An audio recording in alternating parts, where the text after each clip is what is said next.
Let me control you. Let me own you.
Let me control you. Let me own you.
You aren't free anymore. You...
Now this is a surprise.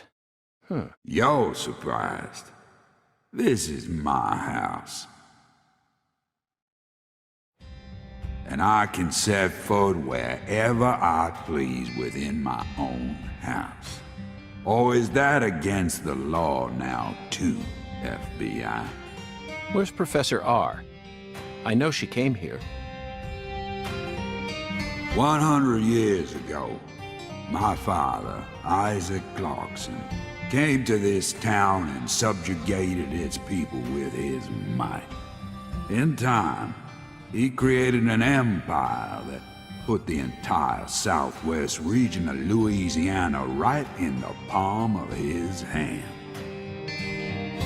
Whenever any of his kin betrayed him, he'd cut them limb from limb and make an example of them.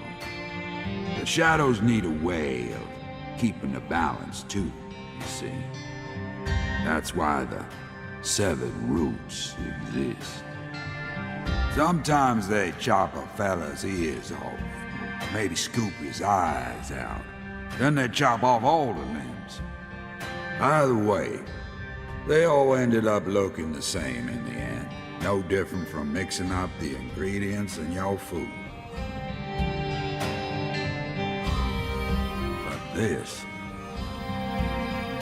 is sick. Why would any soul ever need to line up the stumps all neat like this? What's happening in Lucari right now ain't right. It ain't nothing like what we got up to back in my day. You know, kinda feels like what you call pure evil. I'll be real honest here. Right now, I'm afraid. The evil that's taking this era by the balls is trying to gobble up Lucare too. Francis York Morgan, you FBI son of a bitch. Just what in hell did you come to this town for? Well, I hate to rain on your sensational parade of a monologue, but my answer is simple. I came here chasing a drug called Sang Rouge that's been steadily permeating the southern states, and I plan to arrest all the perpetrators involved in the name of justice. Oh, you sure sound like a devil, all right. So be it. You're free to interpret my words any way you like. Well, interpret this. You've come here to bring death and destruction to our town, or my name isn't P.J. Clarkson. You leave a mountain of corpses in your wake. So go on and suffer in the name of justice or whatever you want to call it.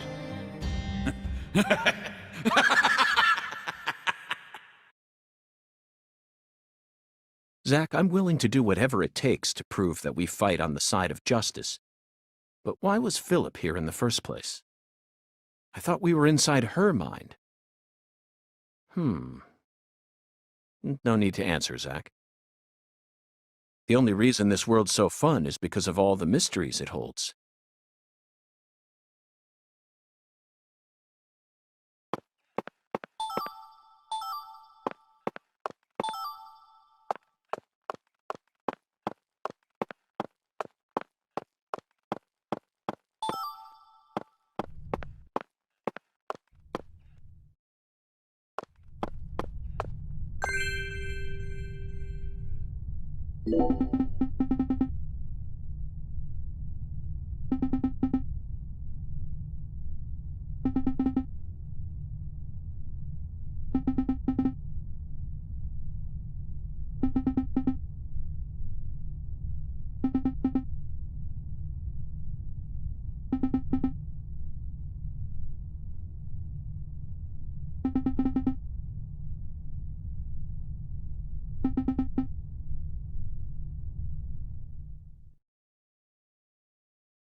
Just slice it up. Slice it all up. Snick, snick, snick. Just slice it up. Slice it all up. Snap!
I grew up in this room. As my back broke under all my father's expectations. Your cocktail was delicious. So delicious, in fact, that it carried me off into a dream.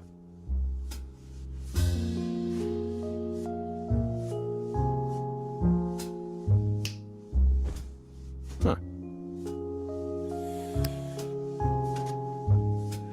Professor R., what did you hope to achieve by coming back to this house? I don't believe for a moment that you'd ever risk your life just to get revenge on your father.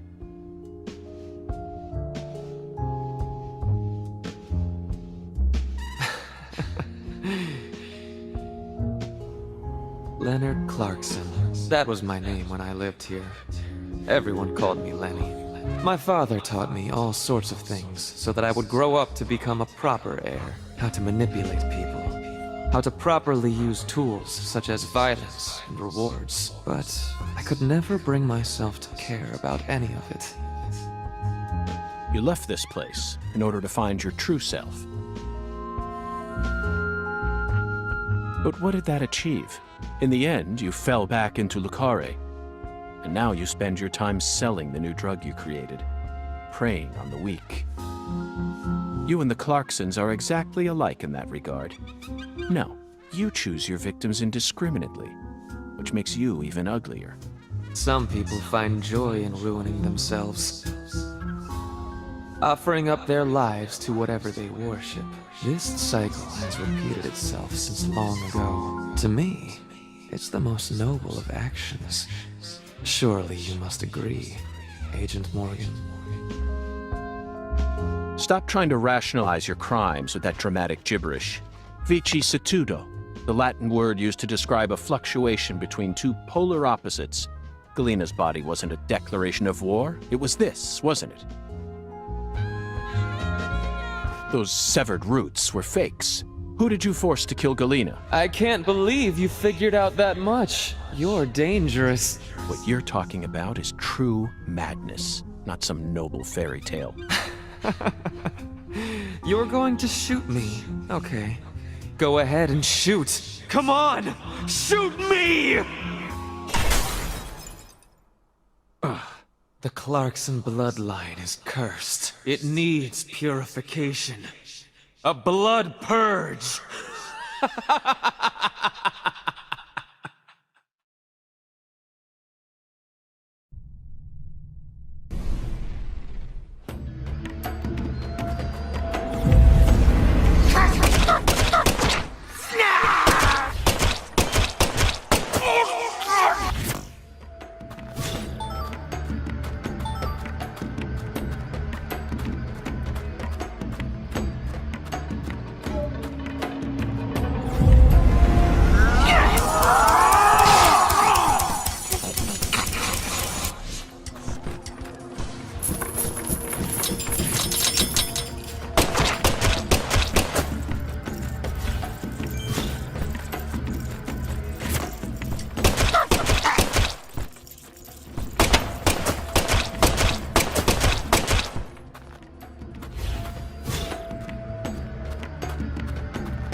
Zach, here it is again. A red tree and a translucent cocoon. I think we've reached the core. The goddess of fertility will descend into Lucare, and then the sweet fruit will be ours. Destruction is the first step to creation.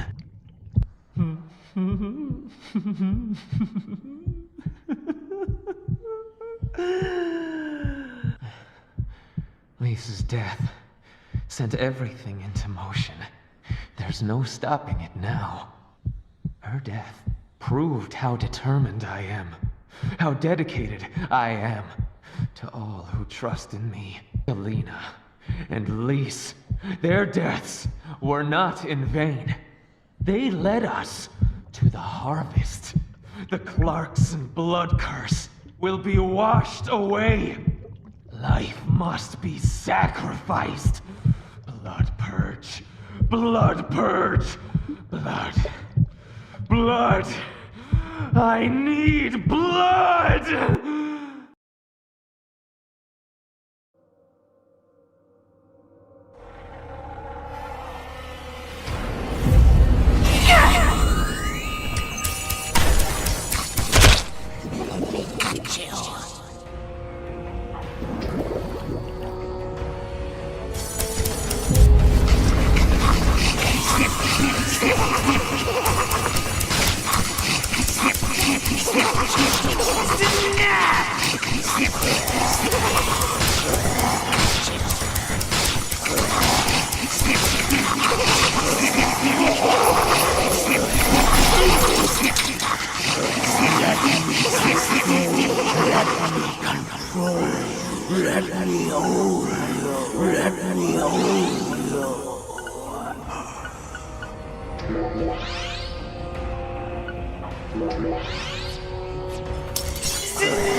Galena and Lise, they're both dead. I can't turn back now! The Red Soul can't die here! You can't erase it! Blood Purge! The Blood Purge! We will create a new world! A new generation! The blood must be purified!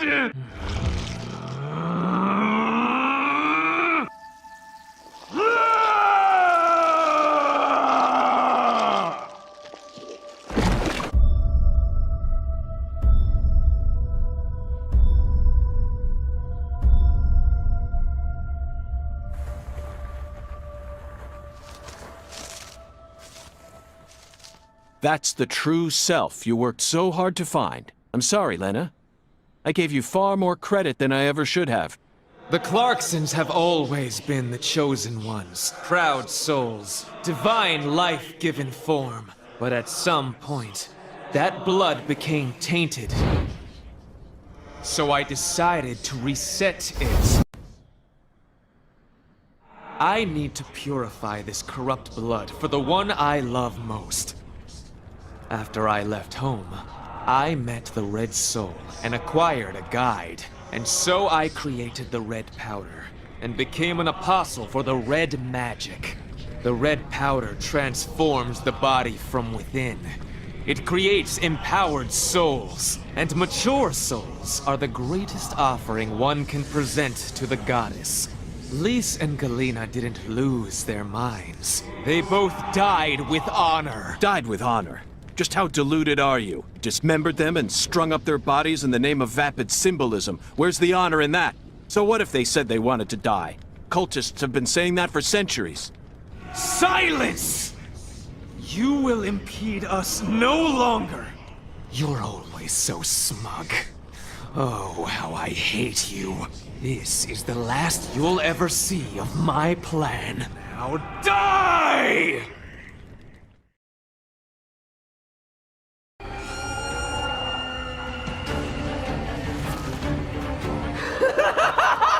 This is true immolation!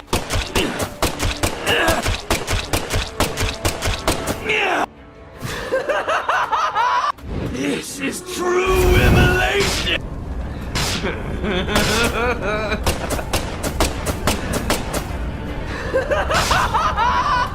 This is true immolation!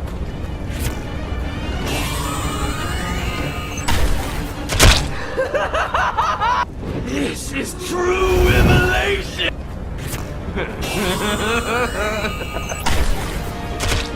No one can stop my plan.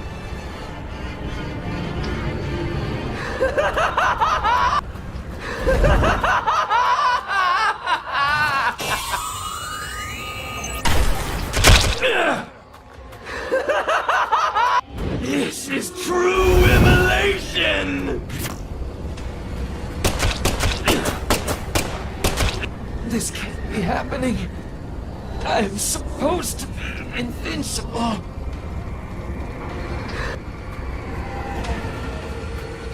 Back to dust you go!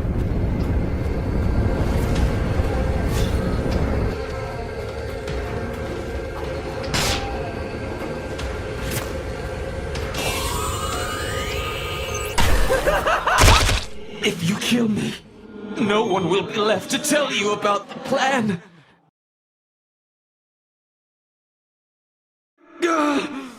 No. How could I lose? But it's too late. No one can stop my plan. Now, not even me. Red Tree!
Lena, let go. I'm going to count to 3, then you're going to get down on the ground and put your hands behind your head. Got it? See this? If I let go, the bomb in the fireplace will explode. Do something smart for once, Lena. Detonating that bomb won't solve anything. You're wrong, Agent Morgan. It'll give me the ending I've always dreamed of. Leonard, you're wrong. Killing me won't bring back our family's prosperity. No! I know I'm right! You never change. Once you make up your mind, that single idea possesses you. It's almost like you're cursing yourself. Oh, my always holding on to all your pain. No! You're the one who's wrong! When you first told me about the disparity between your mind and your body, I didn't know how to love you. Stop it! I don't want to hear this! But I always knew from the very start. Stop talking! There was something special inside you. I also know that you had intercourse with your older sister. Your own flesh and blood. Shut up! I just didn't know how to treat you. I'm sorry. Forgive me. Stop. Please. I never, ever hated you. I always loved you. From the bottom of my... I said shut up. Don't, Lena! This is necessary. All of the corrupt blood must die. The Clarksons' blood must be purged. Then, the purity that's left behind can rebuild the Clarksons' legacy. Is that the goddess of fertility? Go and see her with your own eyes. You're an FBI special agent. Surely you can find her. No one can stop my plan now. Not even me. No, stop!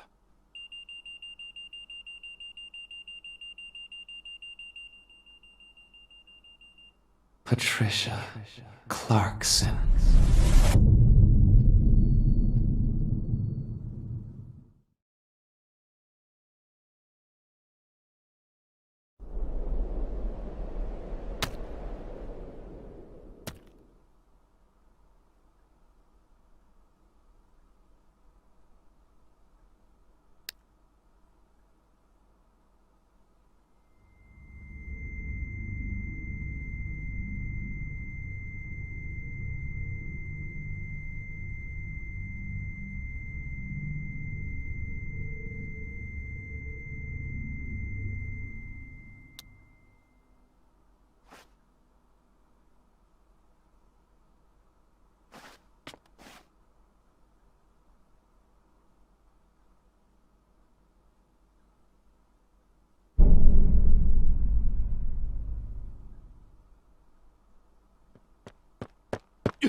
Paul!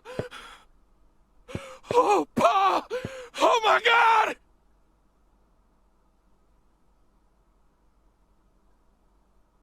Whoa, whoa, whoa, whoa, whoa, whoa. Agent York? Can you hear me? What is it, Patty? Where's Melvin? Well, I don't know.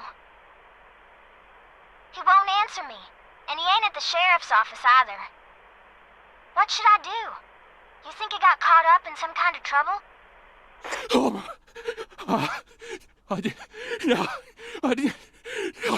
shit! I got nothing now. I can't. Patty, I need someone at the Clarksons' house ASAP. I don't care who you send. They can also ask Daniel Clarkson about the details once they get here. And you should also call an ambulance, just in case. Got it? Huh? Sure. I'm going to head straight over to the sheriff's office, Patty. Let's meet up there.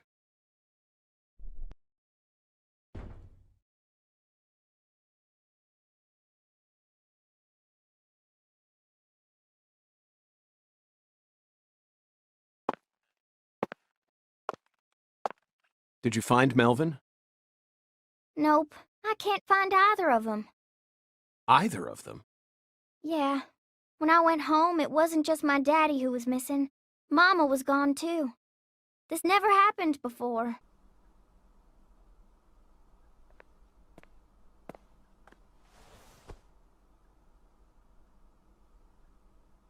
Zach, we need to stop Professor R's plan no matter what it takes. Relax, Patty. You don't need to worry about a thing.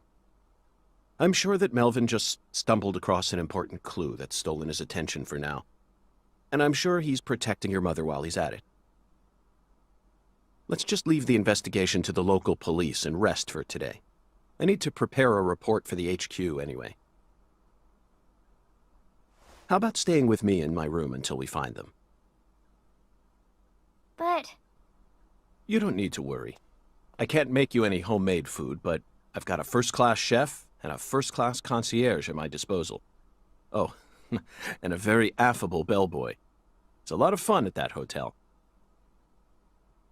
But... Okay, I guess. Thanks, Agent York. You're a lady, so you take the bed. Zach and I will be fine on the couch.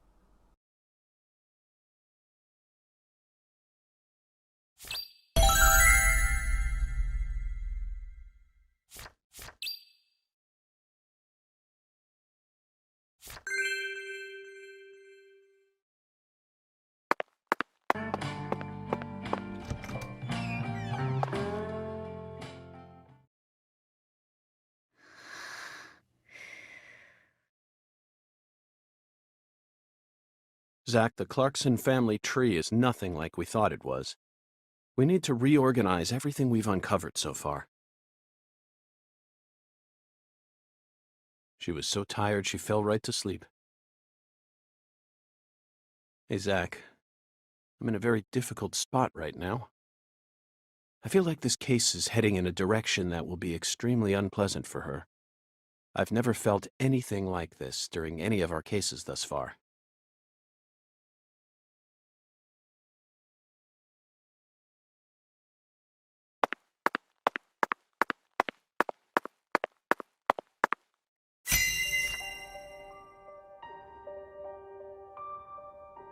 First, let's go back to the beginning.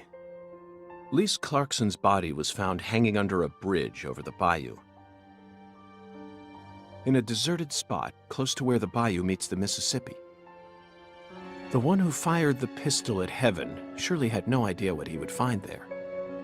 Speaking of which, Zach, Chuck, the man who started this race we're running, what's his occupation?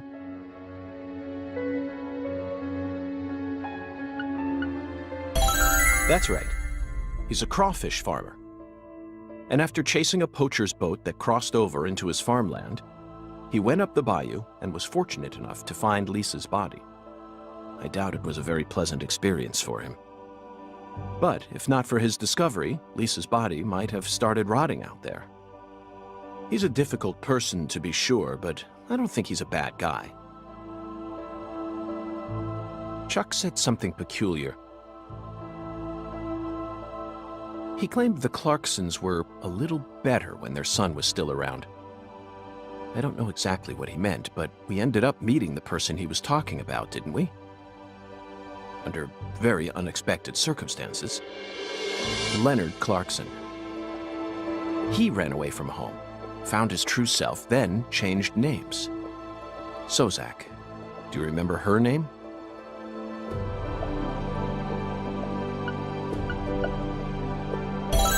Helena Doman. The townspeople call her Lena. She was also known as Professor R while she plotted against the Clarksons.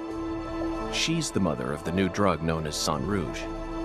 She must have also had a group of followers who worshipped her fanatically. I can see it now. Lena sprinkling down the red powder, corrupting every last pure and innocent girl in town.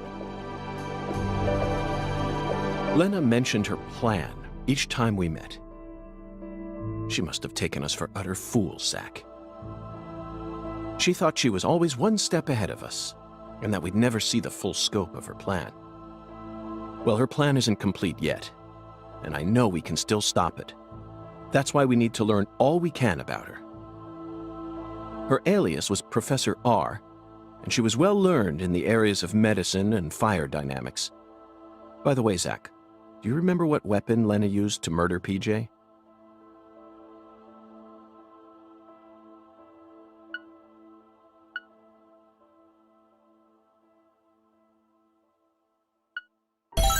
Correct. She used a miniature bomb. To tell you the truth, she surprised me. That bomb was so well placed. It left hardly any damage on the building itself, yet still did amazing work on them. Lena should have used that brain of hers for something more productive than that saga of revenge. For example, reviving Lucare's economy from the industrial sector. Widen your perspective, and you'll see that Louisiana is an industrial treasure trove. With her intelligence and her charisma, I'm sure she would have found some amazing opportunities. Such a tragedy.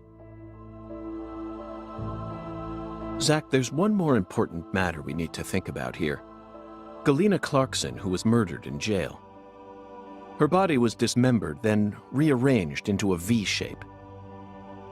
Patty and Melvin claimed it was a severed roots killing, but that doesn't make sense to me. And PJ Clarkson disapproved of it when I met him in the other world. He saw Galena's parts lined up and was overcome by an inexplicable fear. Tell me, who killed Galena?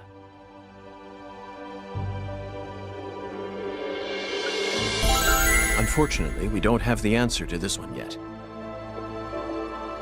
And it's too big a problem to solve with mere speculation. The answer to this question may lead to a major turning point for this case, and the final turning point for this story. You know it's true, Zach. I only hope it doesn't push us down an avenue we didn't plan on exploring.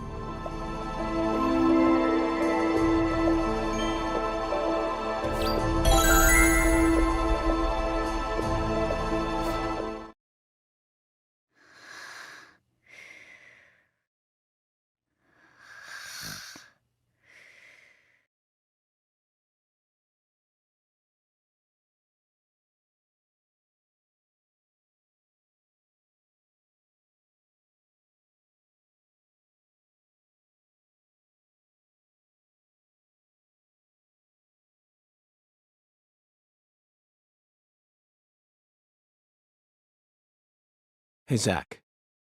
Do you remember PJ's last words? Lenny had intercourse with his older sister. His own flesh and blood. This means there's still one more person out there who inherited PJ's blood.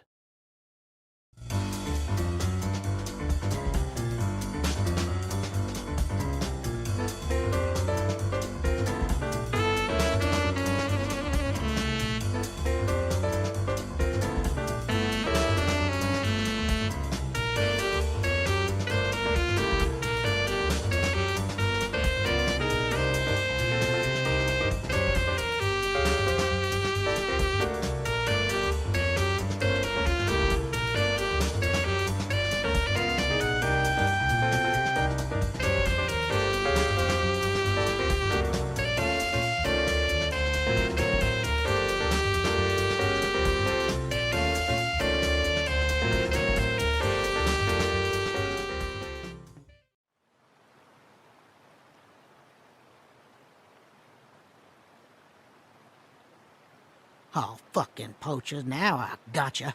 Caught you red-handed.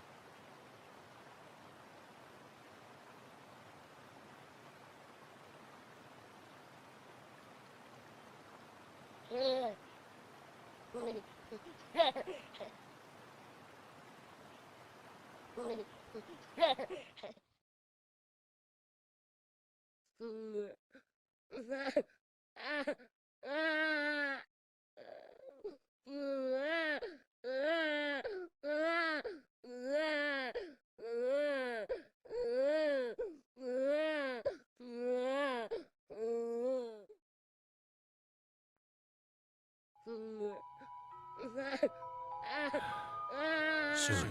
I'm almost there. Just... please, someone. Stop that noise. Please. I'm begging you. Just stop the noise, please. Someone.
Oh.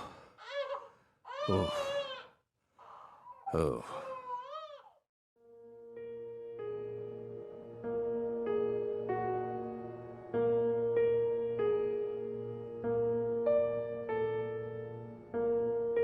Let me try and summarize this. Helena Doman was the mastermind behind the entire incident. But Helena Doman was actually P.J. Clarkson's son, who had severed ties with the family. Helena was also known as Professor R, the mother brain behind the drug known as Sang Rouge. That's right. She was responsible for everything? Not everything, but most of it. Almost everything went according to her plan. But if you'd already figured out that much, why did you continue to stay in Le Carré? Because we had to. You had to. Whatever for. The goddess was still there. The goddess.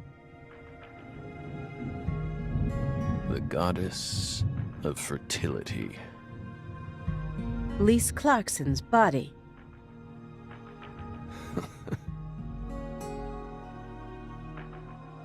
Not her. She was as beautiful as a goddess, but she wasn't the goddess. She was just a tragic victim. Then who is the goddess of fertility? The person at the root of this case. Is it some kind of metaphor? For example, the vast wealth that the red powder yielded.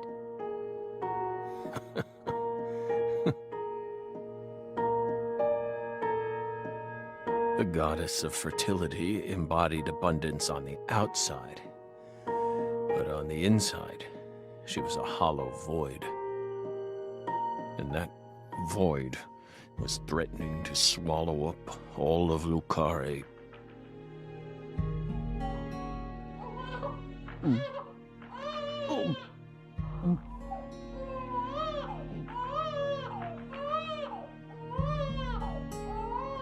Shut up! Shut up! Shut up! Shut up!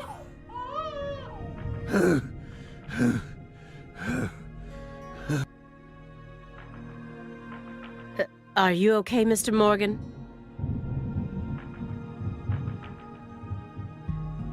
Morgan almost sounds like a prophet talking about the end of the world.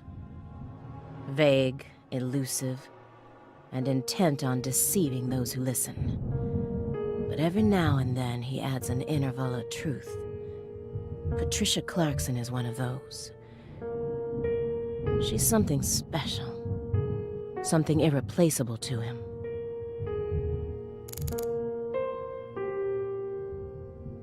The sound of a baby crying got him that agitated?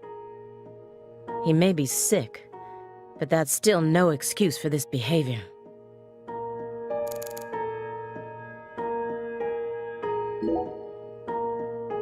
Instead of kicking your floor, perhaps it'd be wiser to invest in a soundproofing mat.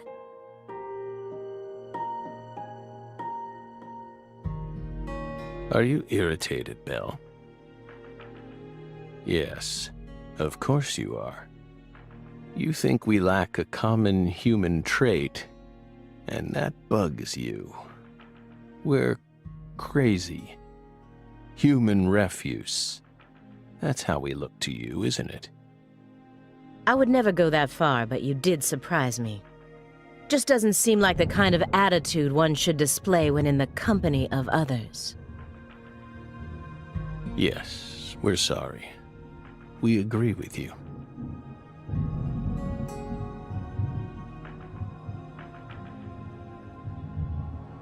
It just made us remember a time when that noise kept ringing out, and we couldn't stop it. That flight from Newark Liberty to Seattle Tacoma. It was the first flight we took as FBI agents. The plane was shaking violently due to turbulence. And when we looked to the side, we saw a young mother cradling a baby with a frightened look on her face. We got worried, so we spoke to her. Then the baby started to cry. It was so loud. We couldn't resist plugging up our ears. And since it was so loud, the rest of the passengers started glaring at us. At first, the mother and I waved our hands, trying to quiet down the baby. But our efforts were in vain. It never stopped crying. The more our anxiety levels rose, the louder its cries grew, shrill and piercing, as if they were heralding the apocalypse. We were powerless, and the baby's mother was helplessly bewildered. Once the plane landed safely in Tacoma, the baby finally stopped crying. We heaved a sigh of relief and looked at the mother. Then she said,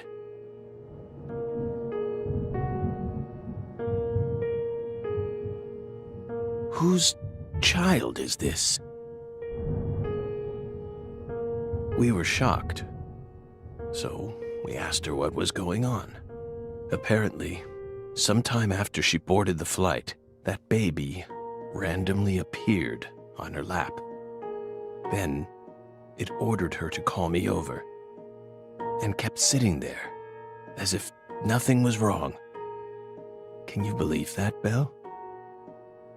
Bizarre, isn't it? While we were talking, the baby disappeared. The being responsible for all that loud, grating noise simply disappeared without a trace. Ever since then, whenever I hear a baby crying, I remember that bizarre experience. Well, what do you think, my fairy? Was it some sort of sign?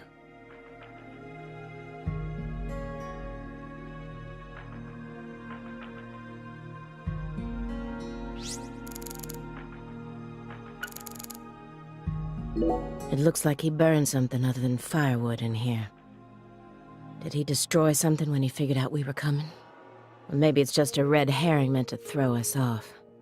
I know how he operates. I can't take anything at face value.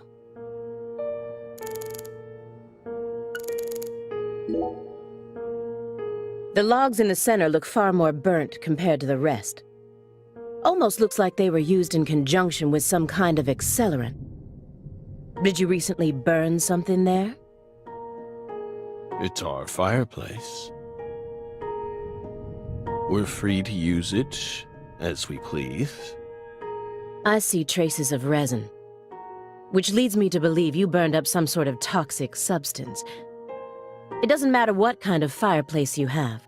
Burning anything other than firewood in it is dangerous. Next time, don't burn it up at home. Dispose of it like you would any other non-burnable refuse. Especially if it was something like a smartphone or a USB memory stick. Non-burnable refuse like a smartphone? Let's be serious here, Belle. That's exactly the sort of data one needs to thoroughly immolate. Remember what you learned at Quantico.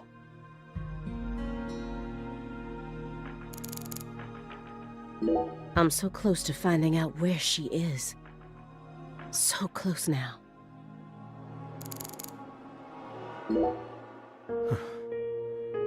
By the way, you're still searching for Patricia, yes?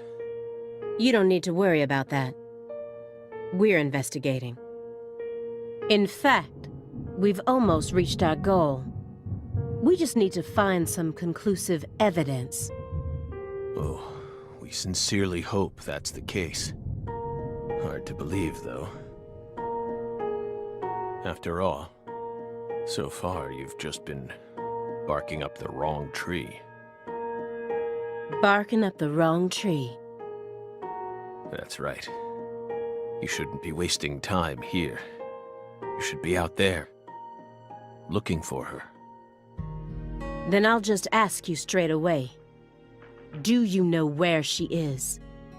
No. We don't. But we can feel her.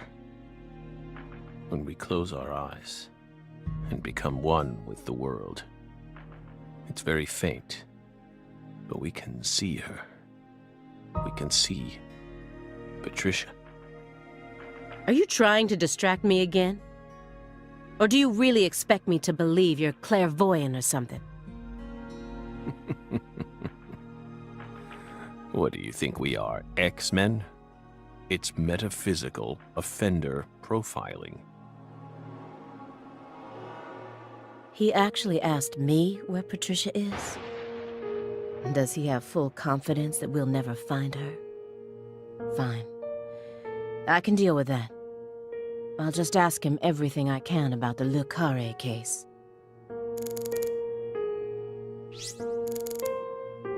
Low-fat vitamin D milk cartons. Why are they all lined up so neatly?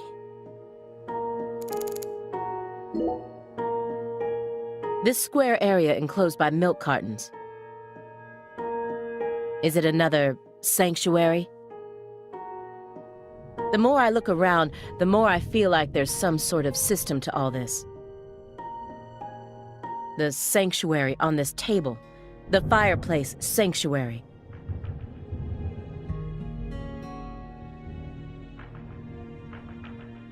And the milk carton sanctuary. They all lead into the room back there. And there's one more by the window, and yet another by my feet. Are they signs? Or is this all some sort of path? Hey, Belle. Is that a serious question? Of course it is. We're drying them out. We line the milk cartons up to dry them out, so we can turn them into Halloween decorations. Halloween? It's only January. This is America, land of the free. Got a problem with that?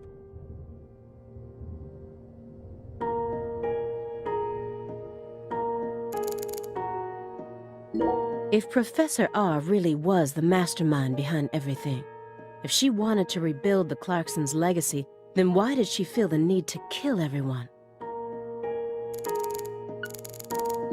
Professor R was a Clarkson, and also the mother of Saint Rouge.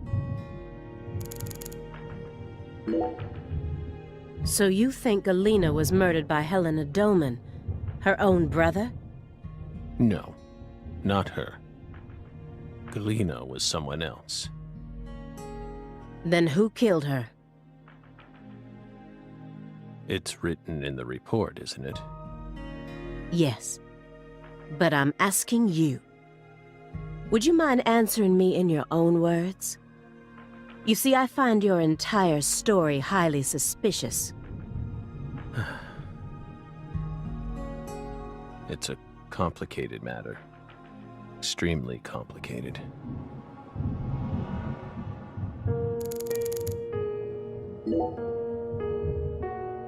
By the way, how did the FBI find Lisa's body?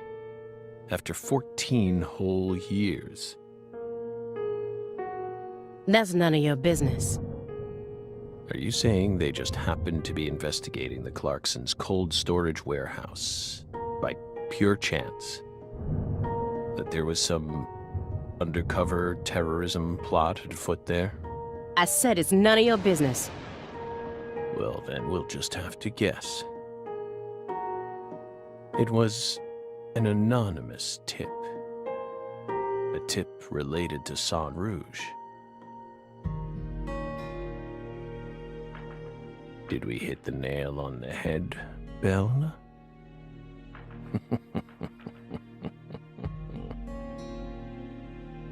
But that's not what we want to know about. After all, the FBI gets hundreds of tips every day.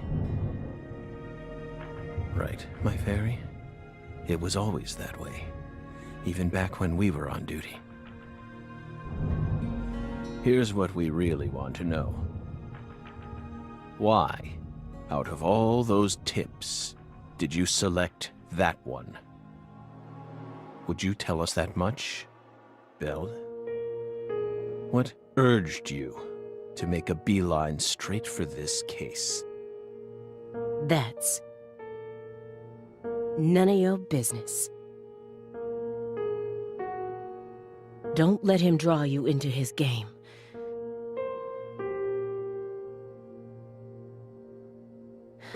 Stay calm, Aaliyah Davis.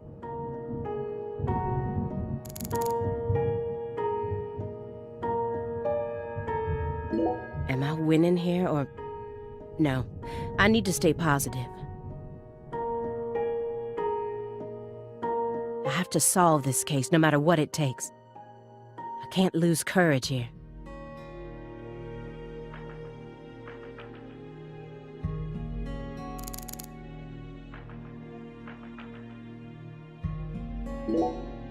The future influences the present just as much as the past.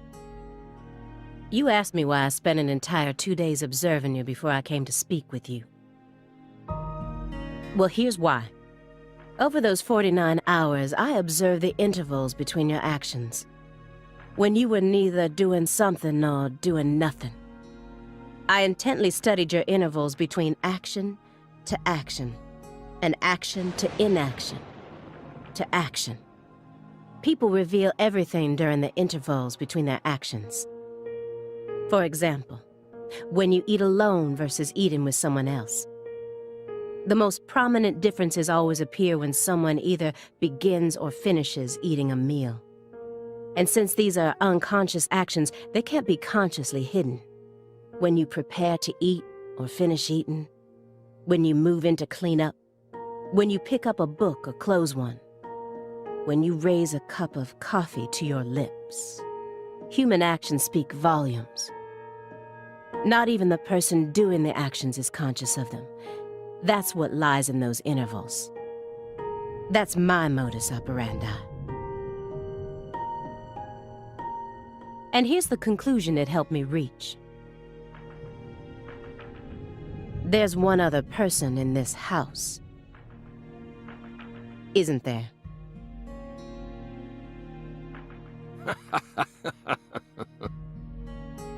You're incredible, Belle. You outdid all our expectations. Impressive, to say the least. You're right, Belle. But only half right. Half? You should still be proud, though. Honestly, we never thought you'd make it this far. You've got real talent.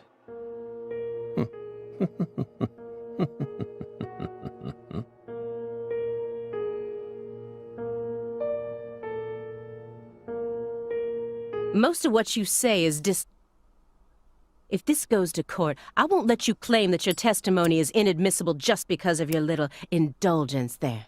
Fine by us.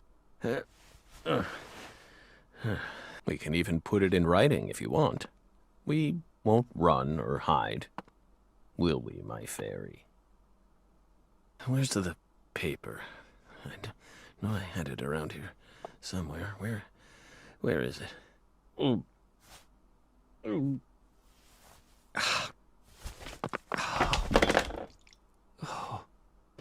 We're fine.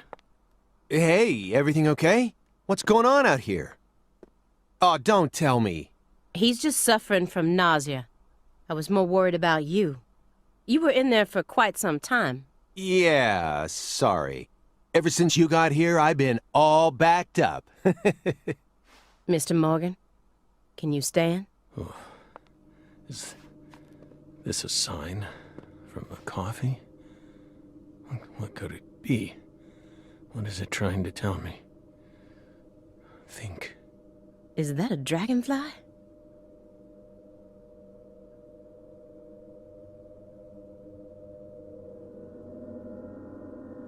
Footsteps.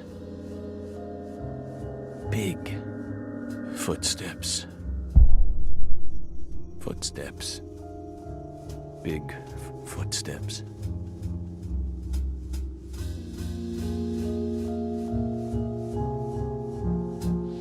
Some odd fella was following her around.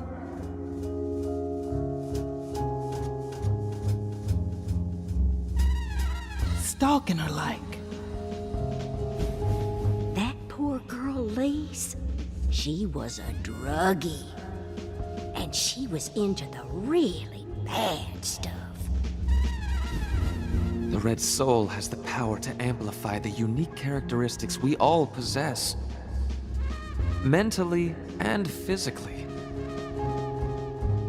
That's why I created the Holy Red Powder.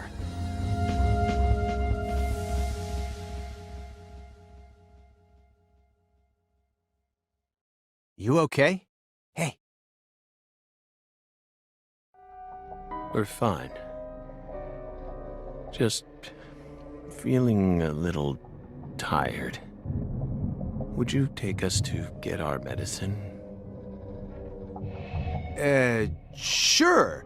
It's in the bathroom, right?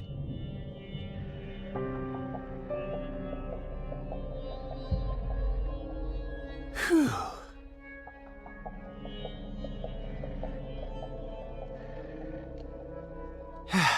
Seems like he's calmed down a little. We should let him rest for a while. One more step and I could have cornered Morgan. But so be it. I can still keep investigating even if the owner of this chair isn't present. Simon Jones, what a piece of work. How can anyone have such bad timing?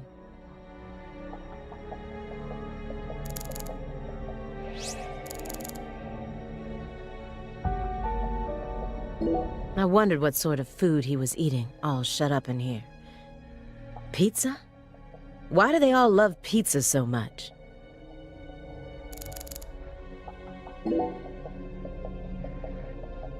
What's wrong, Aaliyah? You hungry or something? Excuse me? What are you insinuating? Well, you're staring right at an empty pizza box. Please don't compare yourself to me.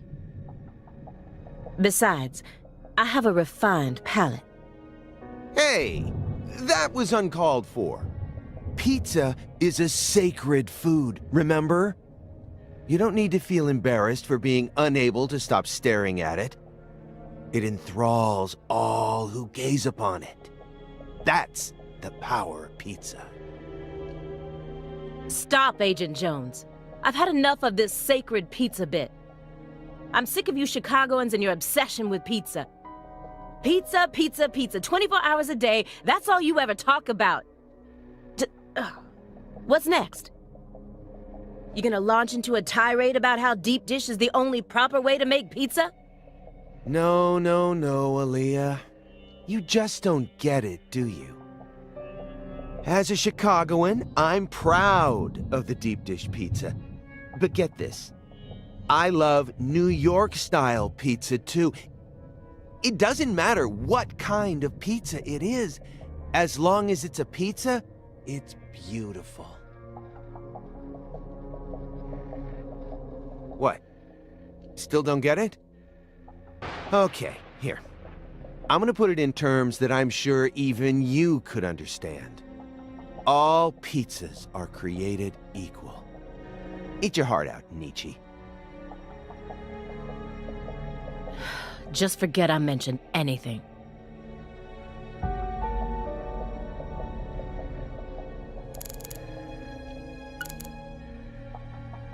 Whatever his goal may be, Morgan's gone to great lengths to survive.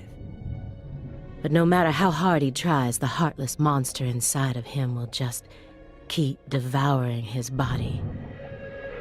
When Katrina stole my family from me, I lost all hope. I wanted to die. What is he hoping for?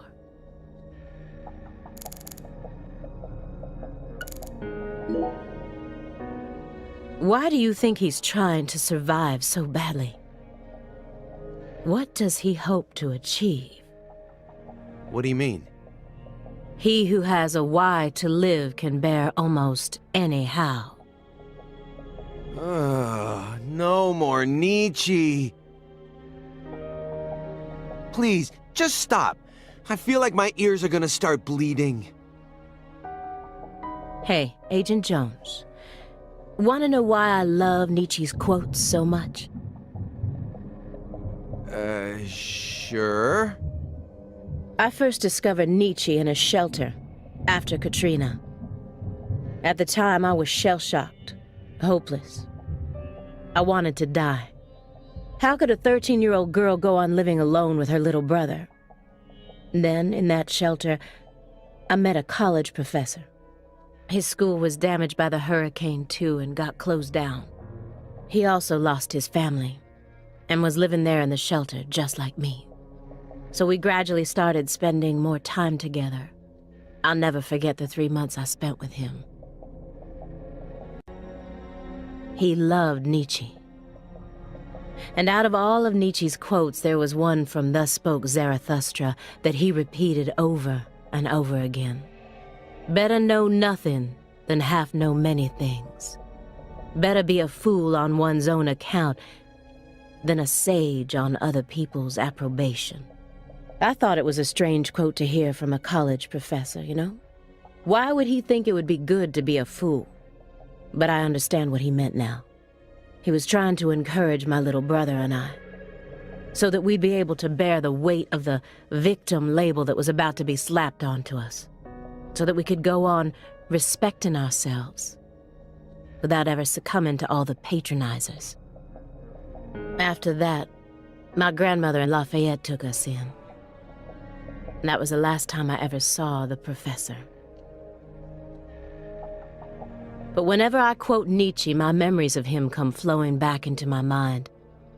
And they give me the power I need to keep pressing on. So I'm gonna keep quoting Nietzsche, just to make sure I don't forget my roots. Oh, I see. Yeah, Nietzsche is to you what pizza is to me. Sorry for giving you a hard time about it. You are free to go on quoting him whenever you want, of course. I won't say another word. Agent Jones, what the hell is wrong with you? How dare you compare Nietzsche with pizza? Oh, come on.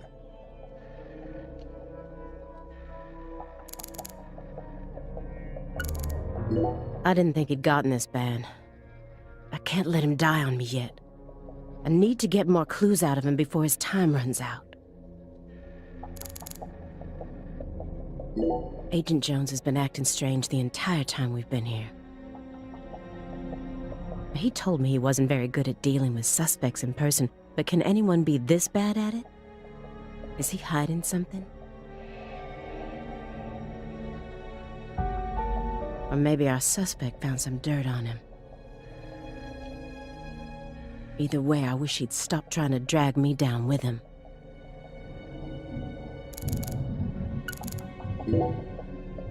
Shouldn't you look after him? I gave him his meds and let him rest. Let him rest where? In the bathtub. It happened to have a blanket and a pillow in it. What? But why? I don't know. Maybe he sleeps in the tub. I feel like I saw that once in some vampire movie. I don't know what you're talking about. More importantly, how long has he been like that? It's stage 4 cancer. He's had it for a while now. No. I'm talking about his face. It looks as white as a sheet. You can even see all his veins. I've never heard of any cancer side effect like that.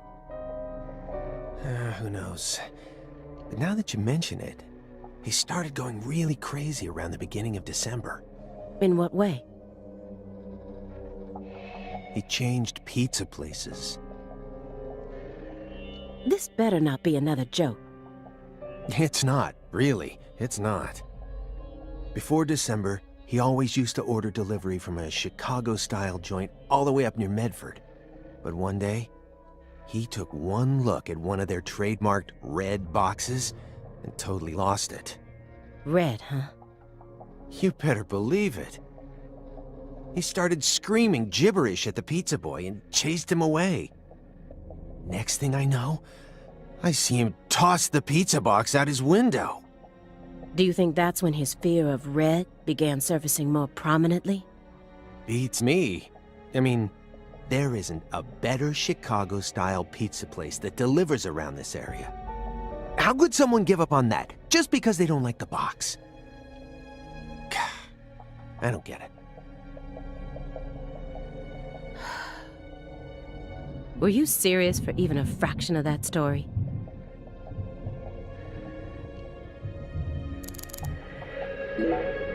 Let me get one thing straight. You started this investigation based on an anonymous tip, right? What kind of a tip was it? Phone or mail? What does that matter at this point? This may surprise you, but these kinds of details really eat me up inside.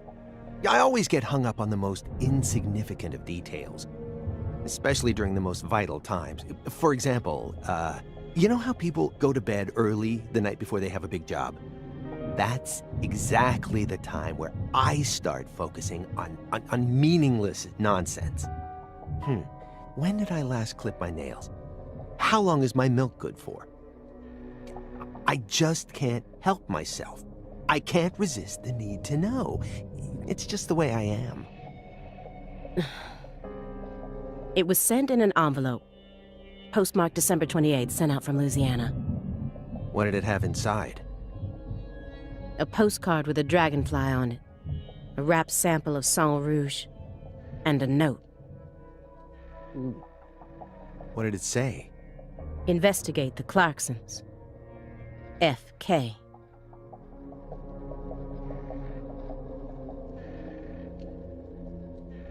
That's it? Yes, that's it. Who's F.K.? Anonymous tip, remember? It's obviously just a fake name. Did you confirm that? Of course I did.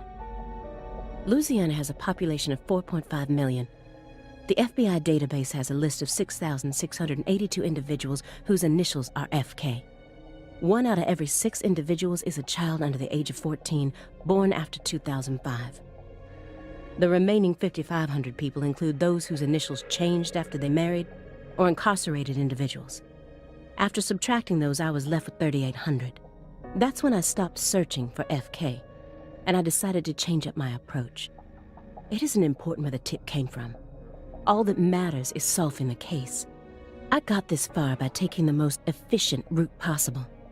Are you satisfied now? Yeah. Thanks. I feel a lot better now. Yep, it all checks out. The letter that was delivered to me bore the Clarkson symbol. A postcard decorated with a dragonfly, the mark of the Clarkson family. A single sheet of paper ordering me to investigate the Clarksons. And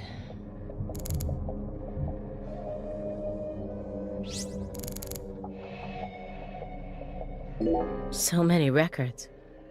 I guess it doesn't matter what kind of person you are. Everyone loves some kind of music. That's one of the reasons why music is so powerful. But who collects vinyl in an age like this when you can stream just about anything? True. Morgan's got refined taste. You really think so? Now, even I thought they were cool back when the vinyl revival first started. But now, every suburban mall has its own vinyl shop right next to the novelty store.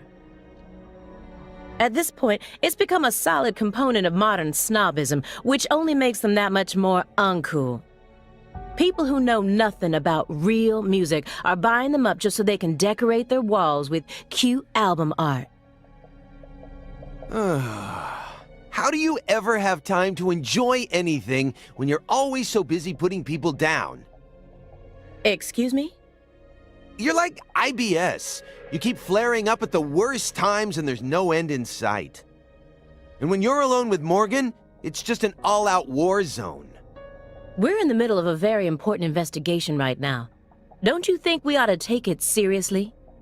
To me, it just looks like you're putting yourself under a lot of stress for no good reason. Why can't you, show a little humanity once in a while?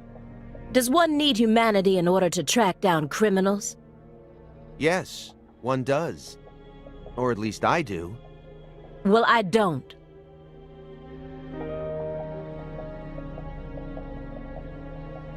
Come on, Aaliyah. I'm your partner, aren't I? For a few days, at the very least.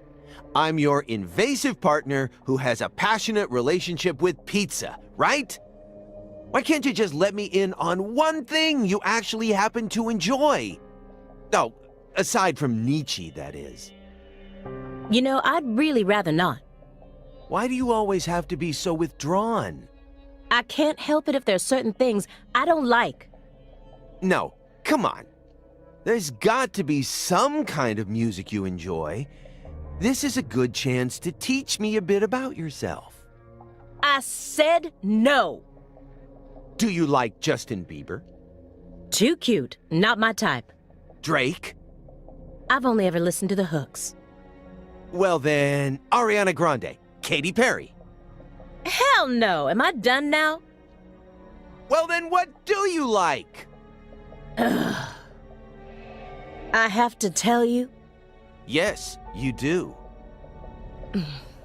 Pink Floyd. No way. You're a prog rocker? Who turned you onto it? Your dad? As far as I can remember, I've loved prog rock ever since I was born. That's just how music works, right? I mean, The Wall is by far my favorite album. Even to this day, I find it hard to believe that they made that in the 70s. It still sounds completely fresh and unique, as if it was just released yesterday, and... What? No, I was just thinking, I wish Morgan could have been here for this. Don't you dare tell him.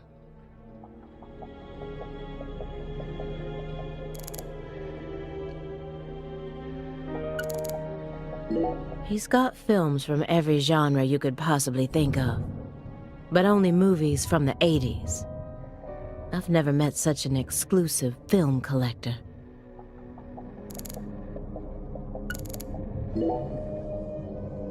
Oh, Aaliyah. Getting curious now, huh? Here, I'll find one of my favorites for you.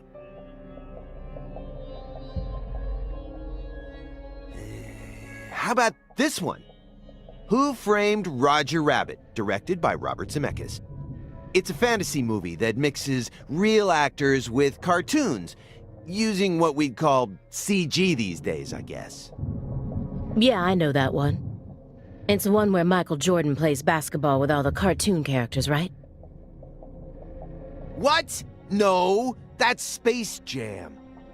It's not even the same director. And besides, that one has the Looney Tunes in it. Whatever. Either way, I'm not watching it. Fine by me. You know, you're really lacking in the cute department. Is that supposed to be an insult? No, not at all. I'm just trying to help you turn a new leaf. I'm your invasive partner, remember? Why do you care so much? I like myself just the way I am. No, wrong answer. I think you could use a little more softness, you know what I mean? That would definitely make it easier for people to help you out, you know. You're flawless, intelligent, and charming. All you're missing is some soft spots. Soft spots. Yeah, you know, like when people find out a super serious politician is actually a huge comic book nerd. Something like that. You've got to have something. Something you secretly like that people wouldn't expect. Well, I don't. End of story. Hey, uh-oh. The lady doth protest too much, methinks. What do you mean? I just said I don't. Which means you definitely do. Well, what is it? Come on, I gotta know.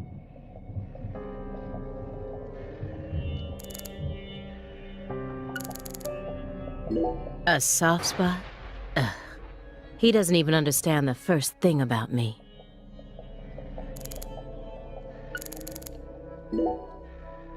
Ready to spill the beans, Aaliyah?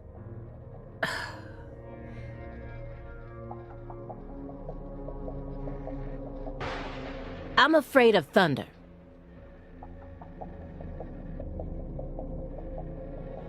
Happy now?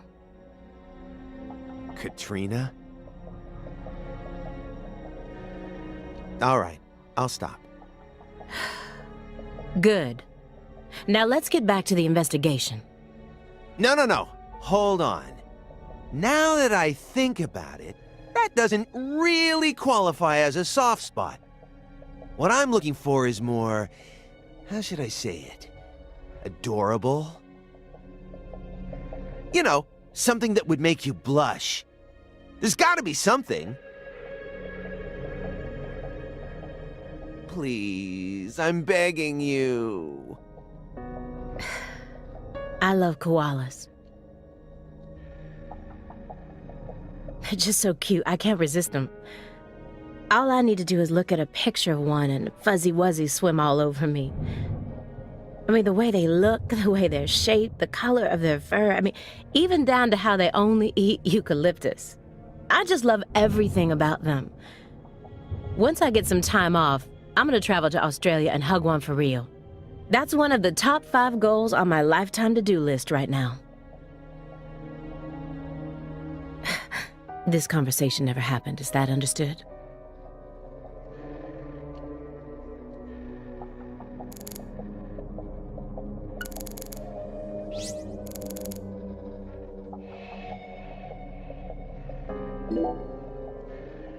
Hey, Aaliyah, sorry about before. I went a little overboard. What are you talking about? Okay. Chicagoans all love deep dish pizza. We can't live without the damn stuff. I admit it. That's why I always get so emotional whenever we talk about pizza. I'm sorry. That's okay. It had already left my mind. Well, good. Pizza should always be a peaceful dish, no matter what's going on. By the way, do you eat hot dogs? Why do you want to know? Just tell me, do you eat them? Every now and then, yes. Okay, so what do you put on your hot dogs? What is this? A personality test? No, nothing of the sort. You see, the thing is, we Chicagoans are very tolerant when it comes to pizza preferences. But Meaning? I just can't stand those people who put ketchup on their hot dogs. Huh? Mustard is the only condiment that people should be allowed to put on their hot dogs. Anything else is heresy. And yet, look at our world today. Do you know how many people are out there dripping ketchup all over their Franks? I mean, let's think about this. What is ketchup, exactly?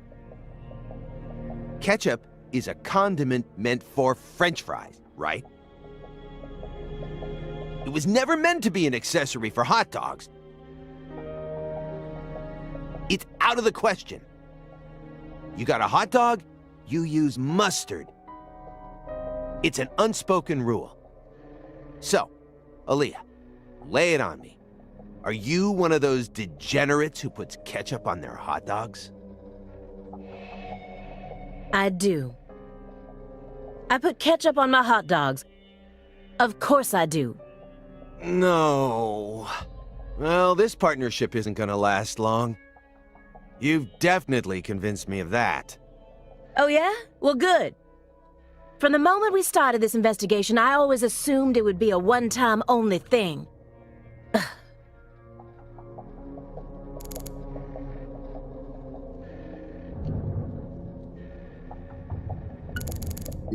Judging from what he's told me so far, my fairy isn't his chess partner. That being fulfills a different role within him. So who's he playing against then? Who would be a good match for him?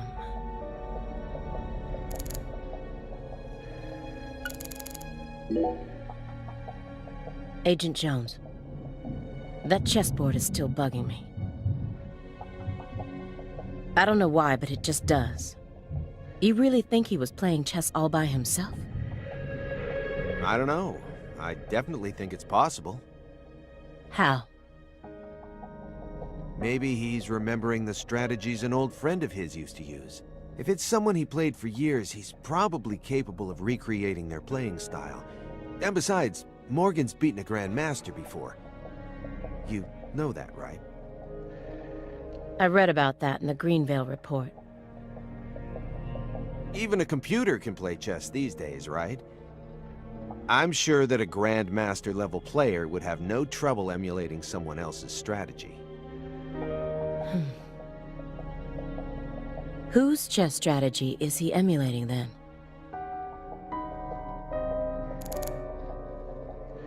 Professor R, the mother of this evil powder, is dead and gone. So then why are her demon seeds still being passed down? This drug has already taken so many lives and more are bound to follow. It has to be stopped. So, why did you decide to take this case?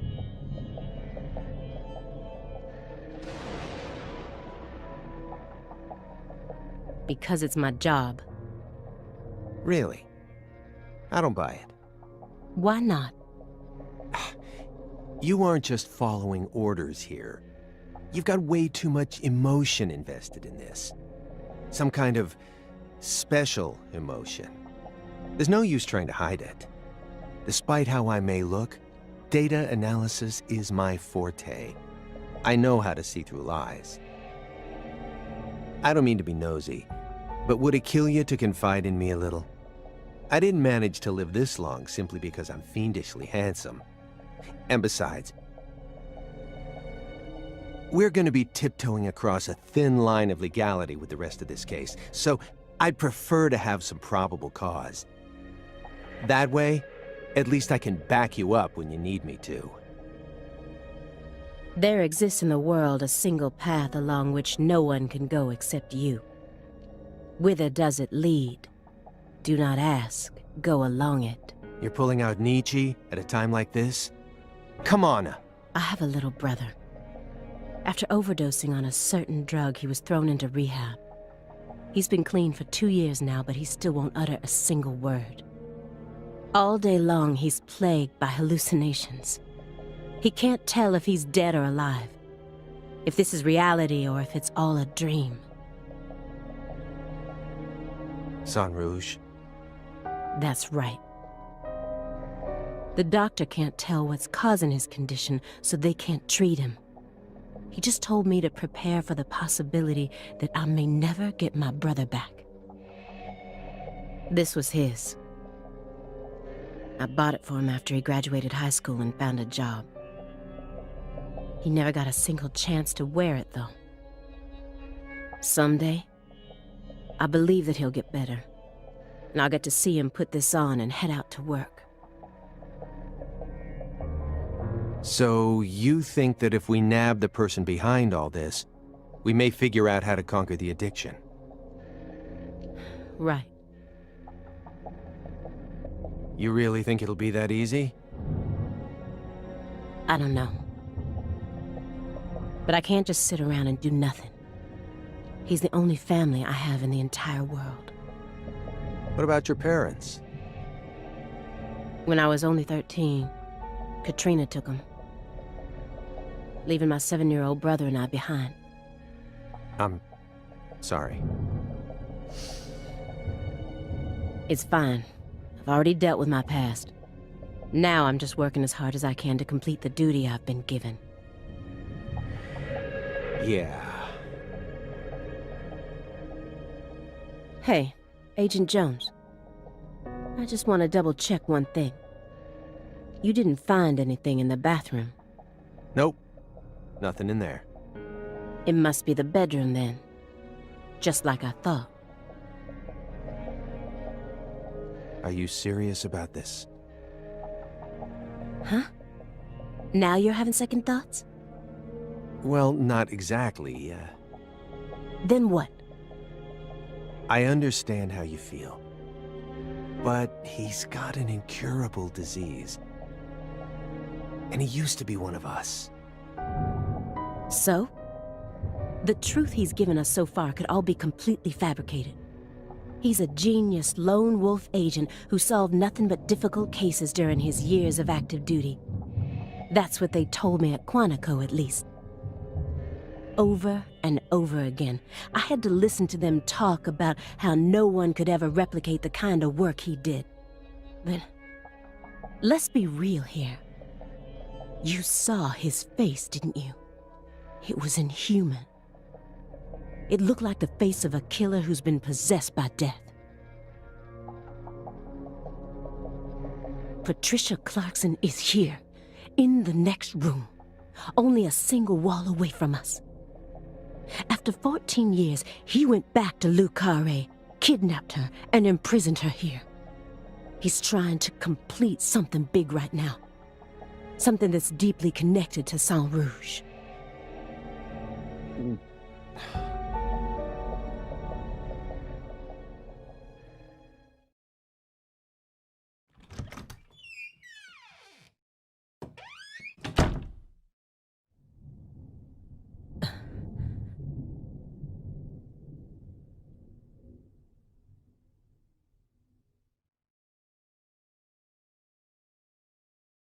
What is all this?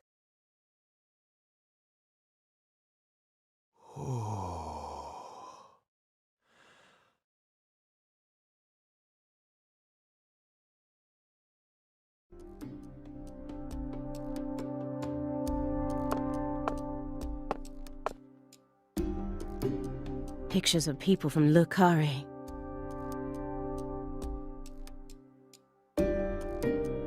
And this wall is dedicated to Greenvale. All the deceased have been crossed out.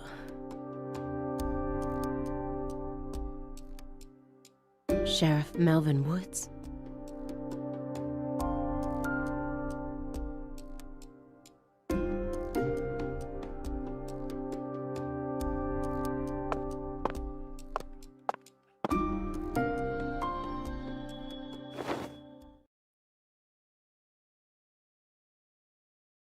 Lise Clarkson?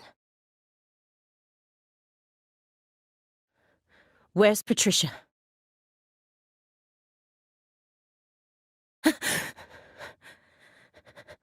That's our altar. What are you doing?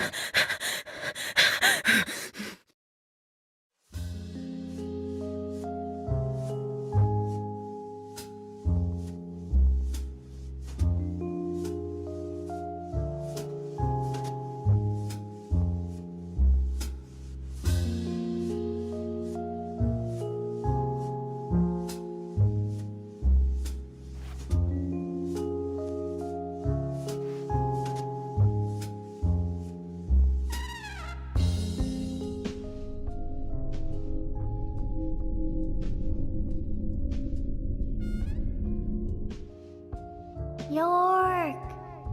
Agent York! York! Agent York! York! Agent York!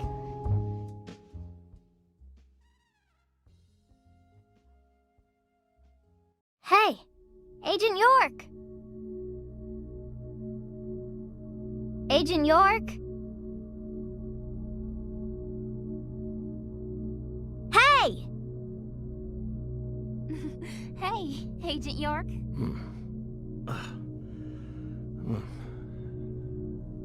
You're Lise Clarkson.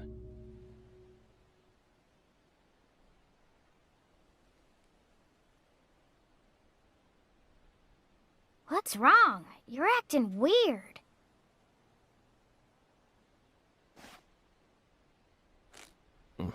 Sorry, Patty, I'm fine now.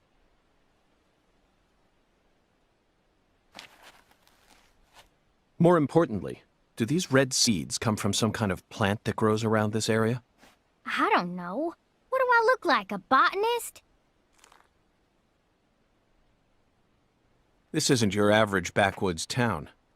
The Clarksons' ego and control has been piercing the town's heart like a massive dinosaur bone. But over this past century, time has been busy eroding the beast's power from within. And now, the very thing that once fortified this town is polluting it with putrid gas and rotten marrow. Zach, this is the point where it all collapses.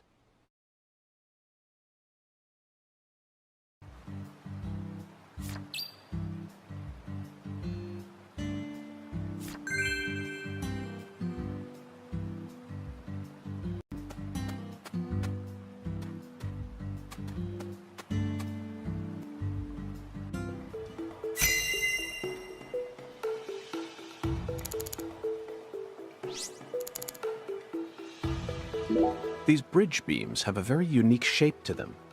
One straight support in the center, reinforced by V-shaped columns coming up diagonally from the sides. Did this bridge always look like this? Oh well, I'm sure it has nothing to do with this case. Let's move on with the inspection, Zach.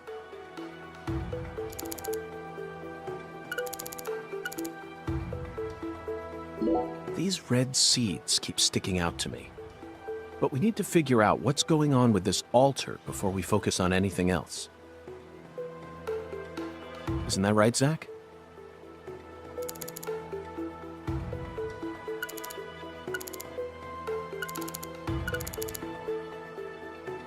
There's some decomposing cloth here. We saw the same type of cloth at the sugarcane plantation. They must have used that cloth when they transported Lisa's body. But who cares about mundane evidence like that? This isn't a case that can be solved by gathering the kind of evidence we'd need to submit to a court.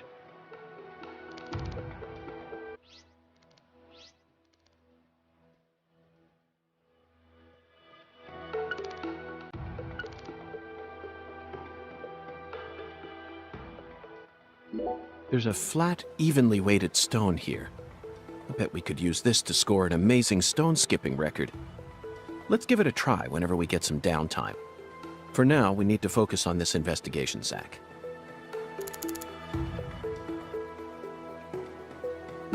After Lise Clarkson was murdered, her body was put back together here. Just like how Galena's body was dismembered, then rearranged within the holding cell. Lena Doman and PJ's bodies were also blown to pieces in the end. Perhaps that's the nature of the curse that's taken hold of the Clarksons. What do you think, Zach? Is there any significance to these similarities? This altar is covered in burn marks, but there's hardly any residue left. There's no way for me to tell what was burned here. I could send it home for analysis, but is that really necessary? It'll just end up giving Abrahams more busy work. More importantly, Zach, someone who knew how to manipulate fire was behind all this. In other words, these roots prove that Lena was here.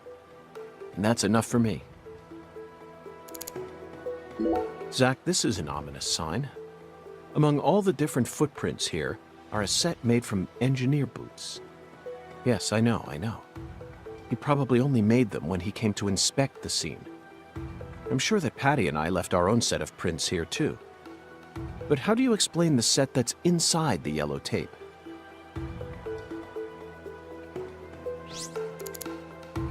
The growth is all missing from this particular section. It wasn't just cutaway. She used fire to burn it out. Everything was planned so meticulously, as if she wanted to show this altar to someone. That's why Chuck ended up discovering it.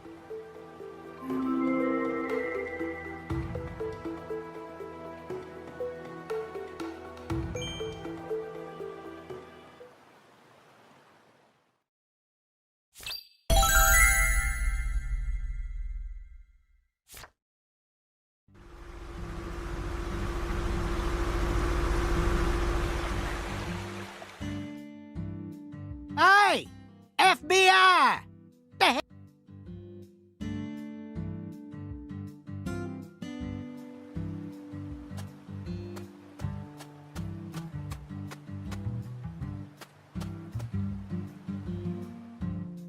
You already solved the case, yeah? So go on! Get your ass out of town!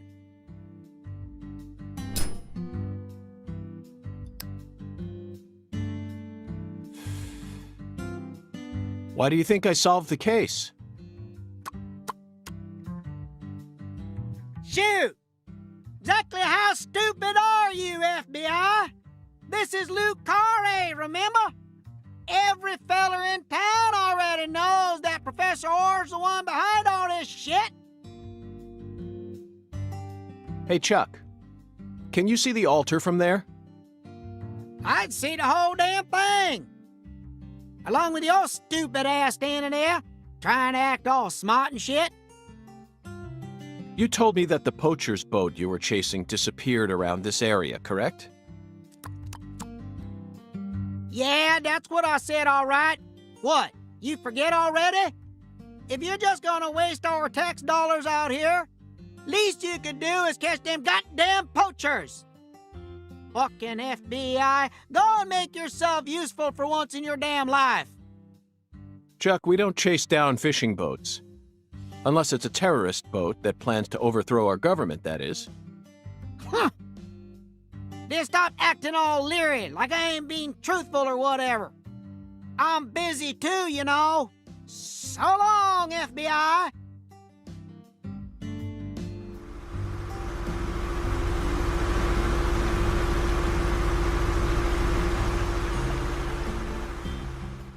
Zach, he just taught us what the true purpose of this altar is. It was built here so that the ritual could be watched from a boat in the bayou. What do you mean? They could have just walked out here. There's no reason why they had to watch it from a boat. The goddess of fertility, Patty.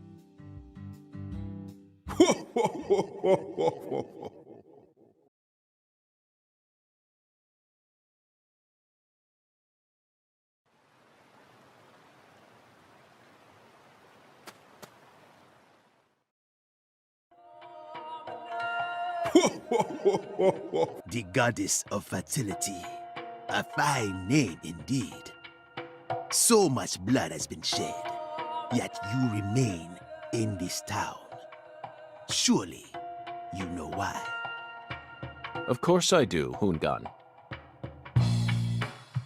My work here isn't finished yet. You know, I could really use one of your oracles right now.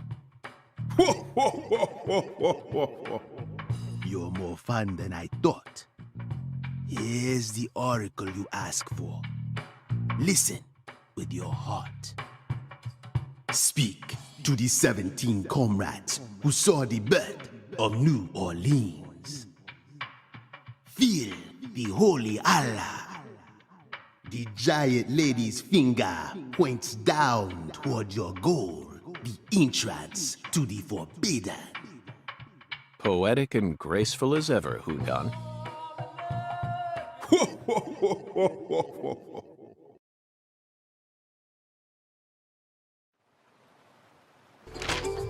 Hoongan's oracles are leading us toward the core of this case.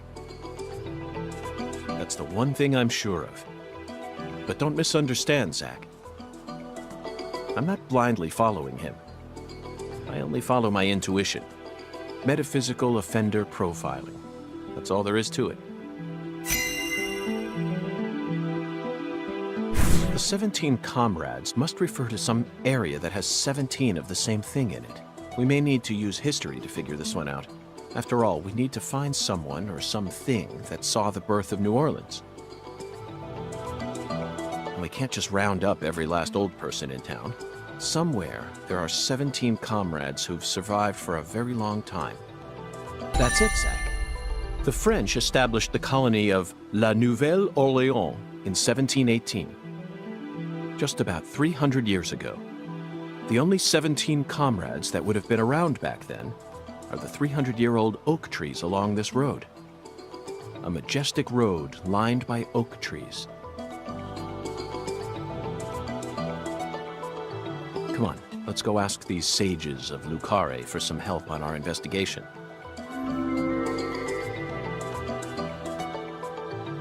Zack, the Holy Allah is a shockingly simple metaphor. Especially considering the quality of the oracles we've received thus far. It seems as if Hungan's poetic muse is finally running dry. The great thing about us Americans is that we can recreate our homeland anywhere. We're happy to transport crunchy bacon across the deserts of Africa if we need to. That's what it means to be American, and this Holy Allah is just another example of that. From the early days of the frontier era, they've been helping us Americans be what we've always meant to be. Zack, there's no Allah there. Don't think so hard about it. The Holy Allah refers to that one thing we see so often in American towns.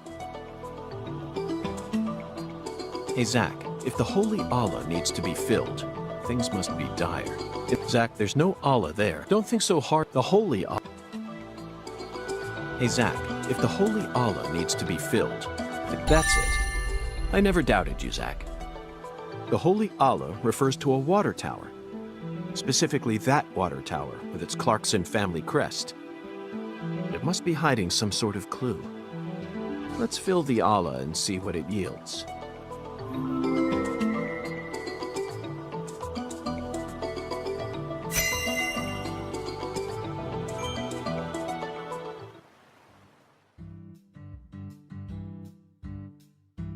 Zack, what do you think the giant lady's finger is? I'm at a loss. I never thought one of Hungan's childish riddles would force me to think so hard. But, oh well. I'm sure that as we deal with the rest of the oracle, it'll reveal itself to us.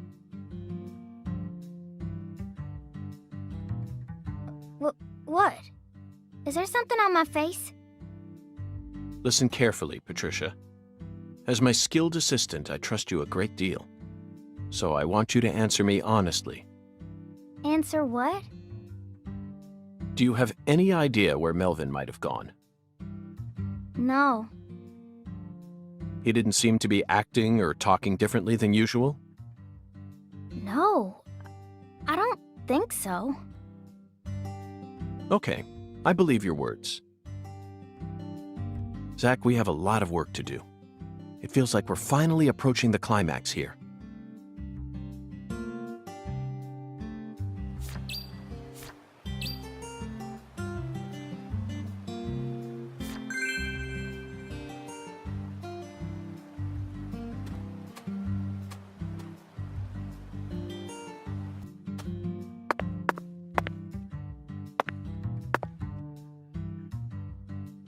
Zack, do you sense that? These trees have watched over this land for the past 300 years. Long before the Clarksons built up their town, these trees were here. If they could speak, I wonder what they'd have to say about this case. Has there always been a different number of trees on each side? Yeah. I heard that by the time our town came along, there were only 17 left.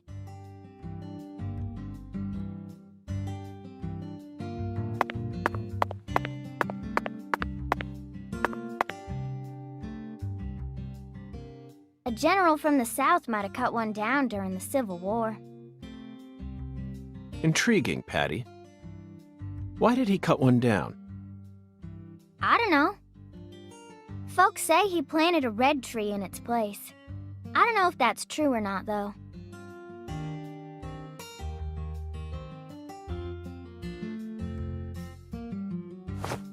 Zach, the shape of these seeds. They look just like the ones we saw at Lisa's altar. Patty, it appears that legend about the red tree wasn't a total lie. The first tree is withered and gone, but the shells from its seeds remain. Perhaps that red tree left some descendants somewhere else.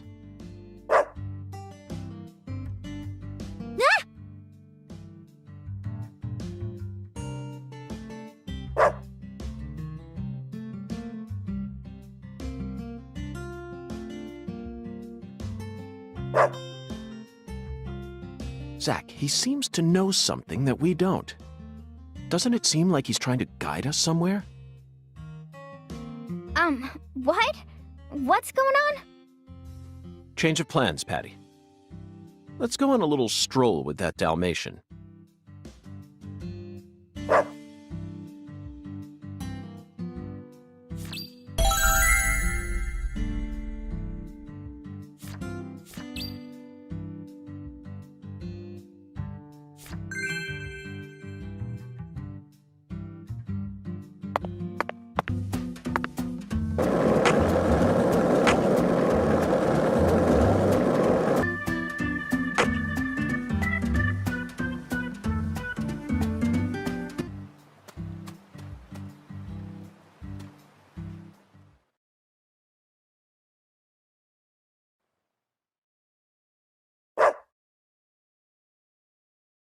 Is this the red tree that General planted? No way! This is a maple tree. A maple tree? Then it shouldn't be red at this time of year. You're right. That's strange. A long time ago, my mama and daddy used to come here together a lot.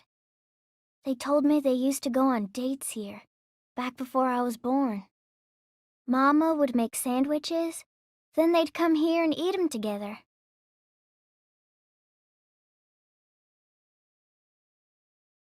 My mama was really pretty, you know.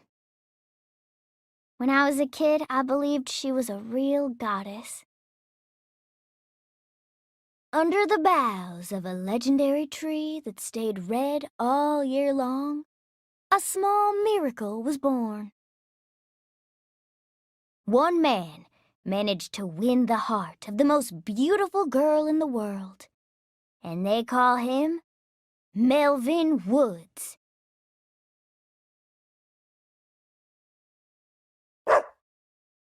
Looks like it's time to move on. What a fantastic guide we managed to find. He actually waited for us to finish talking before taking us on to the next spot.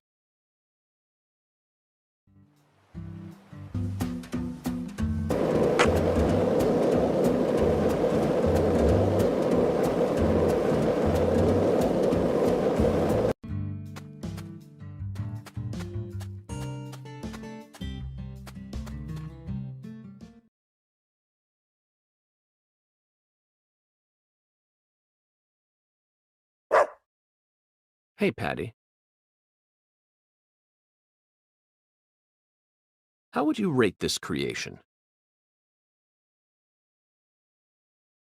Not bad, I reckon. They made good use of its natural form while also pulling out the soul from within. The artificial color also looks pretty. You don't usually see this level of harmony. Something unnatural always ends up getting left behind. Zach, did you catch all that? She sounded just like the curator of an art gallery in New York.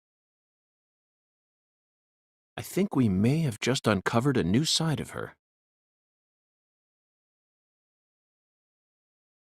But unfortunately, I can't see anything artistic about it. Honestly, it looks insane to me. That's all I get from it. And there's no way that this is a descendant of the tree that the General planted.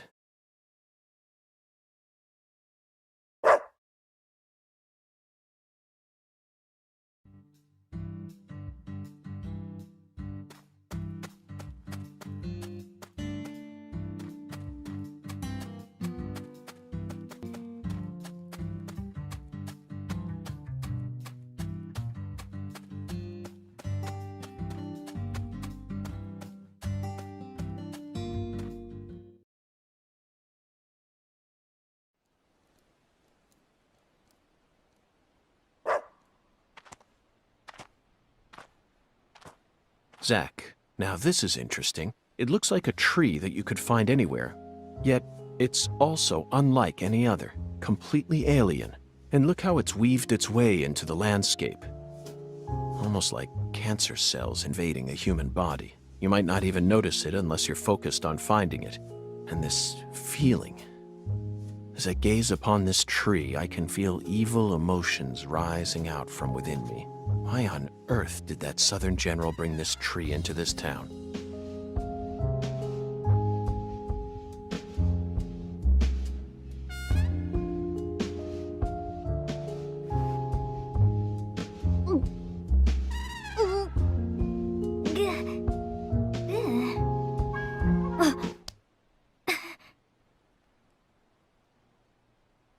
I promise to protect you from all the evil in our world.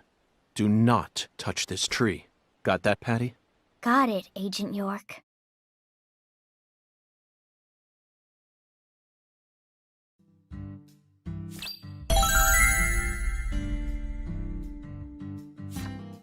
We successfully spoke with the 17 comrades. I feel like they showed us a side of nature that transcends the realms of human knowledge. Next up is the Holy Allah. According to the Oracle, the Holy Allah needs to be filled.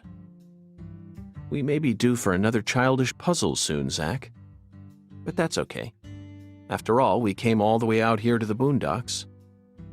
Why not enjoy playing by their rules for a bit?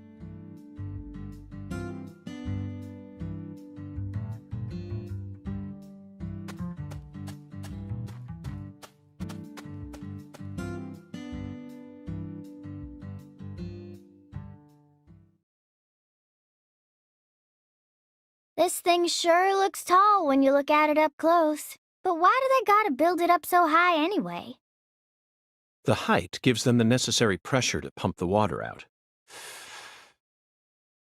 Also, building it in a spot where anyone could easily access it would only create more problems. Problems? In a certain Missouri town, they built the water tower low enough that a person could easily climb up to it. And that's exactly where a mass murderer decided to hide the bodies of all his victims. The water tower was so low to the ground that he could even climb up to it while carrying a dead body on his back.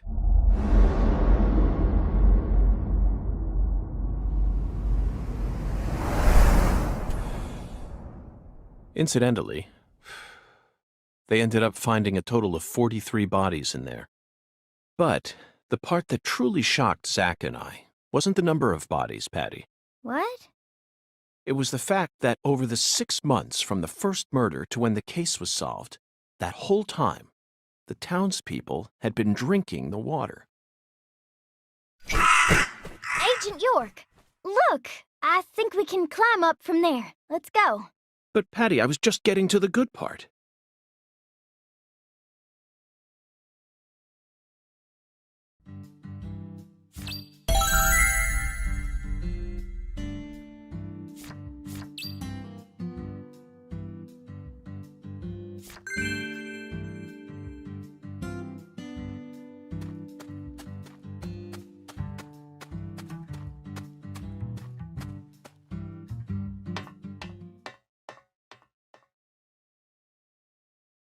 So this is our town. Looking down on it from here, it's hard to imagine any bad stuff ever happened at all. Listen carefully, Patricia. You just leave Melvin to me. I promise I'll take care of things. You're grown up. You're more of an adult than anyone else in this town, I guarantee it. But that doesn't mean you have to suffer through everything without ever saying a word about it. Just remember that, okay?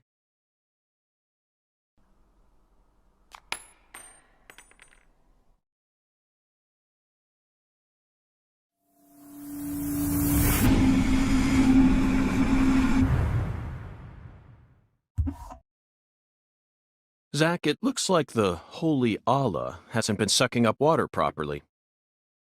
No wonder the shower in our hotel room felt so weak. Patty, who manages this water tower? This is Lucare. You should know the answer to that by now. The Clarksons. Judging from their current situation, I don't think they'll be able to give us a timely response. Yeah. Do you know where the water comes from? Probably Isaac Lake? That settles it. Let's fill the Holy Allah and solve this problem ourselves. I knew you were gonna say that, Agent York.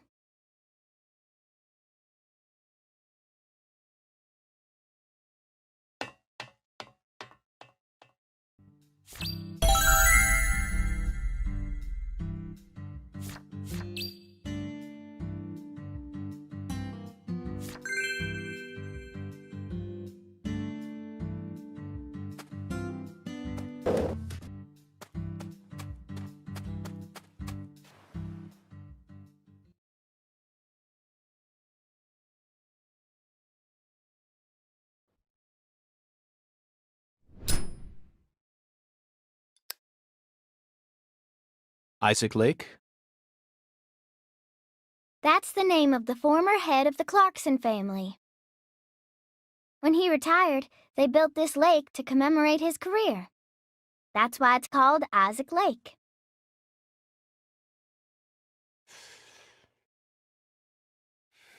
They wanted people to remember the power of the Clarkson family every time they used their water, huh? You sure don't miss a beat. The water level's higher than I expected. They probably haven't been out here to check on it since Lise was murdered.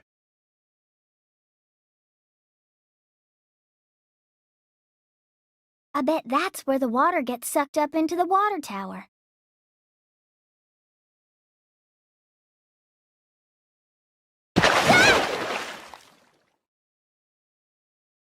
Mr. Alligator. Never thought I'd have to use you to fight a real alligator. Just what does that skeletal gentleman have in mind for us, Zack?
Open the door, Patty!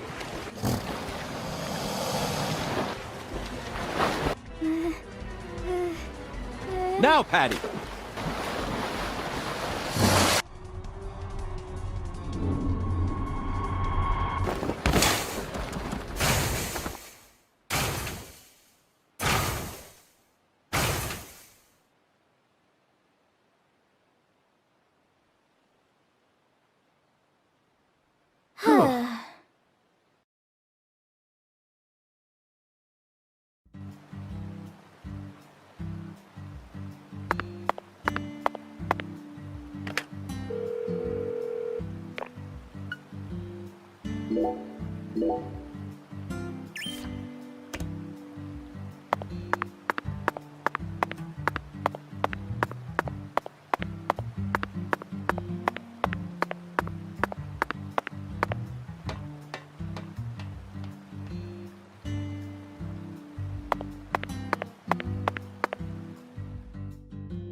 Whew. Okay, Zach, let's head back to the Holy Allah. We need to confirm with our own eyes that we've completed the Skeletal Gentleman's oracle.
Zach, the Holy Allah is filling up.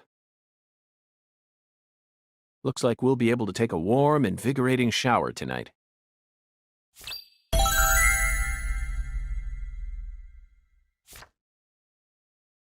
Patty, are you okay? No. Not really. Worried about your parents? Well, of course I am. My mom is sick, you know. And she got even worse starting about a year ago. She used to be so beautiful, but now she looks like a completely different person. She can't even get up out of her own bed no more. I'm sorry to hear that. I already hurt you once in the past, and now it looks like I've gone and done it again. No, I know Mama's illness ain't your fault, Agent York. It's more about Daddy. He what? Nothing. Just forget it. Hey! Y'all get down from there right now! I said get down here, goddammit!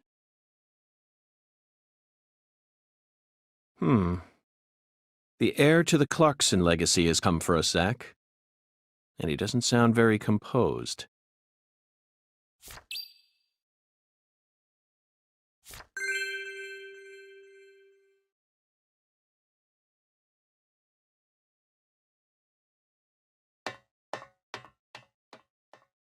You rotten little snakes!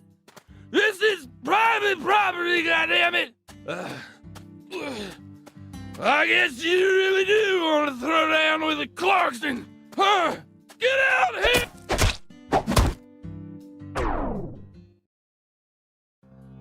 I could arrest you for drunk driving, but I simply haven't got the time. What? What did you say? Ever since you got here, my whole family. And now they're all dead. You're Satan. You came here to destroy the Clarksons. You destroyed them. Satan. Satan? Not quite, Daniel.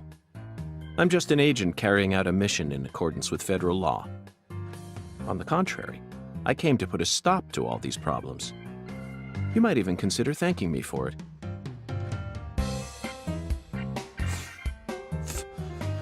Federal law. Mission accordance.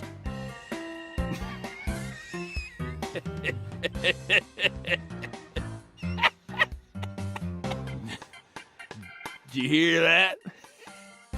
Bastard wants me to thank him.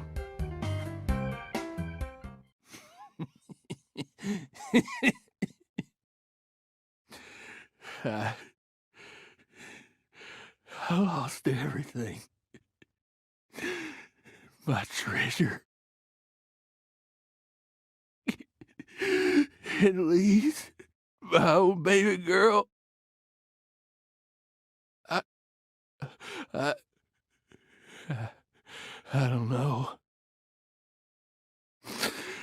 I don't know what I'm gonna do now.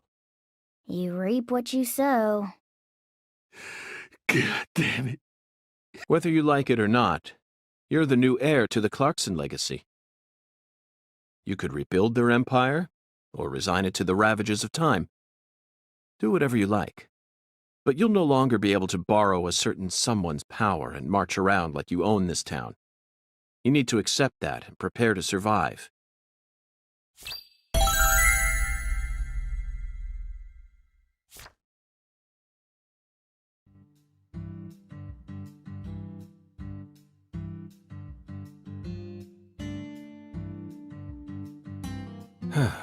Zack, it's no use. The skeletal gentleman is a strict one, that's for sure. We're going to have to figure out what the giant lady's finger is if we want to continue on with this oracle. Lady's finger. I'm at a loss, Zack. The only thing that comes to mind is a certain lady in glasses who displayed her middle finger to a truck driver. The student driver who was driving the car that Leslie Nielsen jumped into in order to chase down a criminal. 1988, directed by David Zucker, The Naked Gun. That car chase was terrific. It felt like we were watching one of our own car chases from the real world.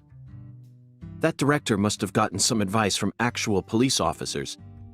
Otherwise, there's no way he would have been able to film such a realistic chase.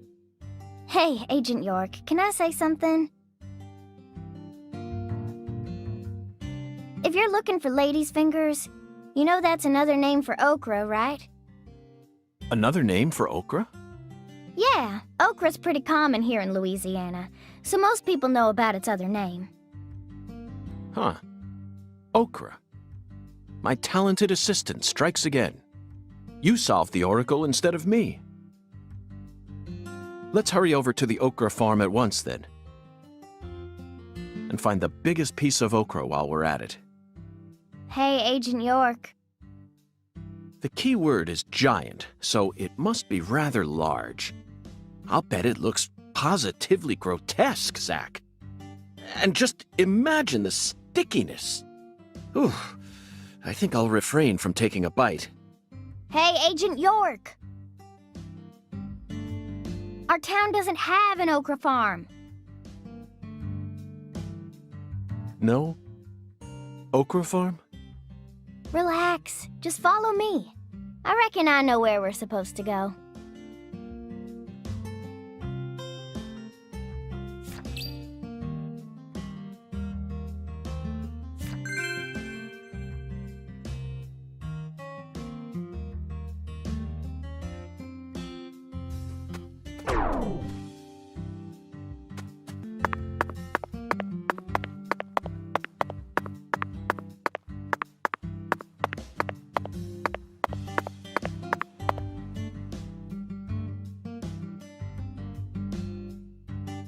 This is the giant lady's finger, Okra Boy. He's kind of like the town mascot. Okra Boy. You're right. No matter how you look at him, he really is a giant lady's finger. But Patty, there's no okra farm in this town, is there? That's right. Then why did they choose okra for the town mascot? Good question. He's been here for as long as I can remember. Daddy said he remembers Okra Boy being around when he was a kid, too. The plot thickens.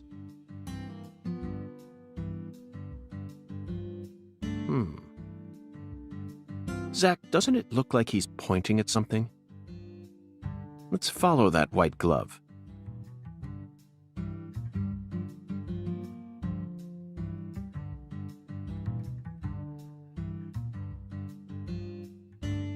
Patty, that's it.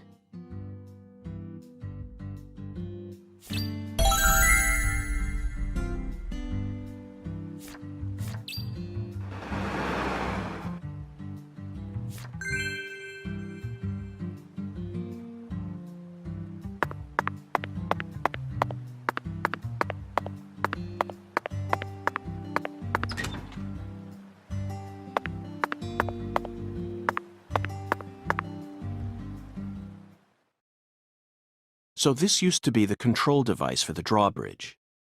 But it looks like its insides have been replaced with something else. Oh, yeah. I remember Daddy telling me about this. This drawbridge hasn't been used for decades now. So the control room doesn't work, and the power's been disconnected.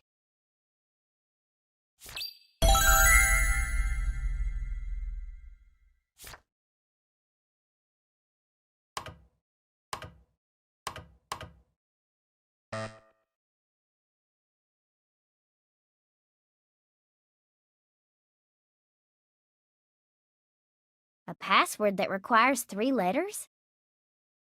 Looks that way. What's this, then? There's an H on the top, bottom, and left sides of the leftmost panel.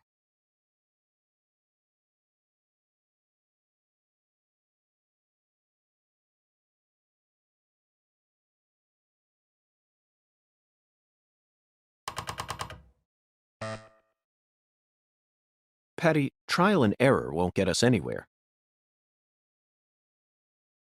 There are 26 letters in the alphabet, which makes for 17,576 different combinations if we use 3 of them. Let's try something more efficient. I know that. I was just fiddling with it. So, what do you want to try, Agent York? Just leave this to Zach and I.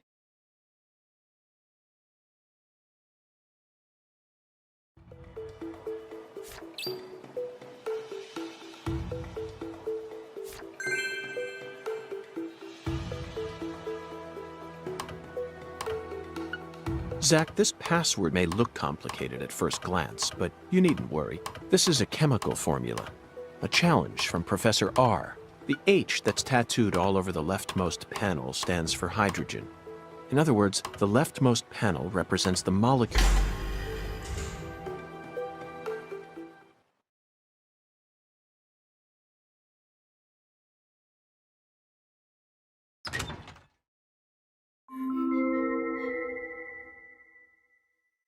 That must be the entrance to the forbidden, Zach.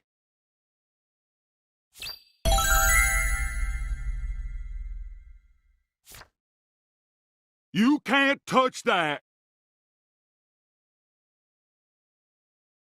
Smarty pants scientist said no. Avery Smith. Drawbridge don't work no more. The machine's junk. Yup. You're right, Avery, but don't worry. I got permission to touch it. Permission? Agent York, you got permission? That's right. Permission from the President of the United States. The President? Oh, he's a smarty pants. Okay. I didn't see nothing. Yup. Won't tell no one neither.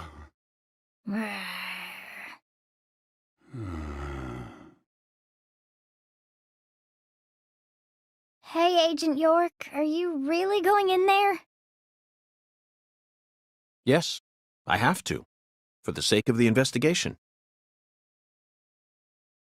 I'm getting kinda scared. That's a rare word to hear coming from your mouth, Patty. I don't see much in there aside from some overgrown weeds, do you? No, that's not it. I'm not scared of the weeds. I'm scared of what you'll find, Agent York. You don't need to worry, Patty. You're my precious assistant, remember? I promise I'll protect you, no matter what happens.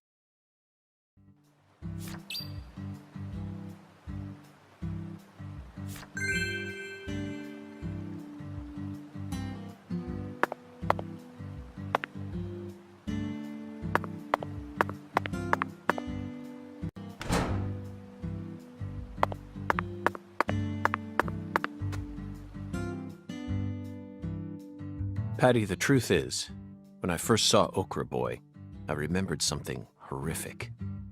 The most evil monster I've ever seen, in fact. A monster? Oh yes, a demon incarnate who plunged New York City into mortal fear. The Stay Puft Marshmallow Man. Marshmallow? Ghostbusters, 1984, directed by Ivan Reitman.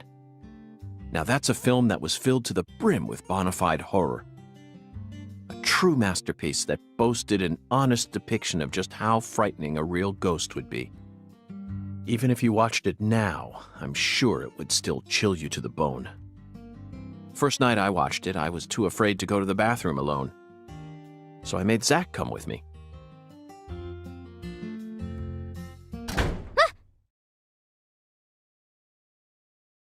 The door.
Are you in?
Are you in pain?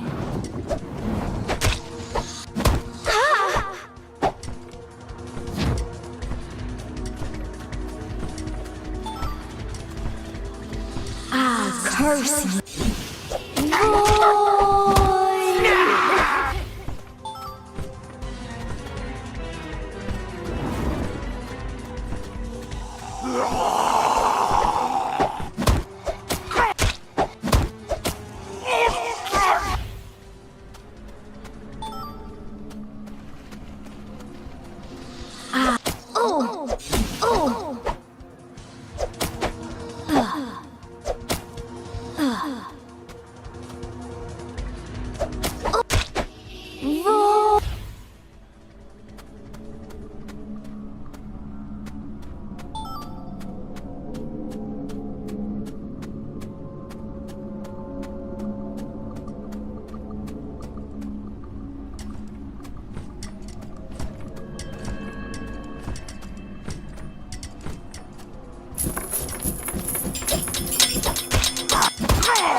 Zach, I think we found a laboratory.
A research log.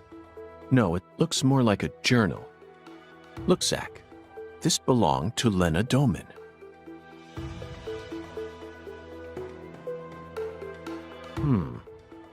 A professor to the very end. This book is filled with all sorts of detailed notes.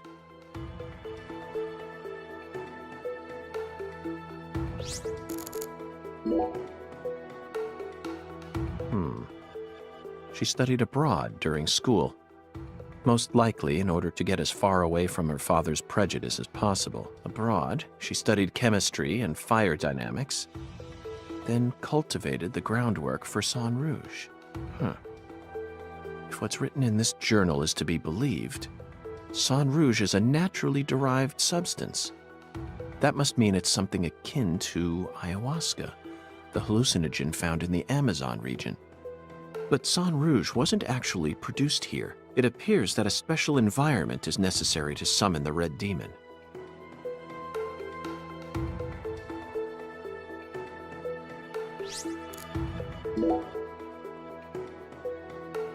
Zach, look at this. It's her. No, him. It says that when Lena was still known as Lenny, he once fell in love with a woman. He fell in love with his older sister. That matches up with what PJ mentioned just before he died. And apparently, they had a daughter. The Clarksons' family tree is far more complicated than I could have imagined. You can say that again. And here it says that the Clarksons' older daughter later fell in love with someone in town and got married. Then she must still be somewhere in this town. Hey, Patty, did you know about all this? I don't know.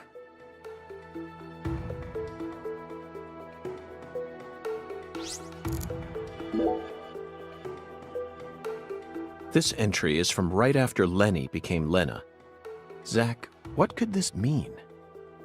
A salesman passing through town gave me an epiphany that changed my life. She didn't create Sang Rouge until after she met this person. And from that point onward, she started fanatically worshipping someone. She also ceases to mention anything more about her older sister, and the word goddess of fertility starts appearing everywhere.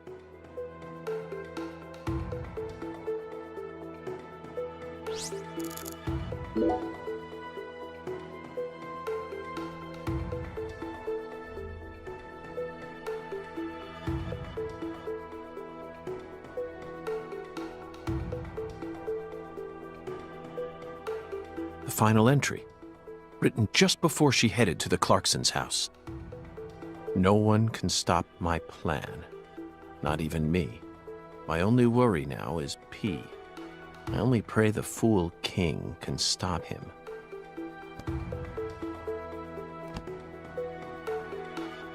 Zach, it looks like we've uncovered yet another new character. Who's the Fool King? This is starting to read like a badly written tragedy. And P. It appears that Lena's worried about whether or not the Fool King will be able to stop our investigation and successfully murder this P character. P. Philip? Or Professor? No. It can't be. Oh. Whew.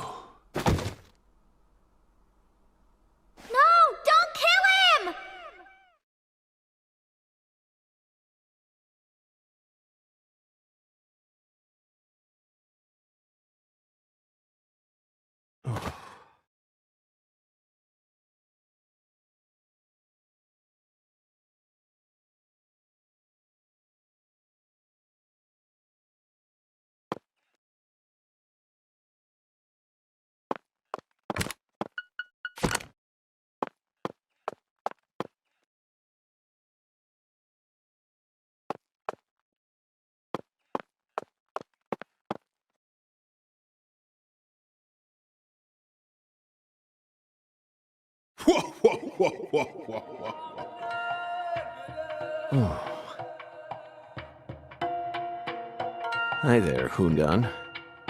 Long time no see.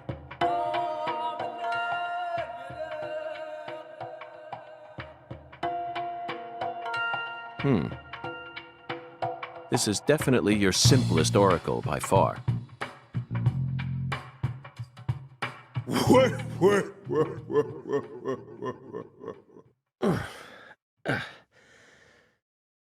Patty. Now it all makes sense. Zach, we need to hurry back to the hotel and put all this in order.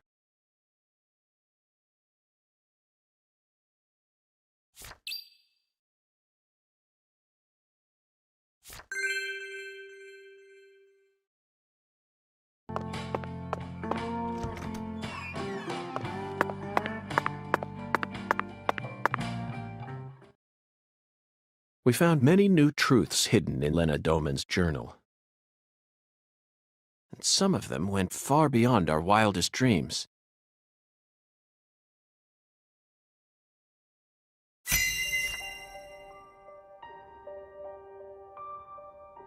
First, we should clear up who PJ's first daughter is. She was a complete mystery until now. But after reading Lena's journal, I became convinced of something. She still lives somewhere in this town. Lena's journal stated that this woman married someone from the same town. Did you figure it out yet, Zach? Who is PJ Clarkson's first daughter?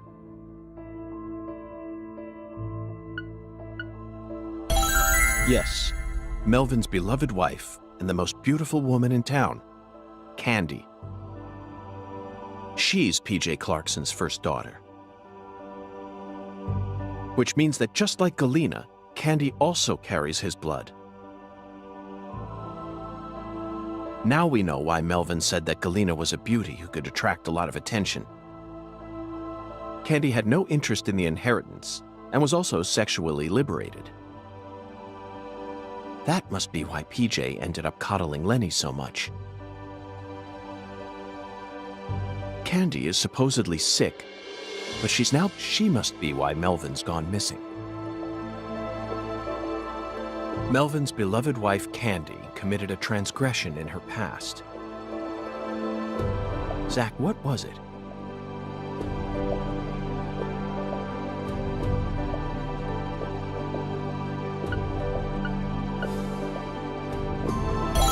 That's right. Candy had intercourse with her younger brother, Leonard. Then she gave birth to a child. A child that we know very well. We never heard any mention of her biological father anywhere in town, despite how much these country folk love to spread rumors. I knew there had to be some secret connected to her birth, but I never thought it'd be something like this. It's beyond anything I ever could have imagined, Zach. Next up is the Fool King, Zach. All you need to do is pick out the person who acted most like a fool when we encountered them. Honestly, the answer is clear, and it's a painful one to accept. Isn't it, Zach?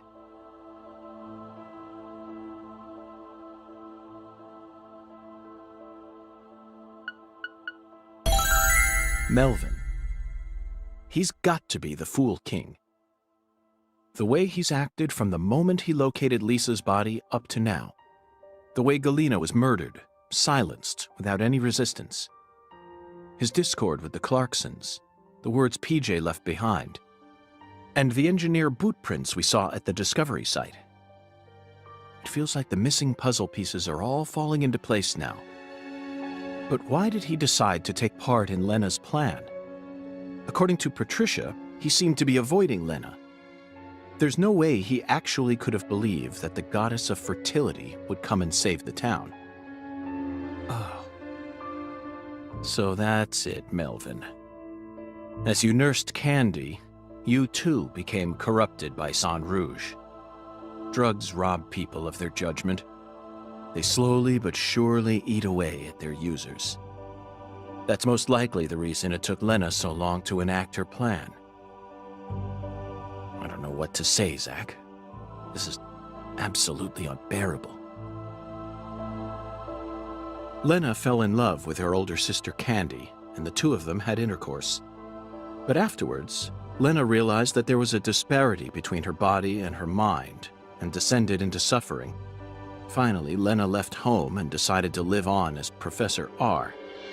Meanwhile, Candy fell in love with Melvin, which led to her leaving home as well. I could only guess that Lena and Candy's relationship continued after they left home. Then, their strange love transformed into something else that bound them together in a powerful new way. Lena must have periodically delivered Sang Rouge to Candy as offerings to the goddess of fertility. It's hard to keep going with this, Zach. You know where it's all leading, don't you? If Lena's plan was to kill off every last Clarkson aside from her goddess, then her next target is PJ's last living descendant. She's in danger. We need to hurry.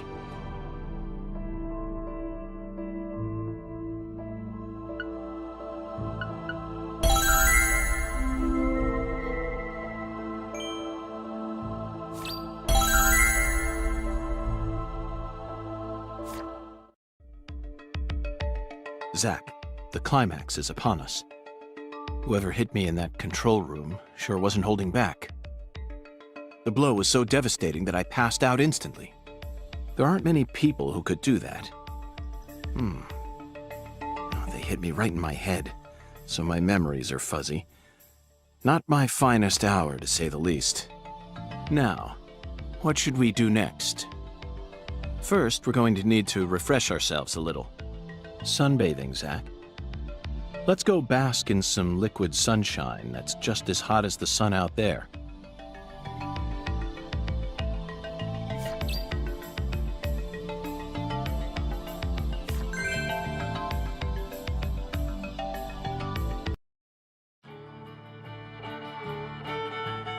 Oh, my lord! You sure look pooped, honey. Hello, Alexis. Yes, someone did quite the number on me. Must have given you one heck of a shiner. Well, let me get you some coffee so you can relax, honey. Yes, that's it, Alexis. Just what I was waiting for. Would it be possible to get an especially pungent cup, smoldering with all the heat of the southern sun? Coming right up.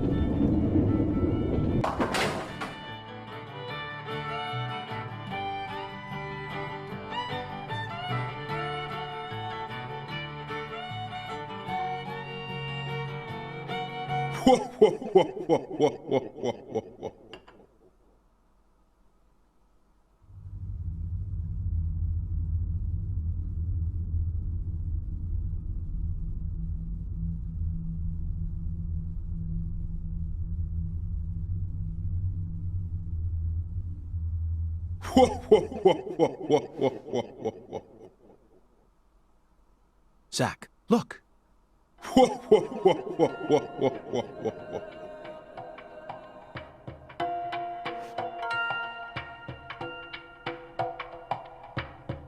Hattie.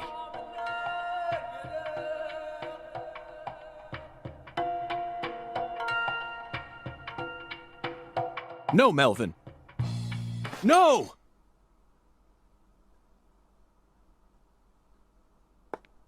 Oh, my lord, what are you trying to do? Wake the dead? What's wrong, honey?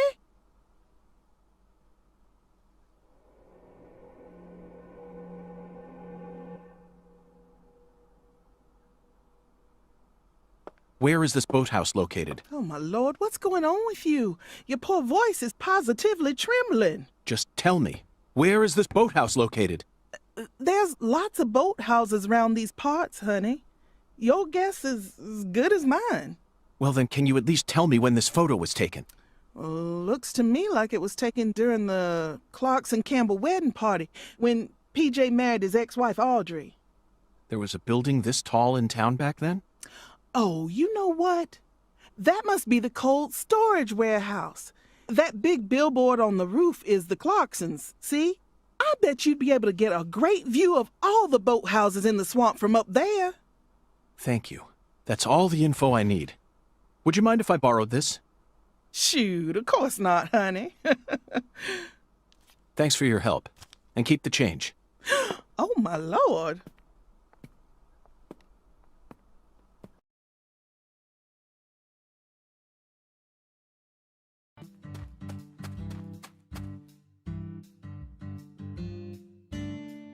Oh, it's you.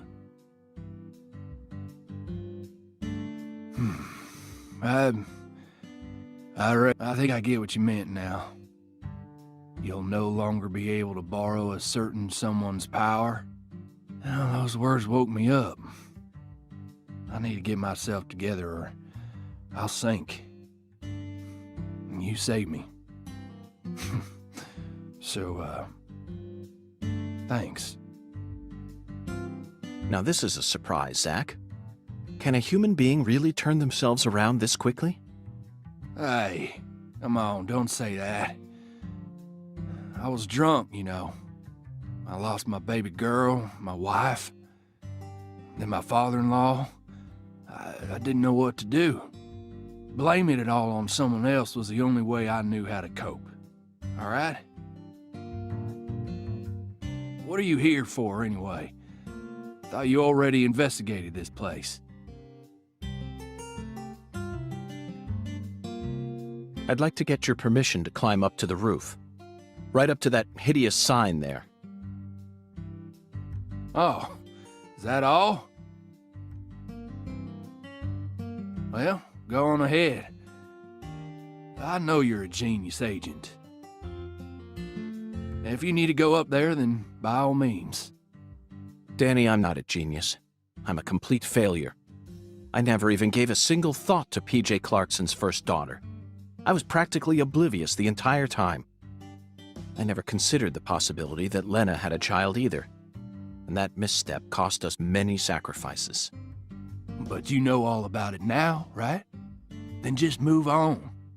You figured out that it was Galena who murdered Lise. And that Galena was being manipulated by Lena. You proved that my treasure wasn't evil after all. It may have cost us a lot of sacrifices, but that still makes you a genius agent. And that's how I know I can trust you. Now, I don't care if you're FBI. I'm still gonna come clean and say it. Whoever killed my treasure is gonna pay. I want to track him down and kill him with my own hands. But I'm a Clarkson too. So I made up my mind. All Clarkson's got a job to do.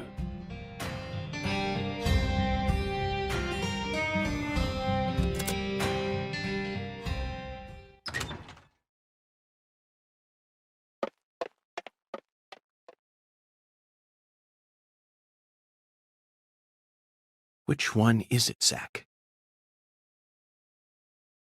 Patricia must be in the boathouse we saw in that photograph, along with Melvin and Candy, the goddess of fertility. What I saw at Alexis's restaurant, not only was my mind still reeling, but the oracle was also rather vague. But so what, Zack? We just need to find the same boathouse that we saw in that picture. There's got to be another singularity inside it.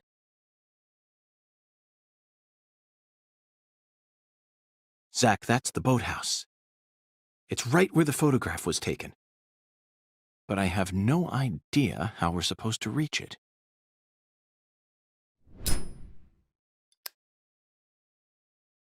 Zack, it looks like we have no choice but to head back to the starting line.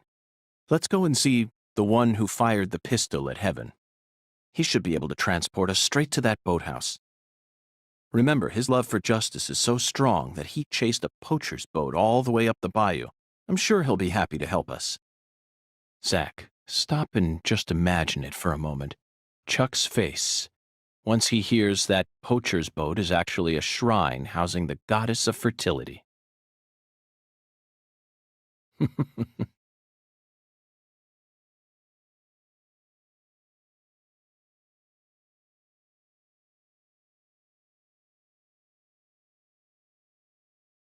What's this?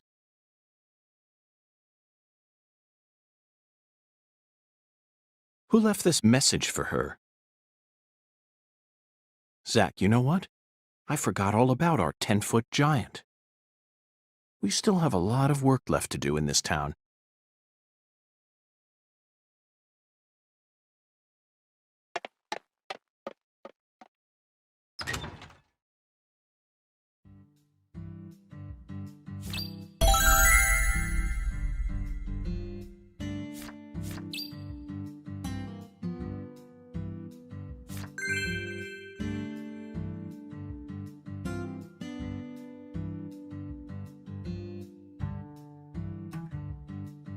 Zach, there's the biggest man we've seen in town thus far. Let's talk to him just in case.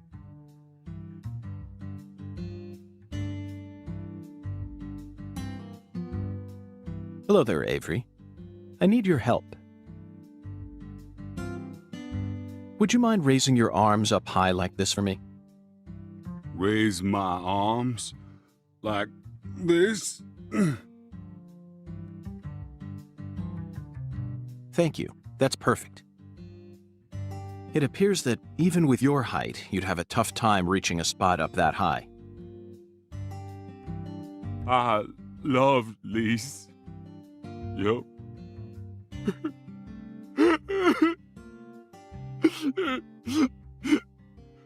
But Lise got cold. Lise turned white. My poor sunlight wouldn't move no more. Avery, I understand how you feel. I'm sure that Lise does too.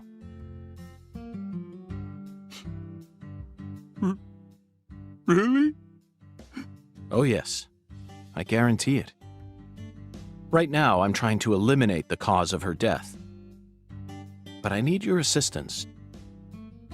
If you ever see a man who looks taller and stronger than you, I want you to let me know. I will. You bet I will. Yup.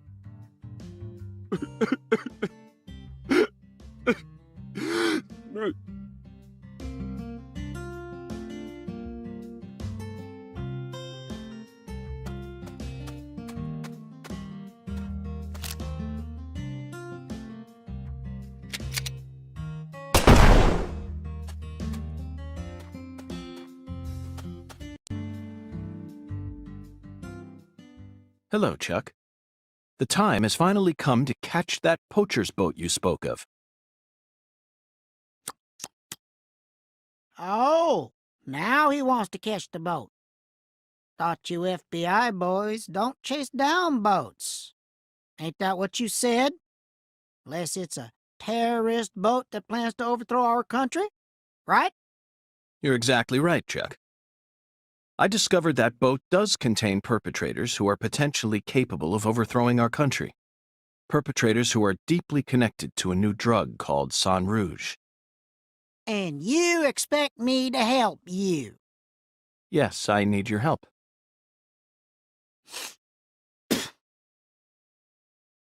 I see you got the balls to match just how big a goddamn prick you are. Poachers can fuck with my farm all they want, but the moment drugs get involved, all of a sudden you're raring to go. Guess what? I don't give a shit.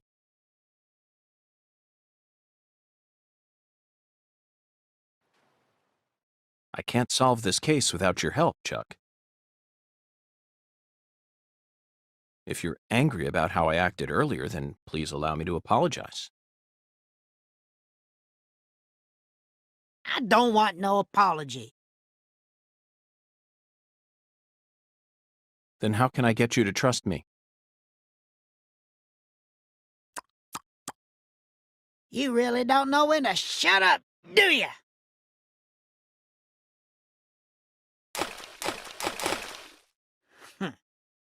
As you can see, I'm busy here. So if you're done harassing me, then, Chuck, that was amazing.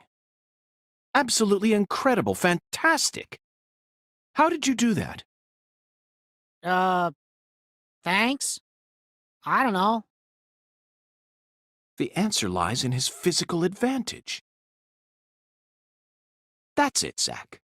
Your stance when you toss makes all the difference. I can't get over how beautiful his stance was. Just what am I missing? You like skipping stones? You know, I always trust a man who knows how to skip good. See, the key to skipping is how close your arm is to the water when you throw.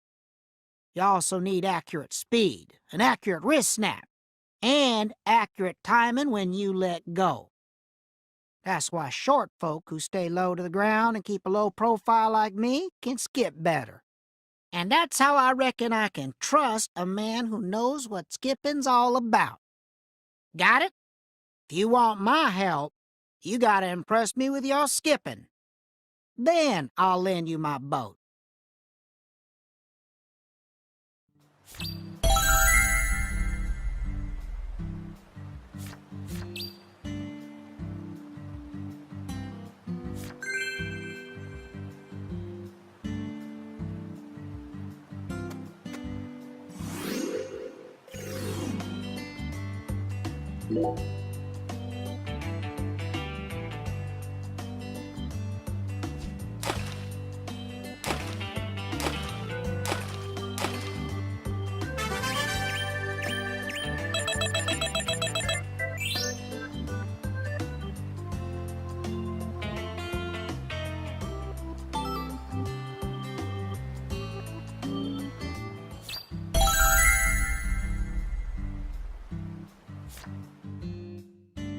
Hot damn! Woo-wee!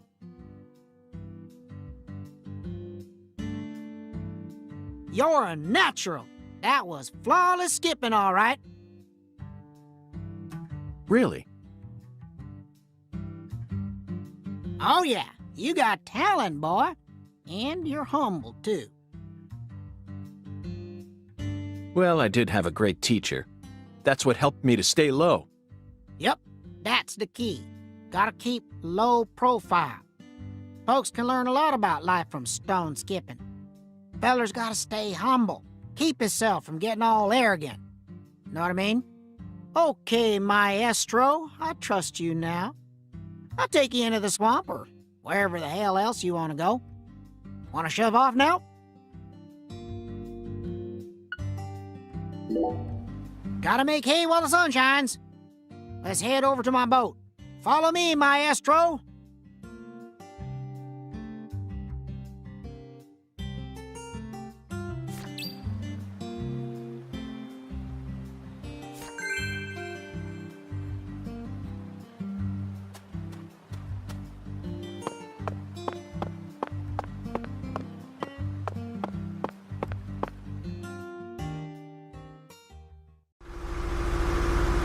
We gotta go round a bit to get to your boathouse.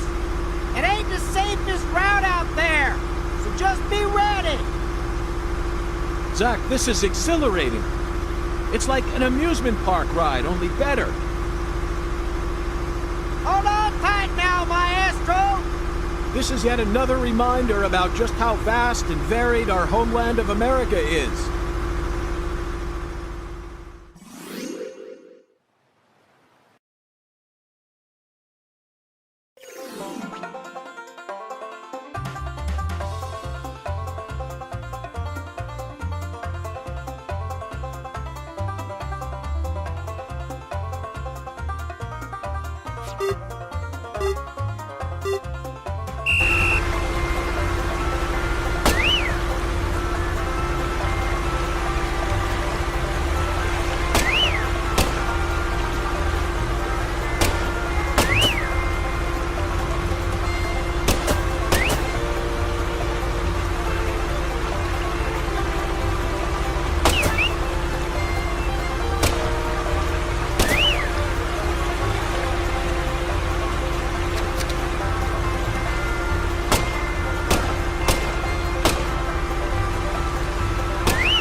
This is as far as I can take you. You're gonna have to walk from here. Thanks, Chuck. Hey, you hear that wind a-howling? That there's a storm coming. You better watch yourself out there, you hear? Oh, yeah. And folks don't usually come round this end too much. So be careful. You got a weapon? Just give me a holler if you need me to come get you. I do always trust a good skipper from the bottom of my heart. I appreciate all your help.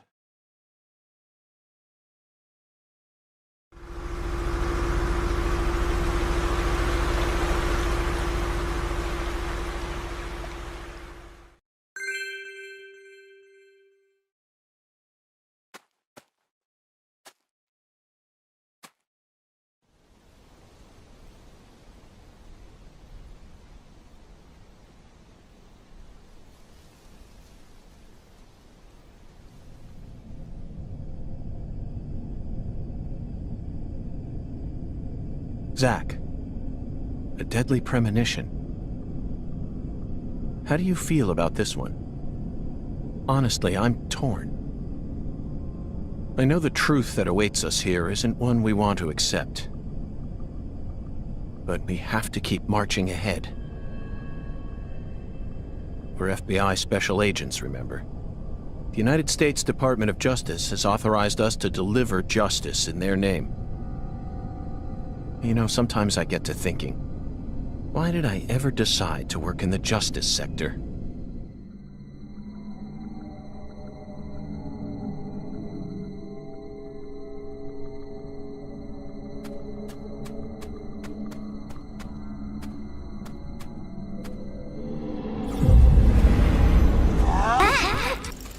I'll curse you.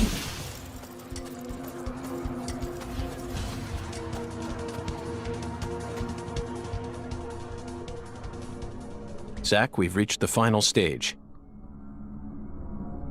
Are you prepared for the truth?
I love you.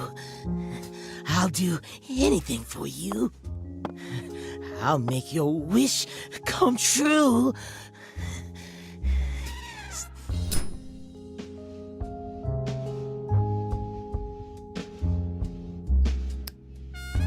You stand before the goddess. Mind your manners.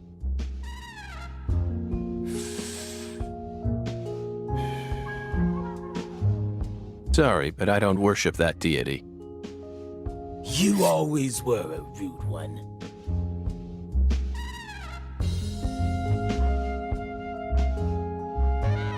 Patty, everything's all right now.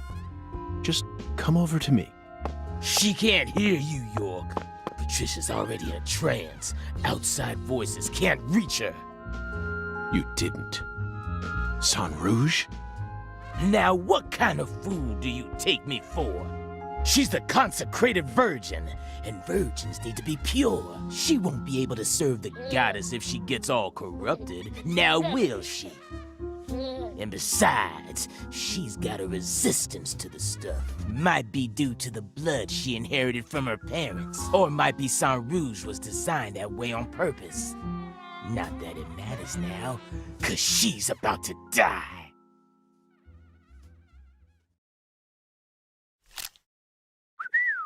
I wouldn't do that if I were you, York. Or did you forget who gave you Mr. Alligator to begin with? You think I'd hand you a weapon without any sort of safeguard in it? This is straight out of a bad C movie, Melvin. Call it what you want, York. But I'm the main character here, and you already played your part. Now that Candy's become the goddess, I will take her once more and claim my seat as the king who rules this town. Yes, I will be the one who rebuilds the Clarksons' legacy! Power isn't important to you, Melvin. All you care about is your loving family, remember? The man who won the heart of the most beautiful girl in the world. Melvin Woods. We can still stop this from happening. You just need to wake up, Melvin. York, you really are a second-rate man. You're incapable of understanding how other folks feel.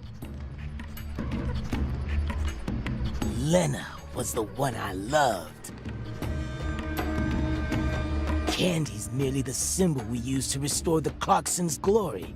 The goddess of fertility is just an idol designed to guide our people down the proper path. I devoted everything I had to Lena. Hey, Patricia! I was obsessed with Lena ever since I was a kid. She lived in a big mansion and also had skin as white as snow. All I ever wanted was to be just like her. My friends were too close-minded to understand. Don't let the white man brainwash you, they said. But race was never a part of it for me. She was always far above that shit. A higher being who surpassed it all. By the time I grew up, she already changed forms and abandoned her home. At first, I was so shocked. It felt like my dreams had been shattered before I ever got a chance to pursue them. But when I finally got a chance to meet her face to face, everything changed. I loved her female form with all my heart. The moment I saw her again, she completely possessed my soul. Hey, York, you know how they say God created man in his own image? That's what Lena is. She's God's finest creation. The perfection of the human race. She wasn't perfect in any way, Melvin. She was just another criminal who happened to be a bit smarter than most. You never understand. Anywho, I decided to follow her plan. And so I became the one who supported her from the shadows, working to fulfill her dream of restoring the Clarksons' glory. That's why I seduced Candy, married her, and kept giving her sang rouge whenever Lena told me to. Then, you know what happened? About 1 year ago, we finally saw a sign of the birth of the goddess of fertility. You mean she started growing horribly obese? 8 years. It felt long, but also short somehow. I knew from the start that much blood would be spilled. But I had no other choice. It was the only way for me to make my beloved angel need me. So you murdered Galena, too? Yeah, that didn't exactly go according to plan. Galena was supposed to kill Lise, and Lena was supposed to take Patricia's life. Then Lena and Galena were supposed to kill PJ and end their own lives. Filicide, patricide, and suicide. These 3 types of sacrifice were gonna complete the blood purge. But then you came to town. You're such a pest, York. I loathe every fabric of your being. Always buzzing around us like a gnat, trying to upset our faith. But no more. I'm gonna stop you right here, sacrifice my daughter, and complete Lena's plan once and for all.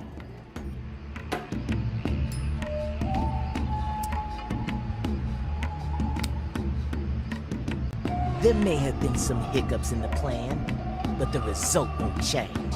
After all, I'm her daddy. In the end, the goddess of fertility and her king will be the only ones left. We'll find a way to make do on our own.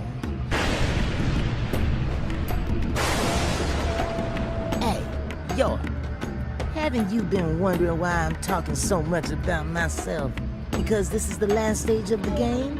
And nope, I've just been waiting for this. The bud. Soon, she'll be reborn, and the goddess of fertility will be among us. It all ends here!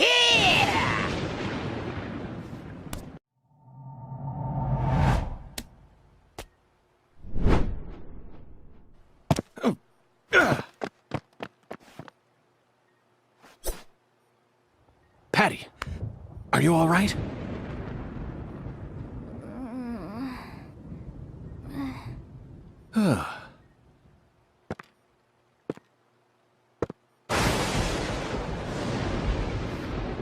Die!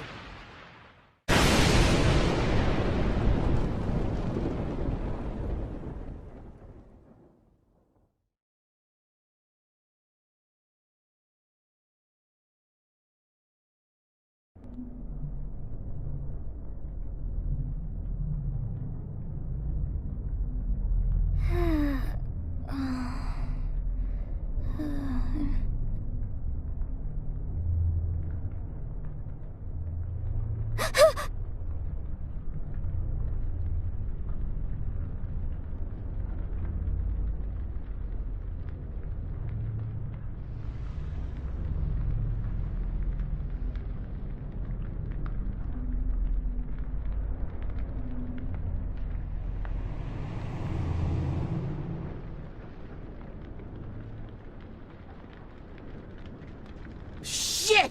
No! Stop, goddammit! Get away from her! Daddy! Mama!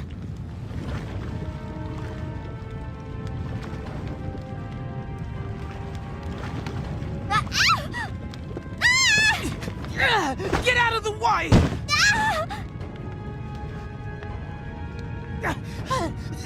But the goddess!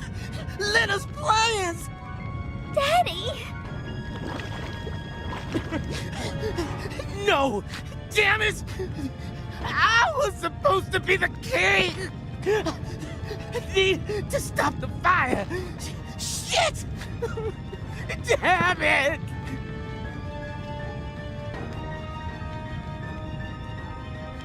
Daddy, run! I'll die for you. Patricia? If Mama and I die, it'll all end, right? I know about the real you. I know that my blood's cursed. So I'm just gonna die. I'm gonna die here with Mama, so it'll all stop. Just please run, Daddy. You're a good man, aren't you?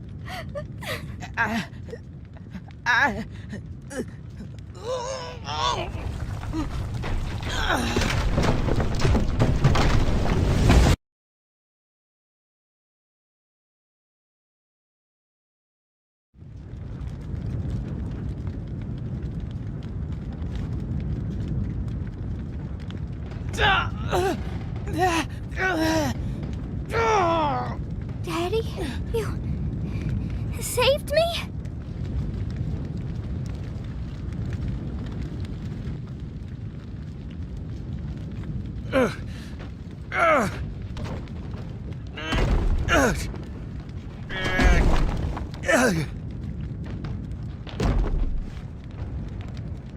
Patty. Zach, I need you. Give me strength!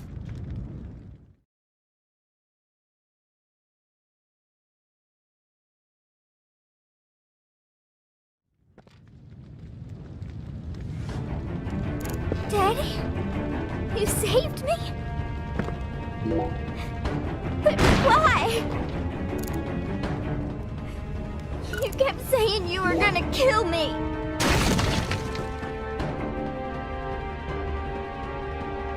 Daddy! I can't do it!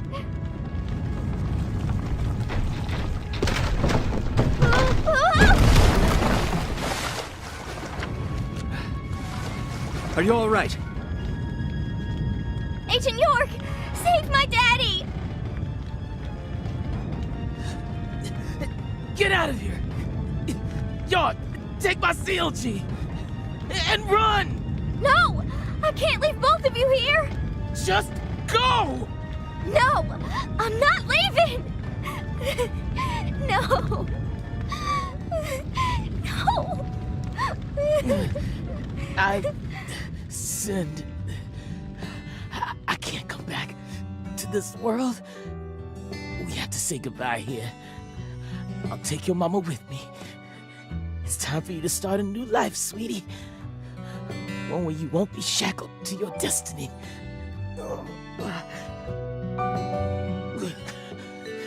York, I've confessed my sins. I'm gonna die here. I know this isn't how you wanted things to go down, but she's innocent. My CLG is pure. Please, just take her and get out of here. No! No! I'm staying with you!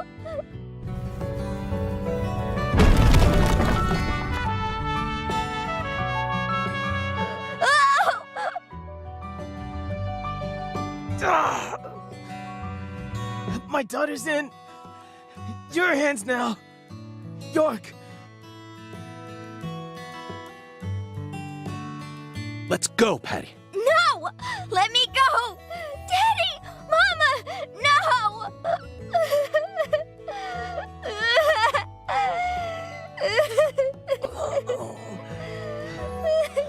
I'm sorry, CLG.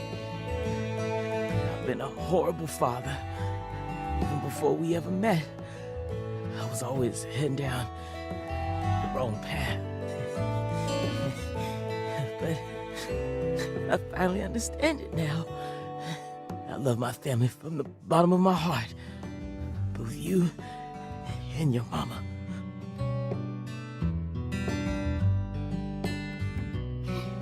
Me too.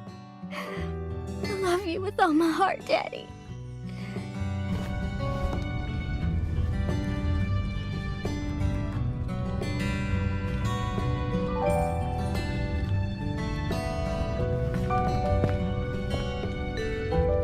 I'm sorry, Candy.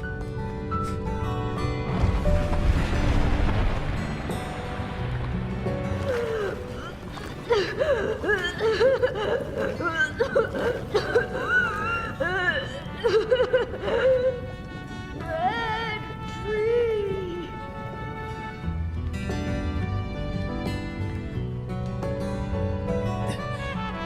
Lena, I'm such a failure.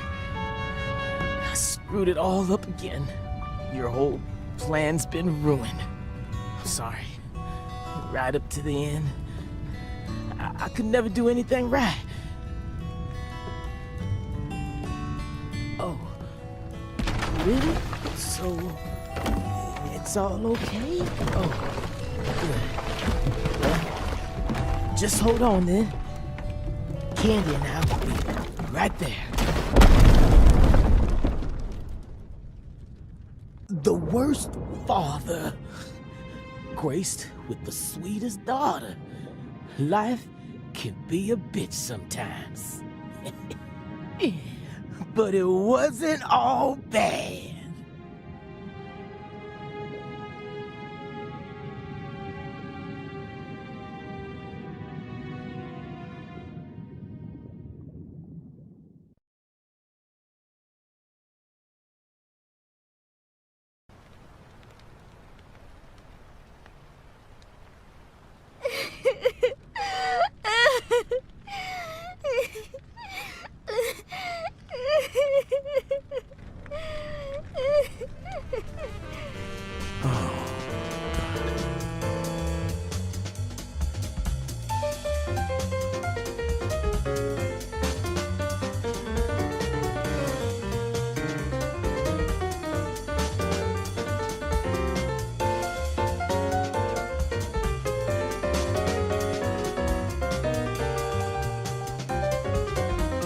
Katrina brought that rain to us. And now, I realize that at the very end, I saw him. But she washed all that away. Every last trace.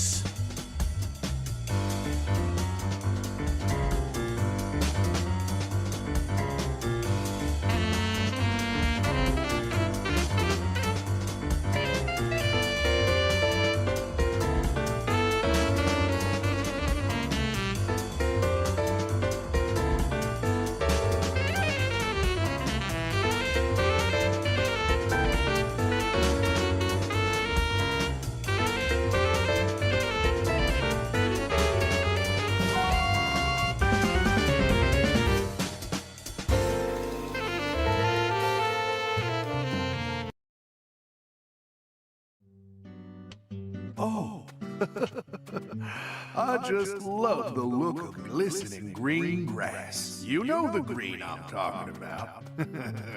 Moist with sprinkler water, reflecting the radiance of the sun. In that regard, Louisiana's grass is in a class of its own. Just picture it. On a clear summer day, a cold beer in one hand, gazing out from your porch onto the garden you're so proud of. This is the life. Doesn't get much better than this. That's how you feel. A well-kept garden and a cold beer, the ultimate combination. They go hand in hand, just like hot dogs and sporting events. But that grass, it's got a bit of a nerve to it. It doesn't matter how many times you cut it down. It'll always keep coming back and turn your eyes away for a bit. And that's when it'll really sprout up. Up until last week, your garden was perfectly pruned and balanced, symmetrical and pristine. But you wake up the next morning, and you can't even stand to look at what it's become. That's why people work so hard to cut their grass. Like it's some ordeal they've been tasked with by the big man in the sky. Oh. And it never ends. Understand me, Zach? If you want to stop cutting your grass, well, you need to either submit to its growth or force it to wither. That's all humans can really do. Hard work never really gets you anywhere in the big picture. Nothing but wasted efforts. You following me here? Now just be honest with yourself. Be honest, Francis Zach Morgan.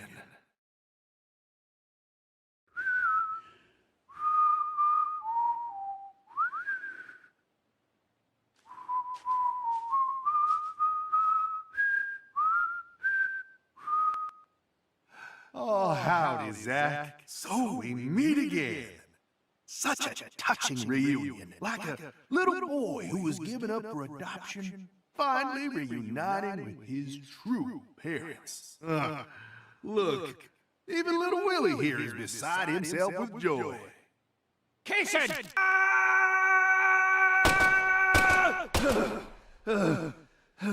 Oh, dear. Damn it! I'm gonna kill you!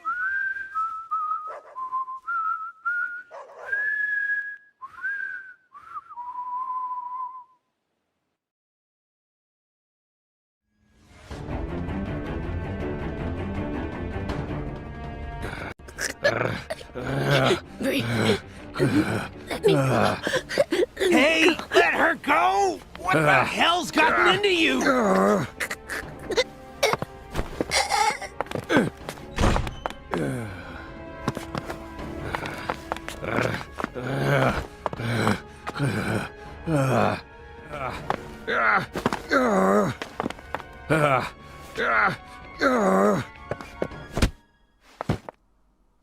Jeez, are you okay?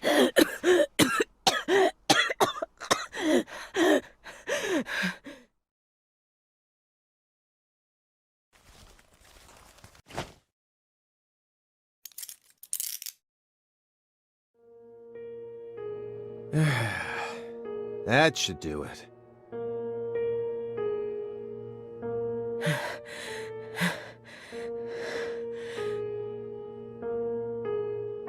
Well, no turning back now.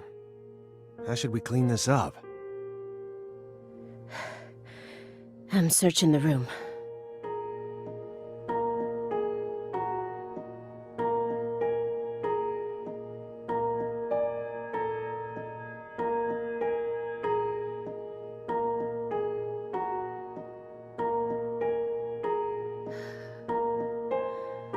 This room is pure insanity. But I can't let it shake me. Why did you come here, Aaliyah?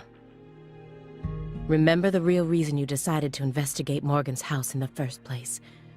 We came here to find a missing girl.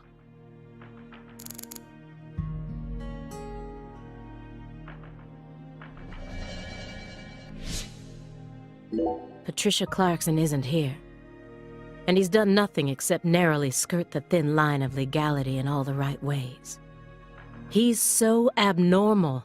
How can there not be a single shred of evidence against him? Come on, Agent Jones. I know you're hiding something. What are you talking about? You've been watching him for 4.5 years, haven't you?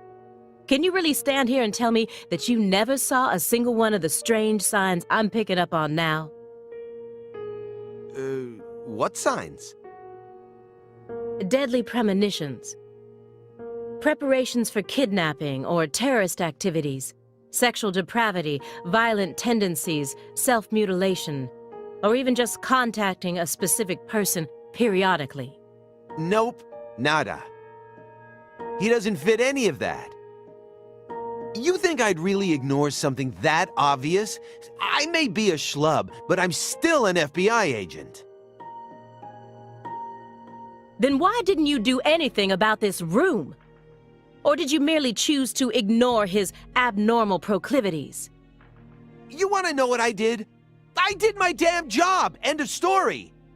I was outside the entire time. How do you expect me to notice a room like this from out there? It's as simple as that. At least it was, until you dragged me into this whole mess. Don't blame me just because your big investigation ended up leading nowhere. Then tell me the truth. After seeing this room, can you really say that man is in his right mind? He kept this room a total secret from you for over 4.5 years. No normal human is capable of such a feat. Only a true genius, or a true monster. Can you really guarantee that he won't try anything if we just let him go here? Well, Then you need to help me. Find some sort of evidence that we can use to make him reveal what he's plotting. Okay.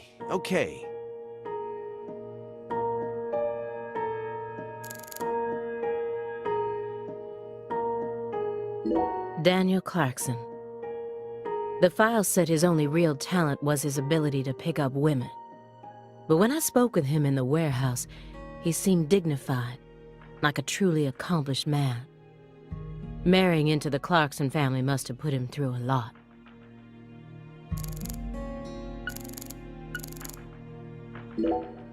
Why do you think Jethro here survived? Why? I mean, doesn't he look like the kind of guy who'd die first in a horror movie? He married into the Clarkson family. He didn't possess Clarkson blood, so he had nothing to do with Helena Doman's plan. The blood purge thing? But if that was all there was to it, then Helena Doman wouldn't have killed anyone but Clarksons, right? Yet a ton of the Clarkson gang members died, along with Sheriff Woods. Doesn't add up. She did whatever it took to achieve her goals. She'd kill if the plan required it. But killing people outside of the Clarkson family was never a priority. Her ultimate goal was to cut off the Clarkson bloodline. Maybe he was always meant to be an assistant to the goddess of fertility. What, like a servant? He was the kind of person who was most in his element when he had someone to serve. Even afterwards, he let Patricia take over the estate, while he became her assistant. As soon as he settled into his role, the townspeople started to respect him. Now they practically revere him, and he's even earned himself a nickname, One-Armed Danny. So you think his life played out exactly the way Professor R planned it to go? Talk about tragic.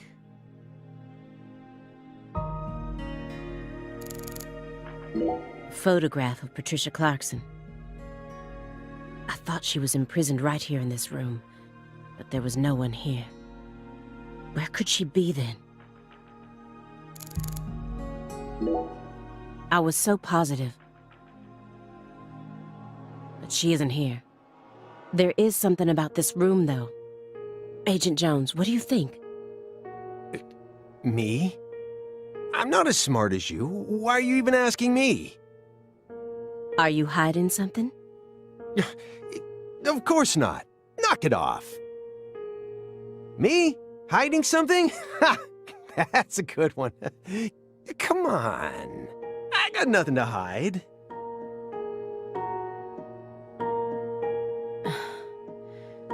I thought I would find answers in this room. I thought that Patricia would be here, but I was wrong. This room is only filled with photos of people related to the case and the handiwork of a madman. Feels like I'm wandering through a heavy mist. Why is Morgan showcasing those women's photos? And that bed.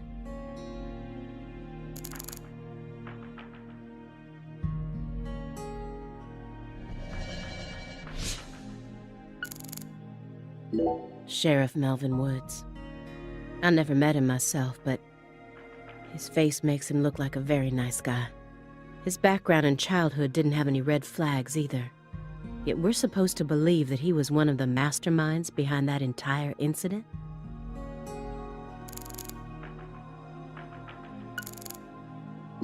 If you loved someone from the bottom of your heart, would you ever be able to marry someone else? Or kill for them?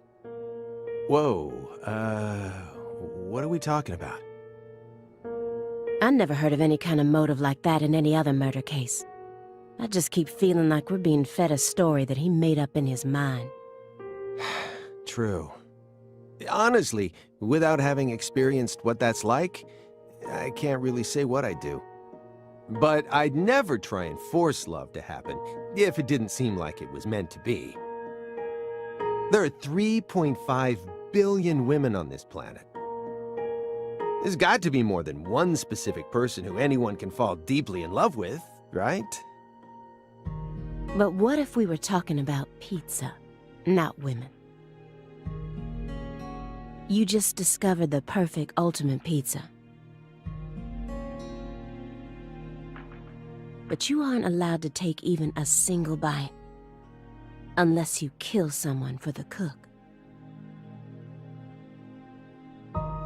Have you ever loved someone with all your heart? What kind of person do you take me for? That's my line.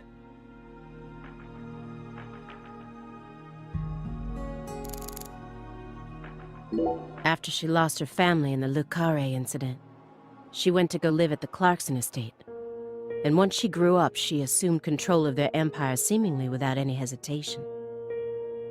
She must be strong. How did she eventually come to accept her cursed blood and the fate it placed on her shoulders? The one who took her in after the incident was Daniel Clarkson, the next in line to succeed the Clarkson family. He's the one that ended up raising her from that point onwards. Isn't fate strange? In the end, two people who were completely unrelated by blood ended up inheriting that house. Yeah, you're right. But sometimes I wonder, what is family anyway? Go back far enough, we're all strangers to one another. We're talking countless generations, marriages and birth, you know. Humans love to deify the rules they create. It's almost like that's been an unwritten law from the very start.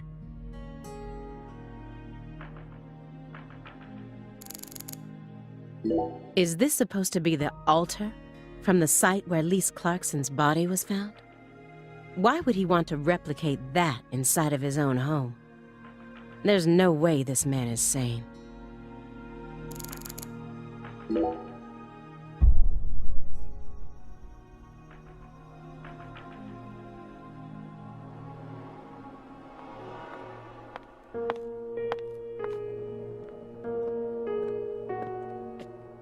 Why did Lise have to die first?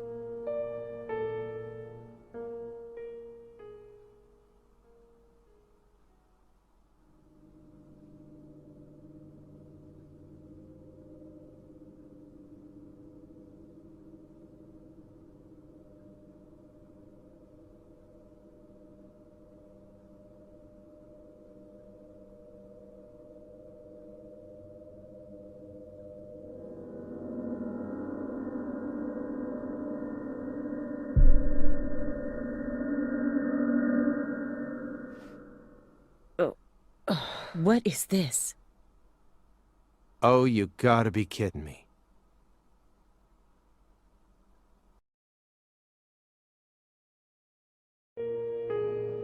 This room paints such a bizarre picture. But upon closer look, I can see some strange sort of pattern to it all. Was Morgan trying to recreate something with all this? If so, there must be a reason for all of these weird and hideous things.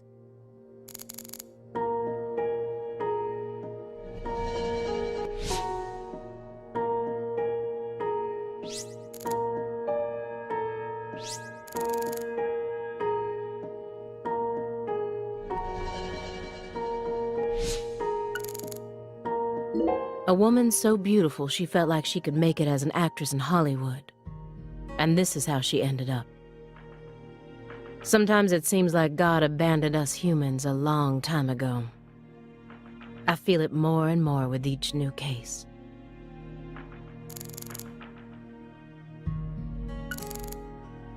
Galena Clarkson went to California to become an actress.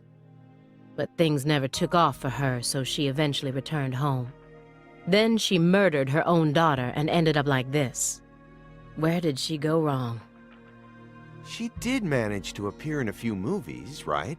Not as any characters with actual names, and never with much clothes on. So that's the only value they saw in her, huh? Sorry, that was insensitive. It's an everyday occurrence in that world. She was also bullied a lot. Bullied? How? They'd cut up her costumes, her scripts, and even her own clothes. Everywhere she went. Then, after 3 years of that, her stylist chopped off a chunk of her hair. By accident. Are you kidding me? I did a little investigating on this. In the end, a self-titled big cheese producer tricked her. She almost ended up going into porn. Not hard to imagine what would have happened after that. One witness said that after returning to Le Carré, she refused to use scissors to cut anything.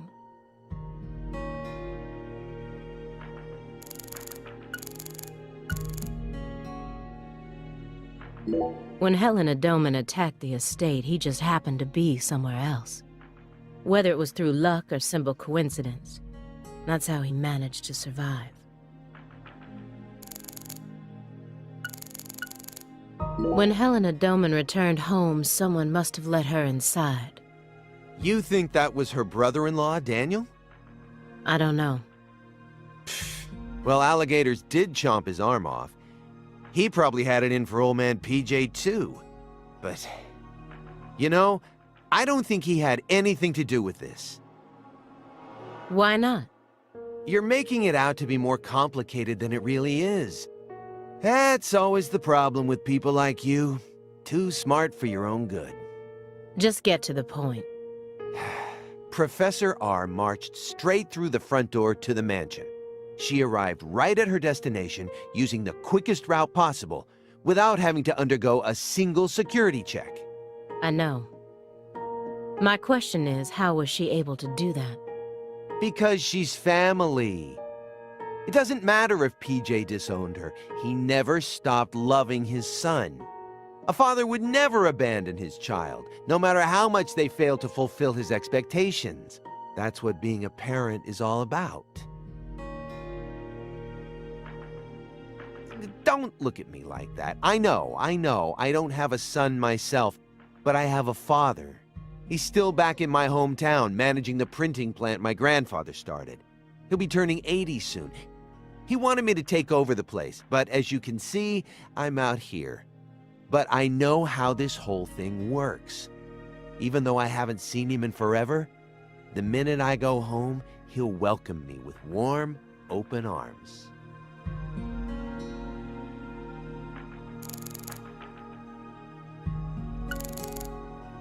I've seen the bedrooms of countless violent criminals, but this one is on a completely different level. It's beyond insane. What's that? A hunting trophy. A brown bear. With a drag. Why is it smoking a cigar? It's probably supposed to represent Philip J. Clarkson's body. And the elk is? Helena Doman. So that's why it's got such good taste in fashion. And this one is Galena Clarkson? Why did he want to line up corpses that were killed in different places, all together in a single room?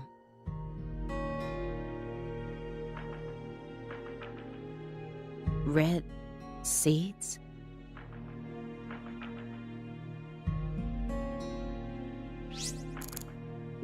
Rope tied around a lighting fixture. What could it mean?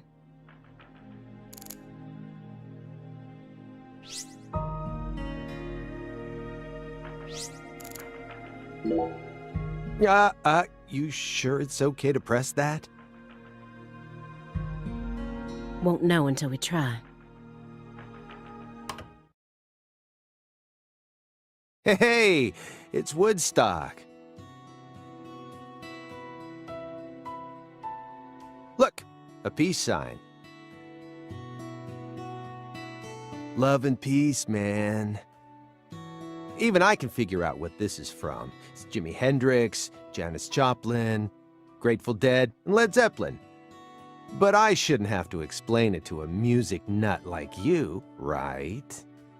That isn't a peace mark. It's upside down. You don't need to be a music nut to see that. Who says that's the top part? If you're looking from Lisa's head, this is the top part, making it a big, fat peace mark. No, this is the ground. Where's your proof? The red seeds. Seeds go in the ground, right? That makes this wall the bottom. Lisa's head is clearly at the top. Period. Also, Agent Jones. Led Zeppelin never played at Woodstock.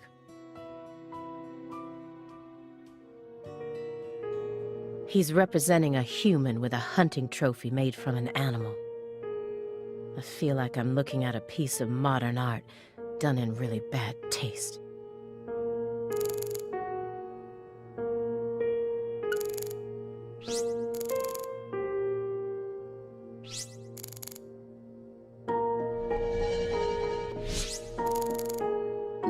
He was going back over the Le Carré case together with the Greenvale case. Just as I thought, these two cases are connected, but in a different way from what I originally thought.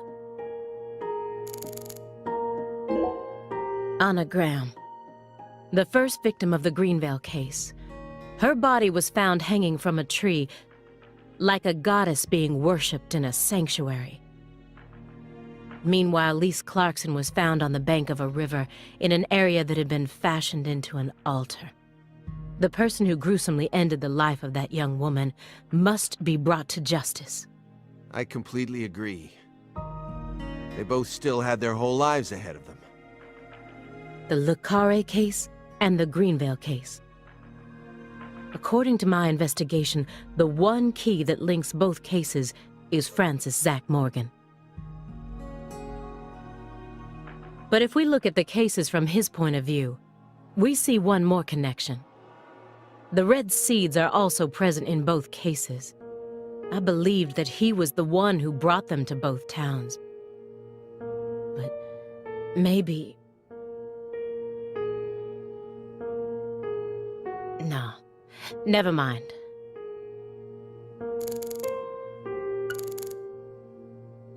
He took in the daughter of the man who murdered his beloved wife and daughter. That's quite the feat.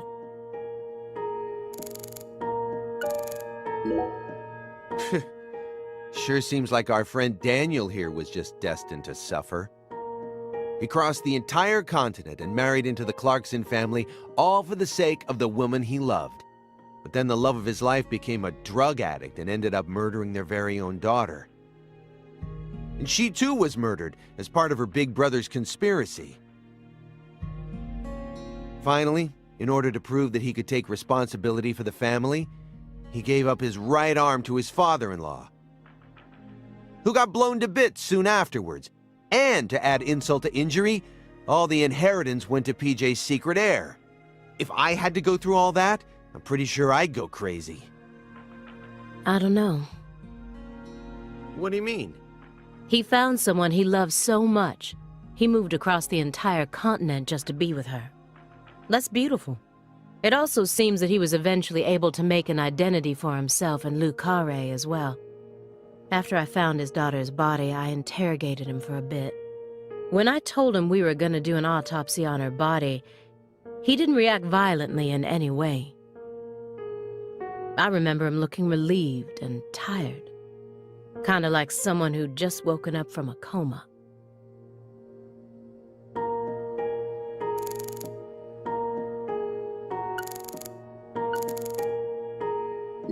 According to Morgan's story, she was the mastermind behind everything. The whole purpose of her plan was to protect her declining clan from their imminent downfall.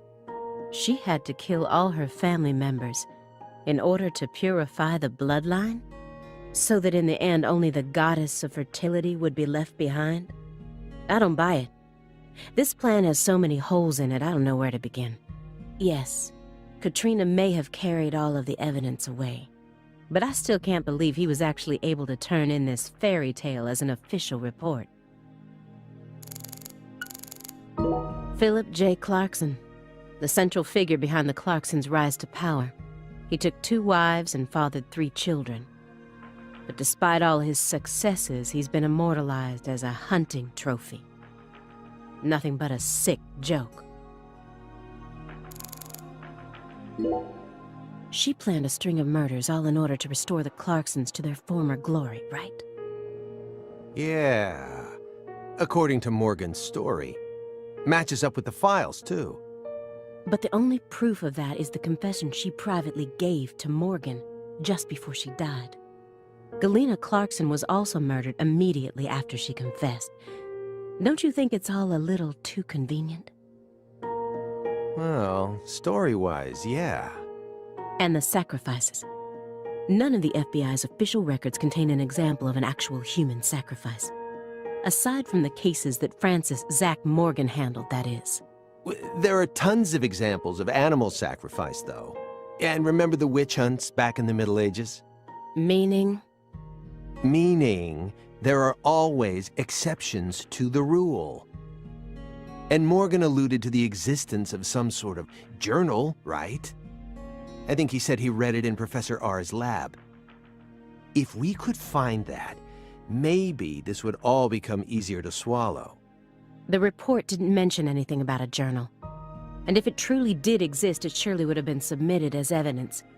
Unless he tried to cover it up on purpose. Or? Unless the journal never existed in the first place. Exactly.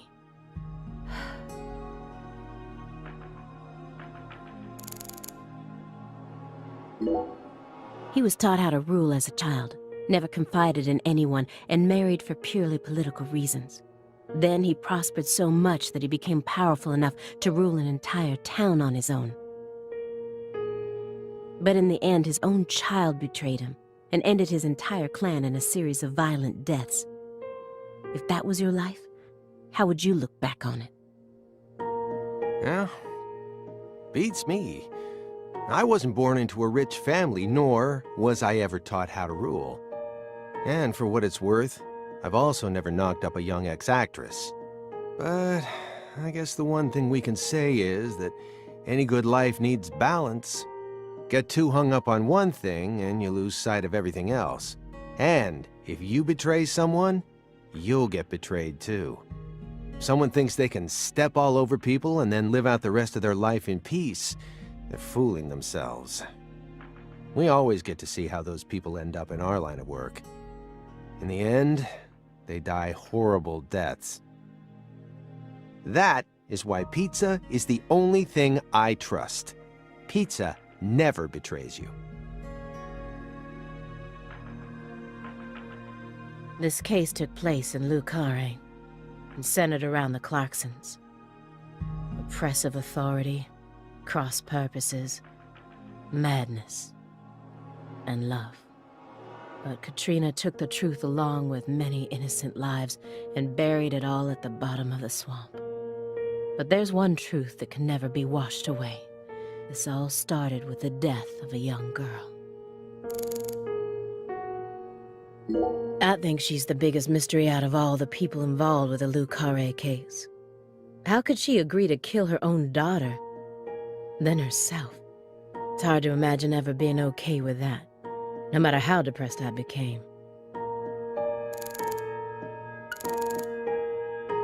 The 16-year-old girl who was murdered in Lucare in 2005. After that, she remained frozen for 14 years, waiting for someone to discover her.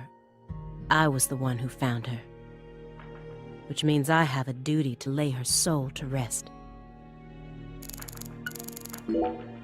Everyone thinks that the principal thing to the tree is the fruit, but in point of fact, the principal thing to it is the seed. Now I know why Lise Clarkson was murdered first. Lisa's death was Professor R having second thoughts. According to Morgan, her plan was to perform parricide and filicide, then commit suicide. Those were the 3 deaths necessary to complete the ritual, remember? Which means she technically could have killed Patricia first. That would have been the best way to delay any interference from the Clarksons themselves. The reason she didn't kill Patricia first is because Lena was actually following a different plan inside her own mind. Or perhaps she merely changed her plan as she followed through with it. At some point, new emotions started to take root within her. She had second thoughts about something. And in order to shake those off, she used Galena to kill Lise first, in order to cut off any possible escape. But that only made her plan move ahead quicker than she could have ever imagined, which forced her to rush right up to the end with those misgivings always in the back of her mind. Huh? Wait, hold on. Yeah, you lost me. What are you talking about? In other words, at some point, Helena Doman decided that she wanted to make Patricia the next heir. The blood purge wasn't for the goddess of fertility. It was for their daughter, Patricia. Wait, are you saying Helena knew from the start that Sheriff Woods would die with Candy?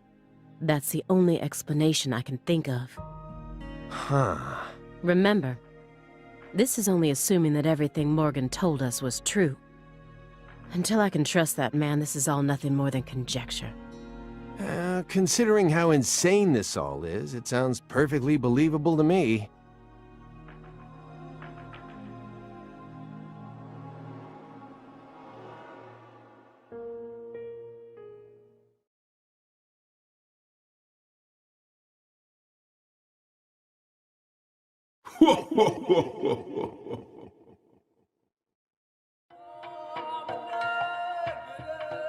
Francis Zach Morgan. Remember me? Oh, cat got your tongue. Understood. You know why I'm here, don't you? Surely you must know what this means. To commemorate our reunion, allow me to give you another oracle. The contract, once signed, will last for eternity. But only in the presence of true love.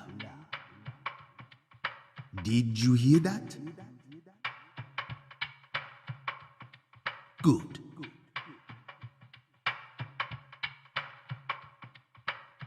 It's been a while since I felt this. You know, there's hardly anyone in this era who can see me like you can.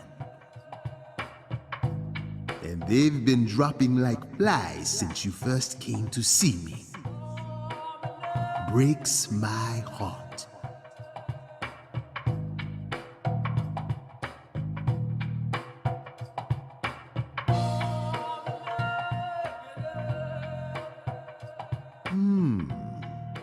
We don't have much time. Do you have any questions for me?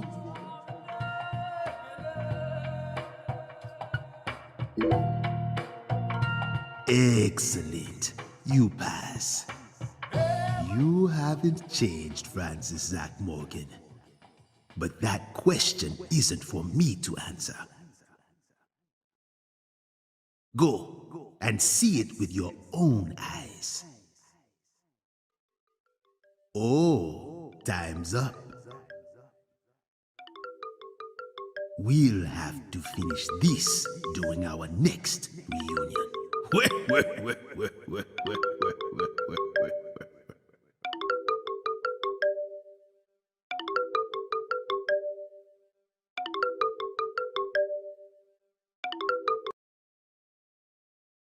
Oh, this is bad.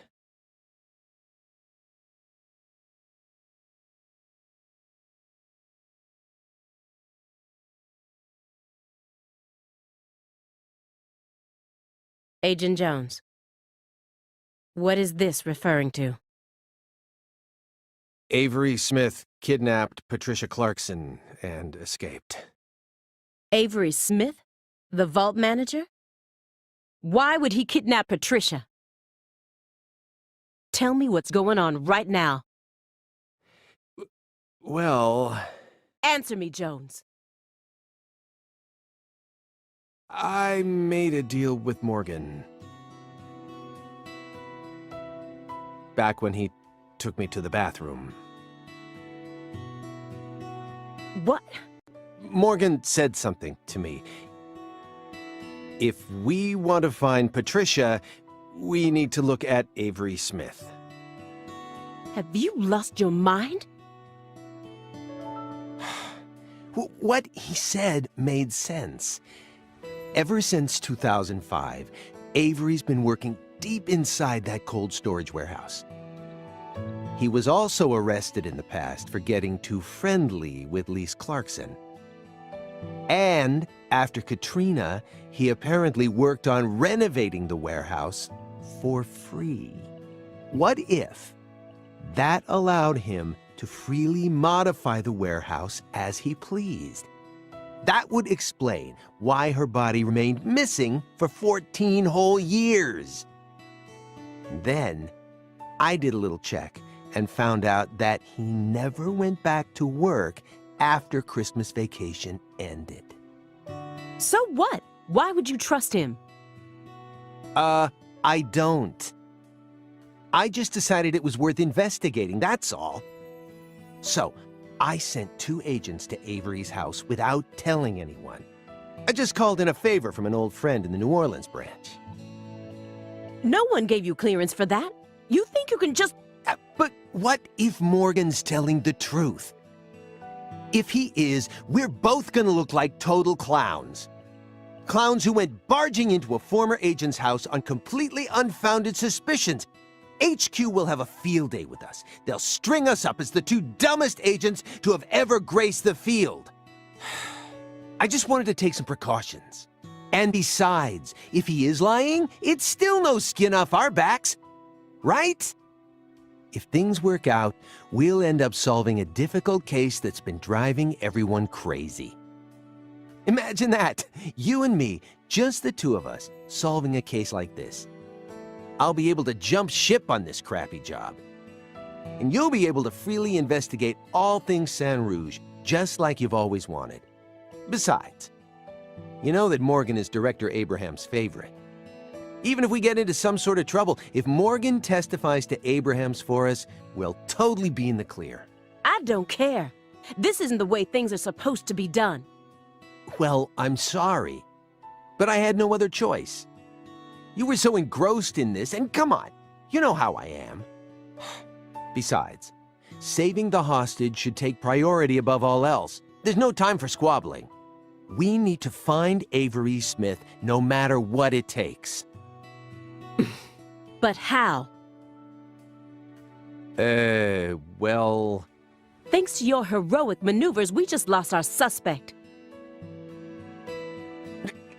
I know, but... I know how to find him.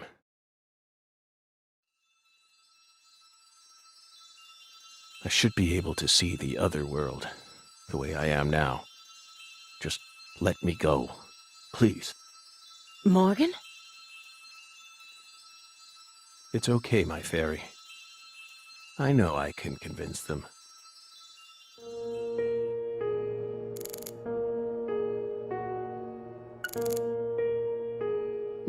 Aaliyah Davis. She's on edge, as she should be. Who wouldn't be after seeing this room?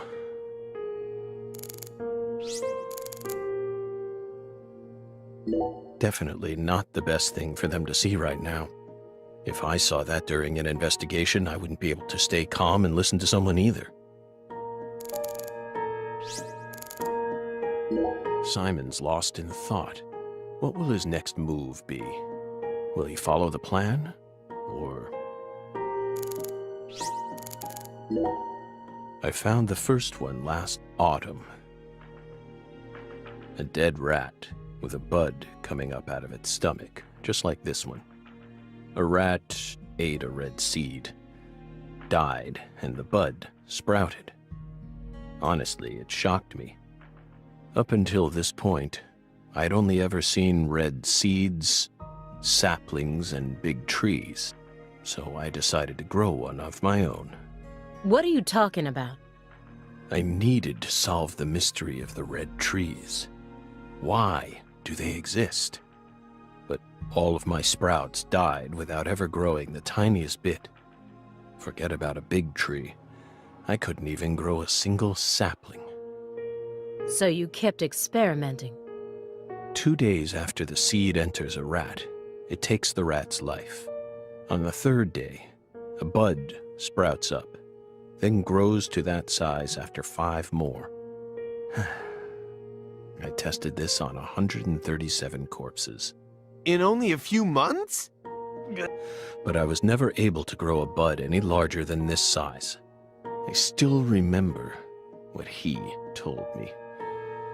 Apparently, there's a special trick to making these grow.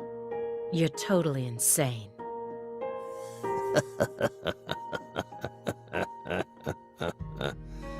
Maybe.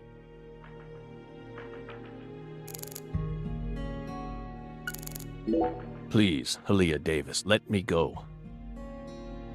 This is our case to finish. No, you aren't an agent anymore. But you don't know how to find him. Neither of you ever could. Oh, I'll find him. I swear on my pride as an active agent that I won't give up until I do. That won't get you anywhere. It's beyond you. Shut up! You think we can't find him, but you can. Just how stupid do you think we are? If you want us to believe you, then it's about time you showed us some proof. I don't have much time left. I'm pretty sure that's why I can see the other world now. I'd lost that sense ever since the Greenvale incident, but it's back now. Please, will you just trust me? Come on, Simon. You'll trust me, won't you? What? No, Agent Jones. Remember the warning I gave you at the very beginning? You can't let him take control of the conversation. Yeah, I know. I know.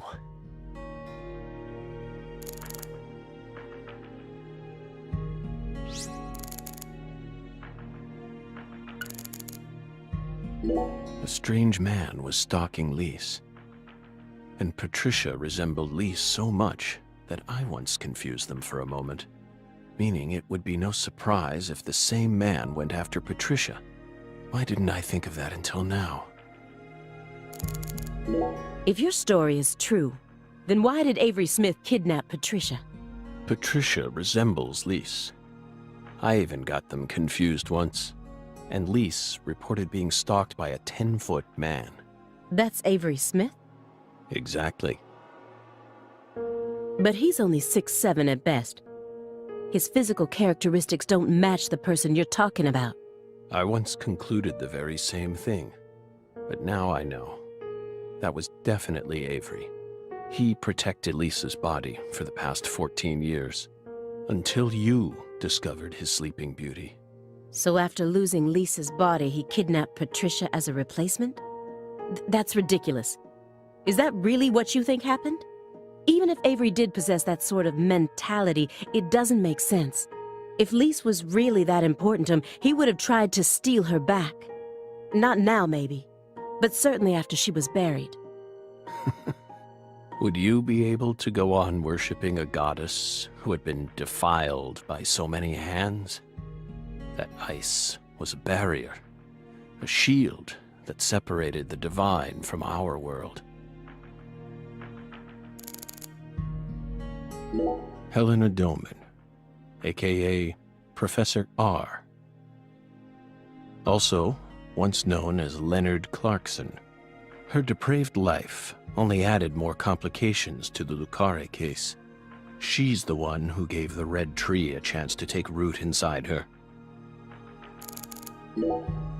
You said that she was the mastermind behind the tragedies in Lucare.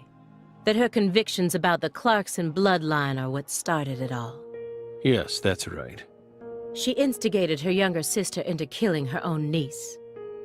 Then she committed suicide immediately after killing her father, hoping that Sheriff Woods would be able to complete her plan. How could one call such an unpredictable series of events a plan? And as we saw, Sheriff Woods chose a fate that was completely different from what she envisioned. No, he didn't. In the end, things went exactly as she planned. What do you mean? At a certain point, she realized that her plan was wrong. So, she tried to adjust things, using me as a pawn. But then, the unexpected happened. She and I both underestimated what Avery was capable of. That's why I'm here right now trying to convince you, in order to save Patricia's life. A lot of time's passed since I last saw Patricia. If I hadn't gone back to Lucare, she probably would have never been kidnapped. I dragged her back into her cursed destiny. Hey, Belle. Your hypothesis was pretty much on the mark. Last week, I went back to Lucare. Then I bought a used car and got on a train in Trenton. But not for the reason you think. I wasn't stalking Patricia. And I'd never try to kidnap her. Then why would you go there? Why would you risk so much, especially since you knew that you were under surveillance? Because, once again, I'm chasing Sang Rouge. Sang Rouge?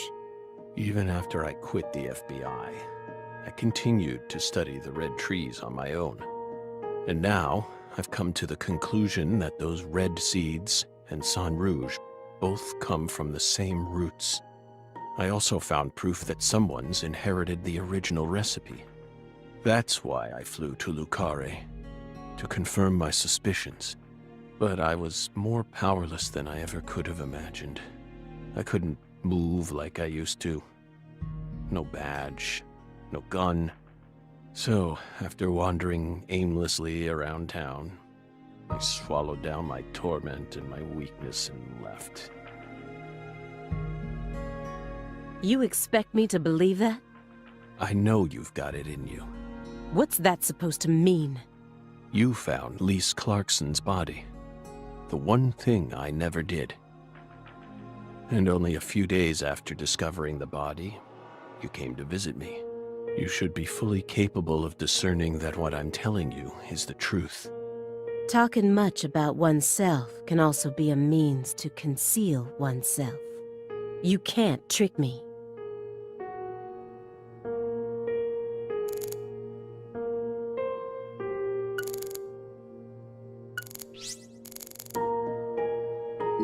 The man who built up the Clarkson Empire, he must have been able to withstand unfathomable pressure and accusations while constantly spilling human blood. The more I learned about him, the more I felt like he was completely beyond my reach. He possessed an impeccable mind. I can still remember that even now. When I first met P.J. Clarkson, how did I feel? I just thought, oh, so this is what it feels like to be in the presence of a truly powerful person. He had a very unique aura, as if he had surpassed the realm of good and evil. It's the kind of feeling you get when you come face to face with a legendary actor or an influential politician.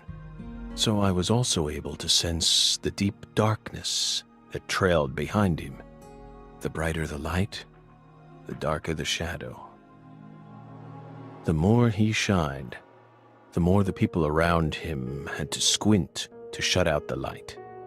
The heat was just so intense that it forced people to shut up their hearts in order to keep from burning up. But Patricia was different. She greeted travelers with a warm embrace, like the real sun. I'm going to save her, even if I need to walk through a bullet to get there.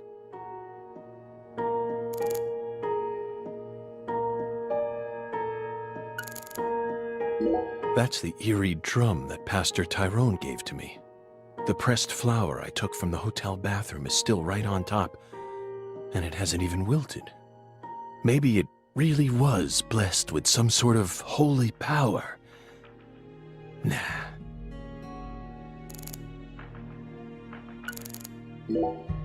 What is this drum? Please don't tell me it was a tool they planned to use for the... Sharp eyes as usual, Belle. No. It was part of an even darker ritual. I can't even bring myself to say its name. It was far more important to our case, and far more horrible, if you can believe it.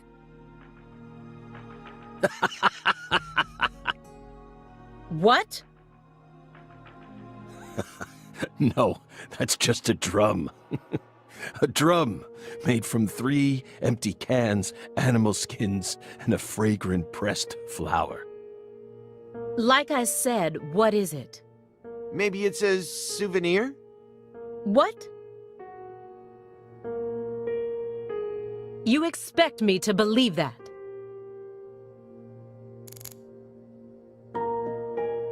Avery showered me with key words. Smarty pants scientist, research, and lab. Why didn't I pick up on any of it? If shallow prejudice is what prevented me from taking his words seriously, then I truly am a failure as an agent. No, I know why. I was still immature as a human being. You said that someone inherited the Sang Rouge recipe, didn't you? Is that someone Avery Smith? It has to be. Avery used to help Professor R do research in secret. What? Well, that wasn't in the report. I only realized it just now. The moment I spilled my coffee on the floor. Avery revealed that he was helping with some sort of research. But at the time, I let his confession go in one ear and out the other. Now that I look back on it, I realize it was solid proof that he was helping her produce Sang Rouge. What makes you think that? He had free access to the deepest parts of the cold storage warehouse. Oh. Wait. Meaning... Sang Rouge needs to be produced in an extremely cold environment. Exactly. Aaliyah Davis. You already considered this possibility, didn't you? That's why you investigated the cold storage warehouse as soon as you got to Lucare, in order to locate where Sang Rouge was being made. Then, you came across Lisa's body by pure chance.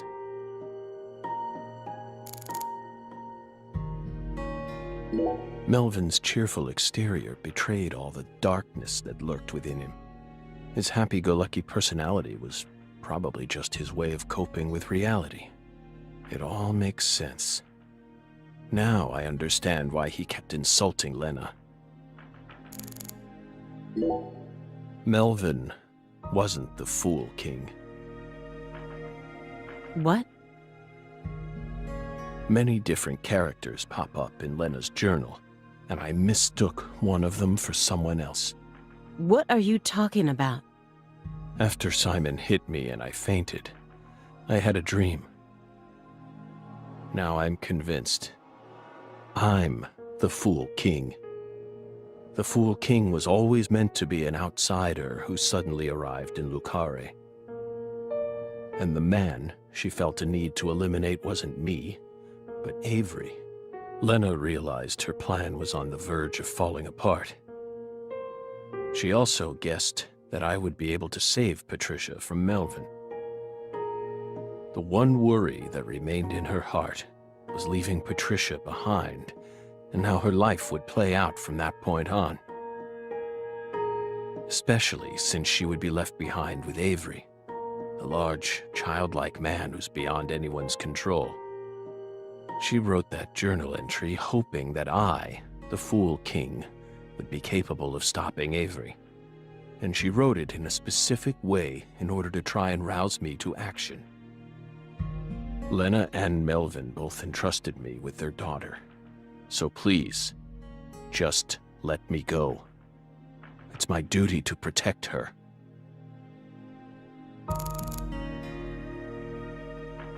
The Greenvale case.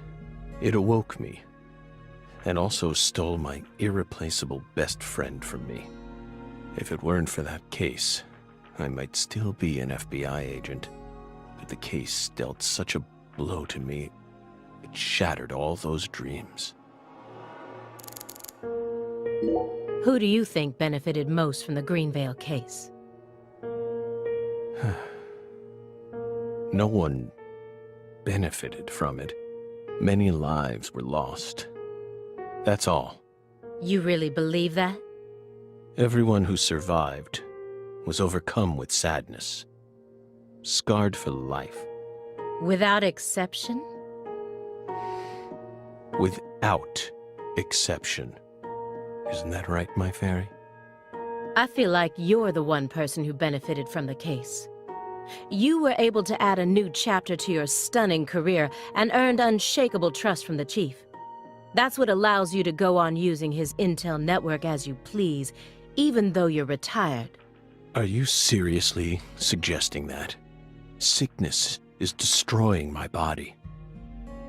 I feel like I'm on the verge of losing my mind, yet somehow I'm unable to forget the cases connected to those seeds, whittling down what's left of my life, chasing them.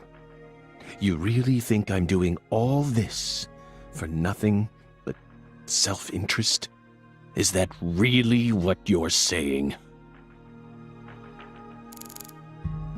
Aaliyah's smart. She's top class, even within the FBI. She must understand that what I'm saying makes sense. The problem is that she's too smart. The way she is now, she'll refuse to accept anything that can't be explained with logic.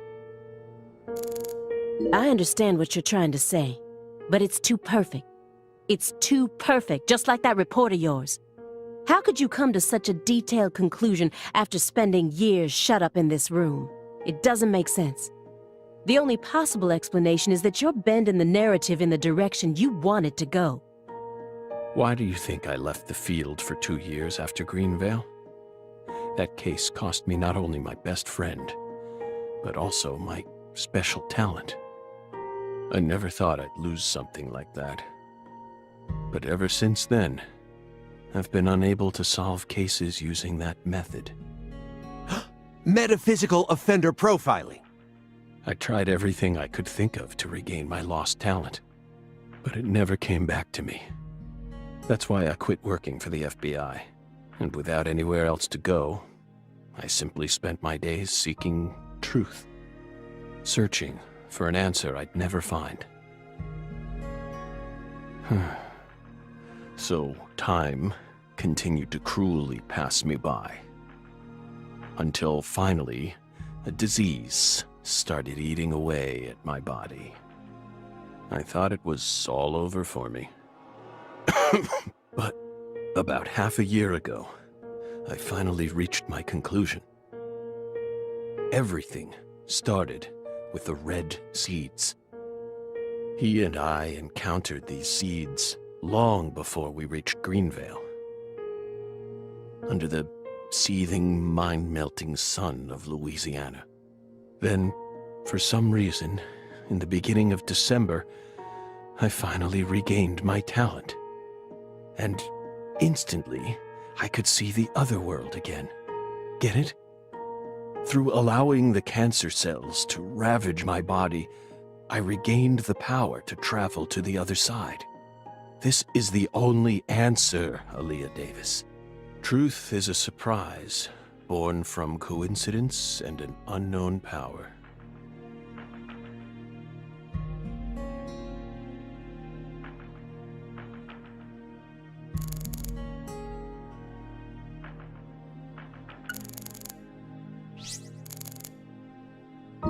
Her actions shocked me the most. How could a mother ever kill her own daughter? But I know the answer now. The red tree. The red tree can take control of everything. It's what leads us into the mouth of madness.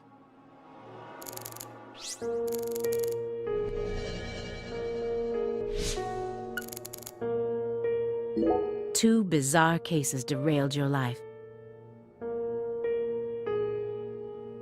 It must have been extremely painful. You have my deepest condolences, but that doesn't put you in the clear. You're still a suspect.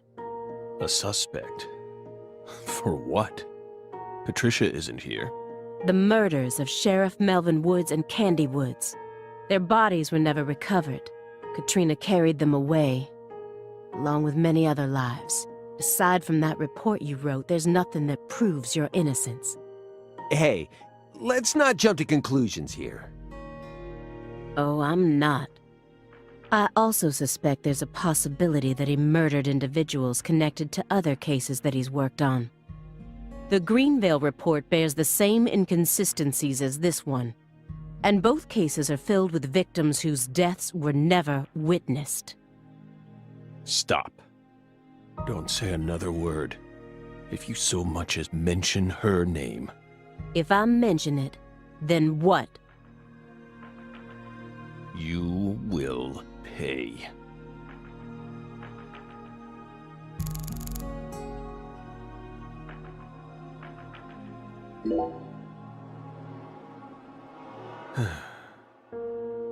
Bell.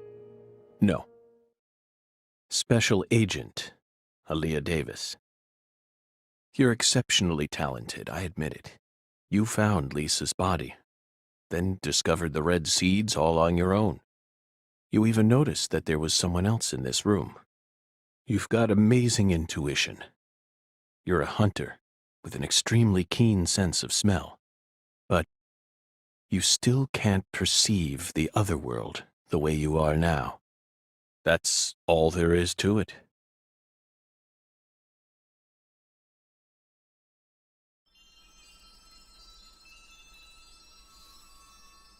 Simon, look inside that trash can. Huh? The trash can? It's right behind you. Then you'll know for sure that I'm telling the truth.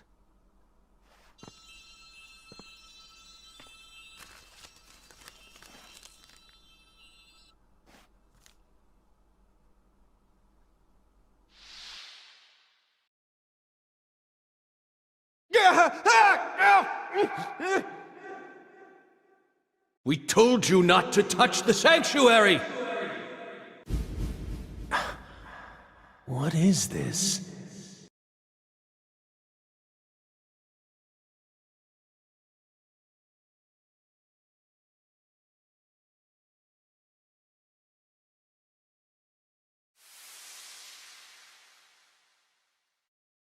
What's on that receipt? What is it, Agent Jones? F.K.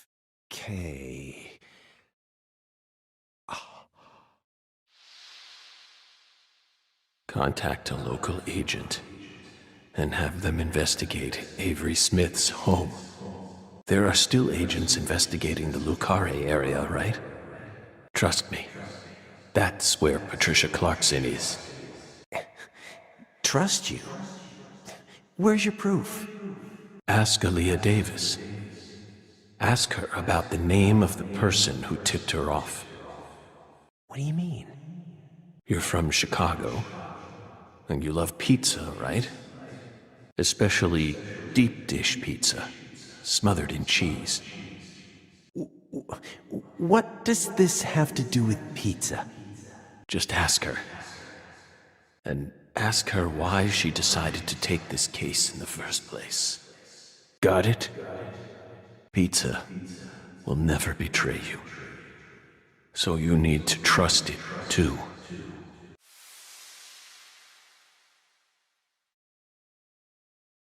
But how could you have known that I would come here with her? I didn't. I just bet on you. God damn it. Hey! Tell me what's going on right now, Agent Jones. Thank you, my fairy. Car key, Simon. Let me go. Don't worry. Just trust in the pizza. I'm the anonymous tipper. F.K.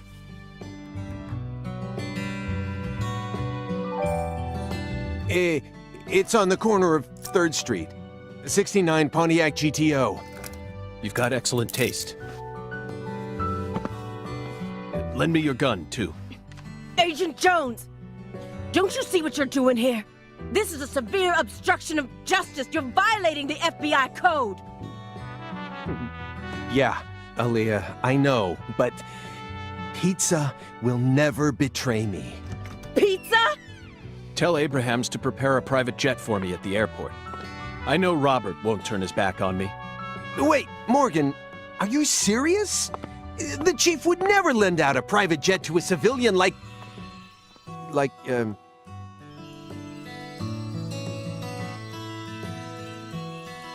I have to leave you for a bit, my fairy. They'll be fine. They'll figure it all out.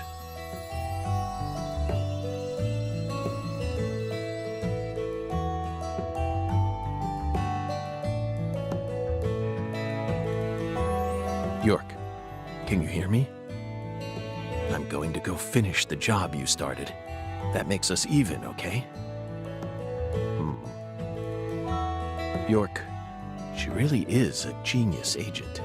She's probably going to end up being an even better agent than we were. She just needs more experience under her belt. She's still only pursuing the world she can see with her naked eye. She needs to experience more frustration. She needs to strengthen herself. On the other hand, Simon's much smarter than he looks. No wonder he was able to go on watching us for 4.5 years. All that struggling under the surface paid off in the end. Do you want to know why he decided to start trusting me? It's simple. It's all because of the name I used to send the tip to the FBI.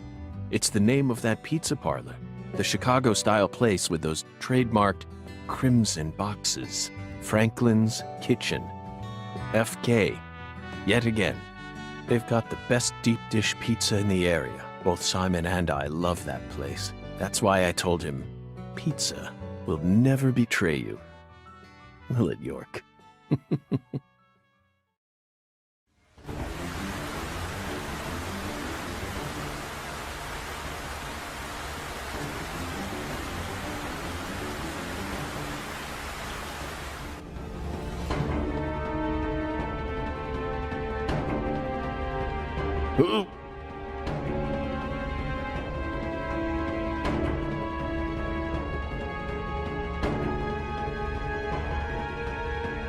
York, it's almost time. Let's finish this. I'll be there soon. Watch my back, will you? This is going to be my final battle. So I'm this far gone, huh? But unlike 14 years ago, I feel more at home in this world now.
I can feel it, York.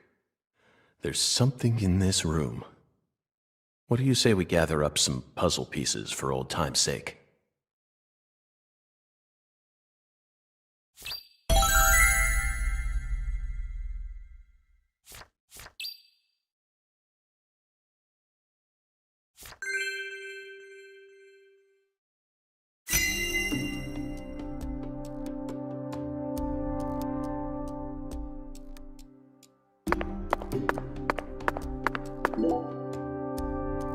An artificial heart-lung machine. And this tank's filled with some sort of liquid. If it isn't frozen at this temperature, it must be a non-freezing liquid. What was he using this for? It couldn't be cryonics. Did he replace Lisa's bodily fluids with this stuff? It's absolutely insane.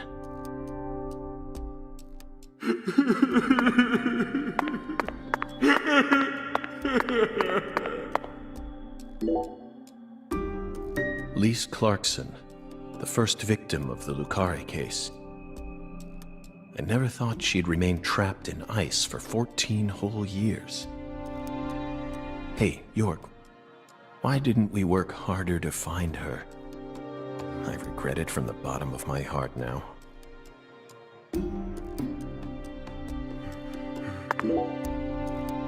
So it really was you, Avery. I finally found the 10-foot-tall giant. Lena once said that the red soul could enhance people's unique characteristics. In your case, it must have enhanced your physical characteristics. Personally, though, I don't think enhance is the right word here. This is simply a physical mutation caused by a drug overdose.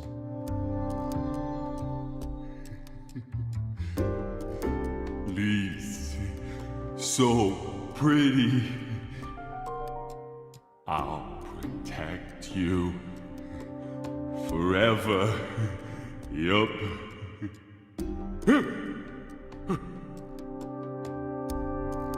Lise smiled. She's smiling at me. Yup.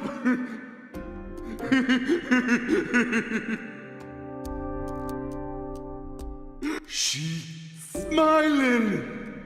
No one ever comes here. I can hide Lise here. This is for your sake, Lise, so I can protect you. Yup.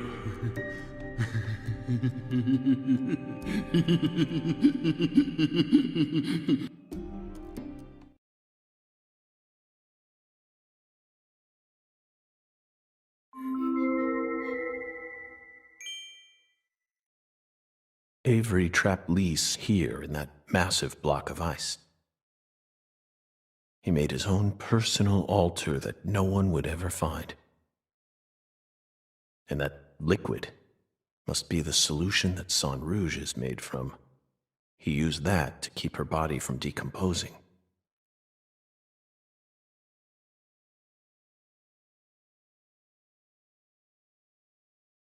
Oh! Red seeds. I knew it, York. Our battle began the moment we first visited this town.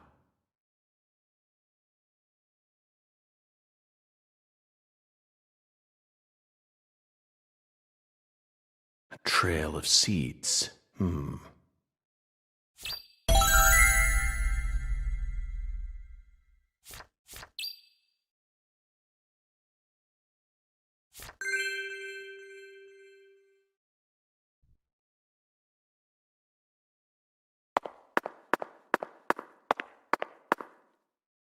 What are these huge crab legs doing here? Or are they shrimp legs? Not that it matters. We need to find Patricia.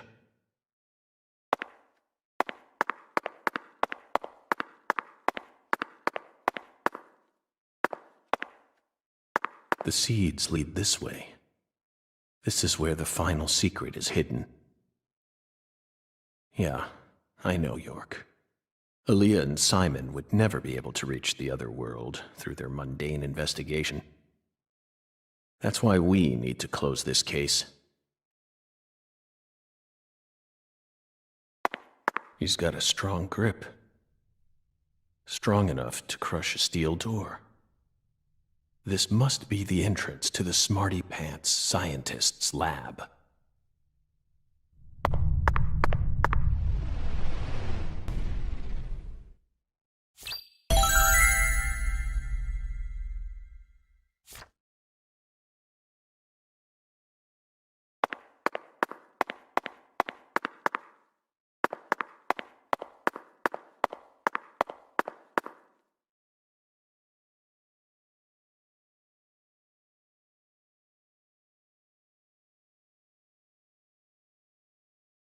Avery Smith.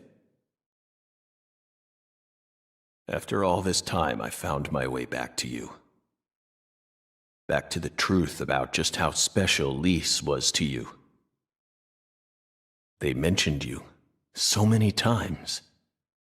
Mrs. Carpenter, Alexis. But I didn't catch on. I completely glossed over the monstrous karma you've accumulated. You met the goddess together, with Professor R's red soul. And you obeyed them, just as the goddess ordered. But then, the goddess died. You lost everything, and you went out of control. So, Professor R decided to give you something special. Lisa's body. You didn't steal the body. She gave it to you, didn't she?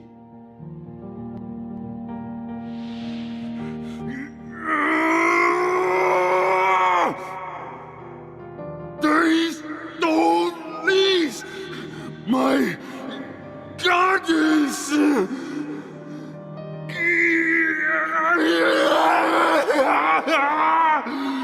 No goddess! No Lise! So sad!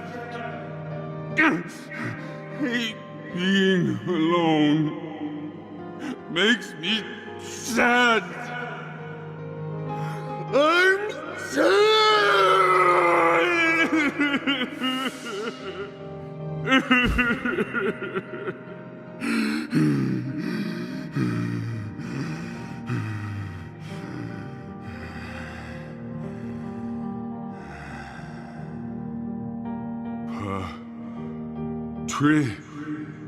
Patricia. Patricia. Yup. I still got Patricia. Lise and Patricia. So alike. I ain't alone. Yup. The goddess is still with me.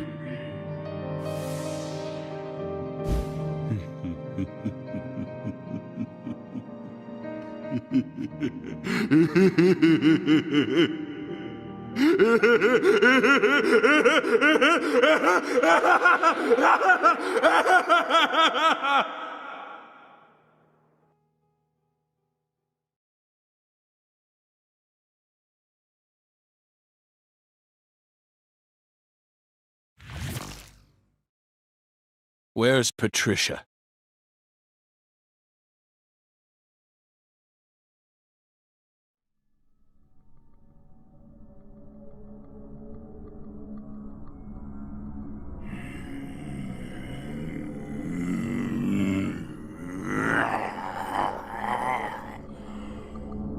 It's not too late for you, Avery. Turn yourself in. Stop now, and I'll even testify for you.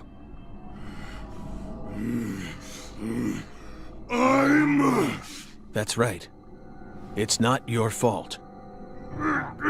Not my fault! Yes. You were just being used. I was used? No!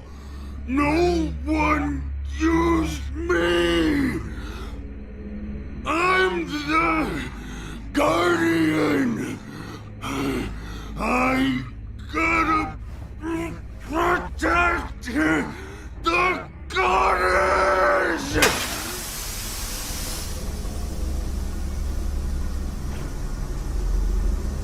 She's mine!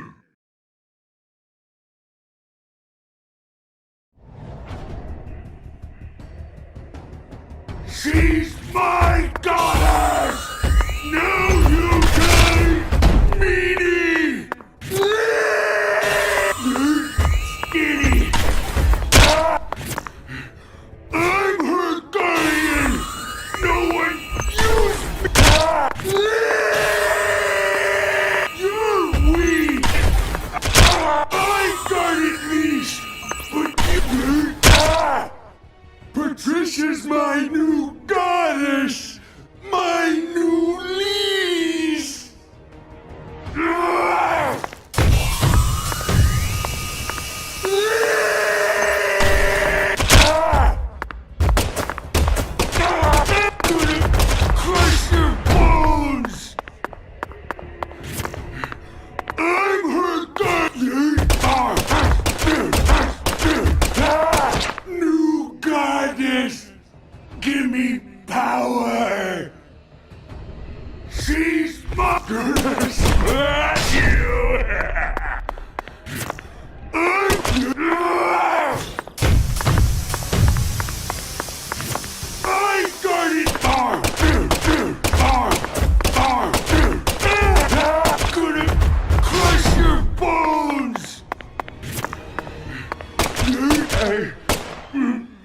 What happened? I'm not a smarty pants, so I don't know.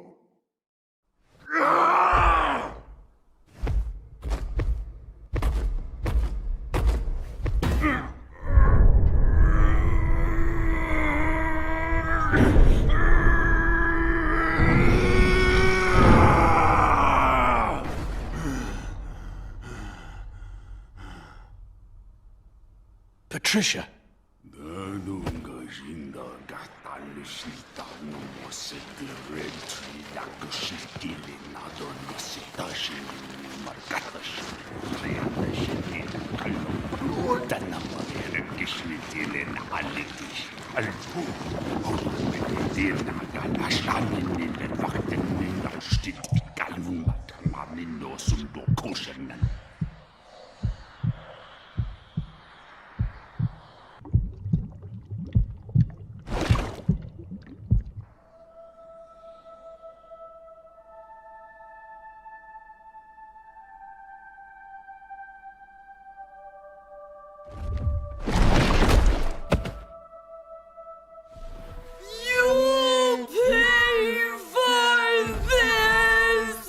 Avery. So that's your new altar. Sorry, but that religion won't last much longer. Patricia's coming with me.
Patricia, you've become such a beautiful young woman.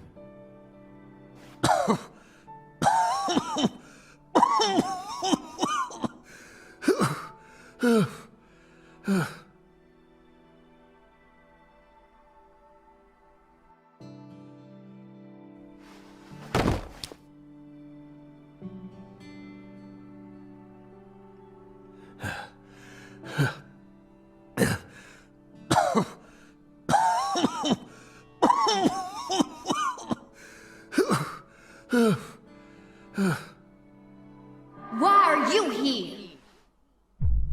I didn't ask you to come here. What do you think you're doing? I'm... Trying to act like some big hero? No. You never change. Always butting into people's problems. You wouldn't even let me die back then! What? Do you know how much pain I had to suffer because of you? Thanks to you, I had to live out 14 more years in hell. But... Who do you think you are anyway? You should have just let me die! I could never do that. I could never just stand there and let you die. Never. Never. Well, you should have. But... You should have just let me die! Just like you did with all the others. You let them all die! Stop. Stop it. No, I won't. You built up such a towering mountain of corpses. No! Yes, you did! You're possessed by death! No, I'm not. I did it for the sake of justice. Is that why you let her die? For the sake of justice? Don't say it. Please. Whatever you do, just don't say her name. Emily Wyatt. No! Emily Wyatt. Oh, damn it. Damn it. Damn it. I couldn't protect her. Yet I survived. I lived on to accomplish nothing. Damn it, York. Please. Just take me. Take me to the other side.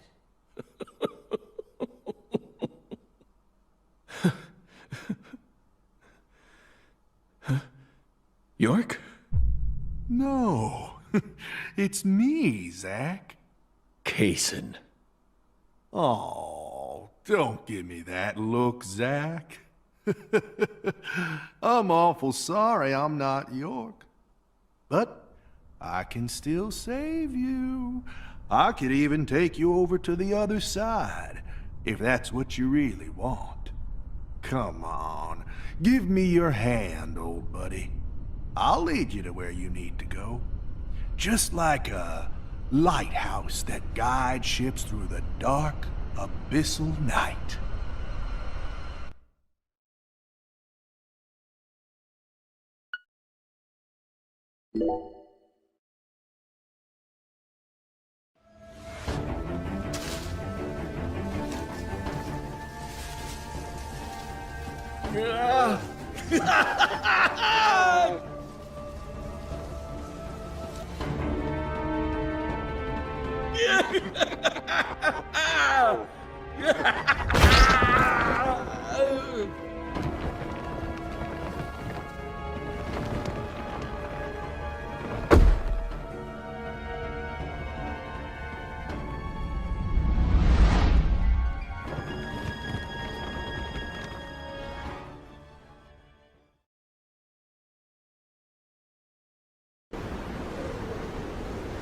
Oh, welcome, Zack, to the Red World.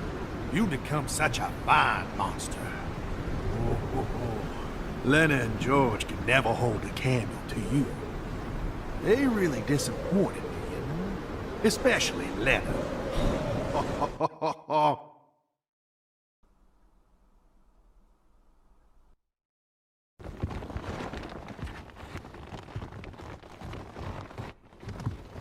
Stop right there!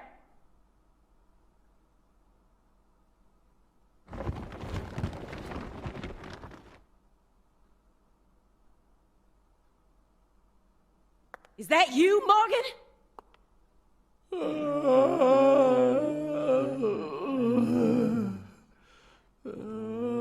Don't move another muscle. Francis, Zack, Morgan, your story, your reasoning, I accept most of it. So just put your hands down and give it up. I'll take it from here. Yeah. Oh. Hey. She ain't half bad. She can't see this world, but she still managed to find her way here using nothing but her nose. She's like a genius pianist who can play Chopin without looking at any sheet music.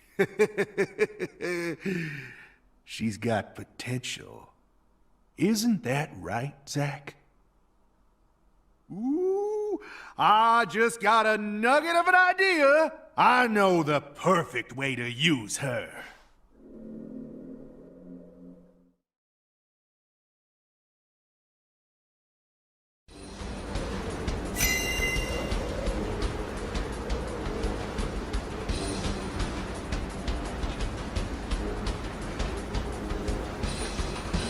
Pig.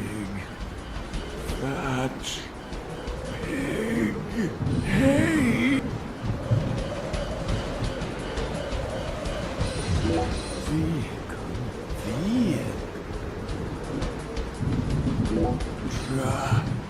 Try. So many no.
Stop! Get away from her!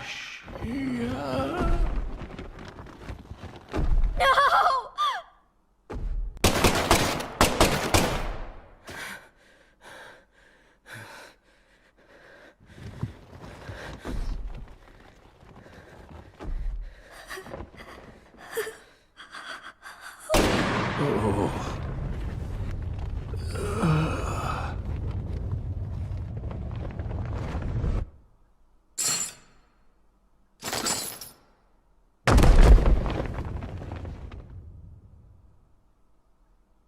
You're Zack? Special Agent Zack?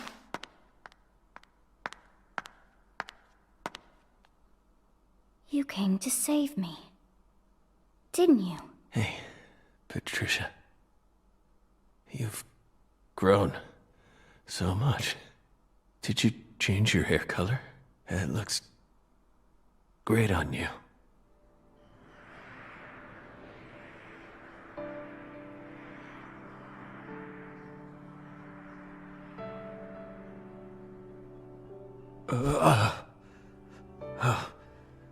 Good. Good. Looks like I made it. Zack! Tricia. I don't have much time left. I'm just glad I got to see how much you've grown before it all ends. What are you saying? Don't be stupid. Don't worry. When I die, so will this tragedy. I always knew it would. He and I are two sides of the same coin. We've always been one in the same. If I disappear, so will he. You don't need to worry. Patricia, you can be happy now. No, you're not allowed to do that. The contract's still in effect. Here, look at this. Was this all a big lie? I promised to protect you from all the evil in our world. You need to uphold the contract. Zack, you saved my life. You're the only reason I'm alive right now. That one time, when I wouldn't stop crying, remember what you said? Our world is filled with pain. Evil, violence, betrayal, jealousy, lies. Unseen despair is always waiting for a chance to paralyze us. Sometimes you might feel like you'd be better off dead. But you can't give up. Never forget, your life is your own. Those words freed me from the chains of my destiny. If it weren't for you, I would have died a long time ago. Please, Zack, I still need this contract. Please keep protecting me. Morgan! Get away from her! Wait, you're misunderstanding. Get away before I count to 3, or I'll shoot! 1! No! Listen to me! 2! 3!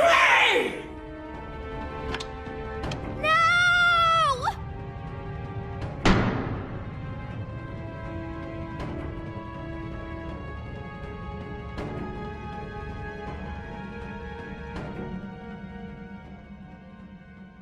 Patricia!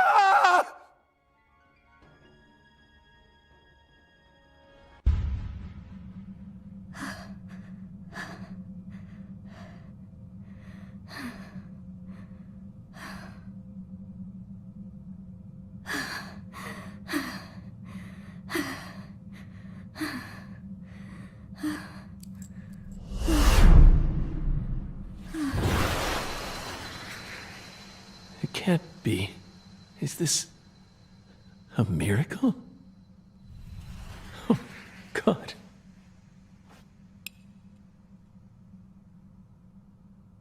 I don't even know what to say.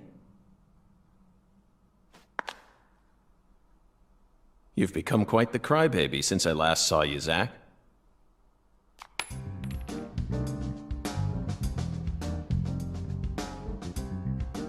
Hi there. Good to see you again, Patty.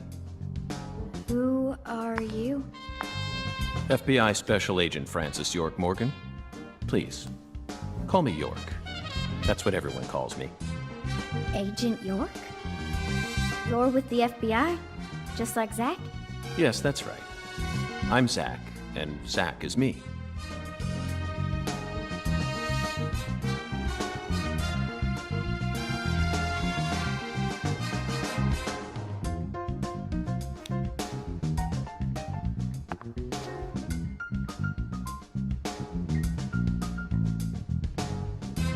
feel like I've always known about you two. Just what are you? We're your old friends, Patty. Now. And forever.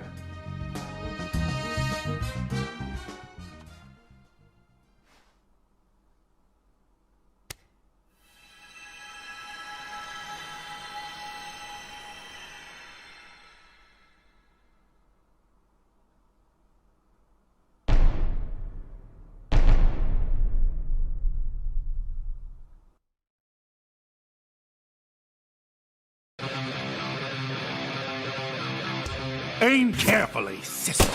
Freeze!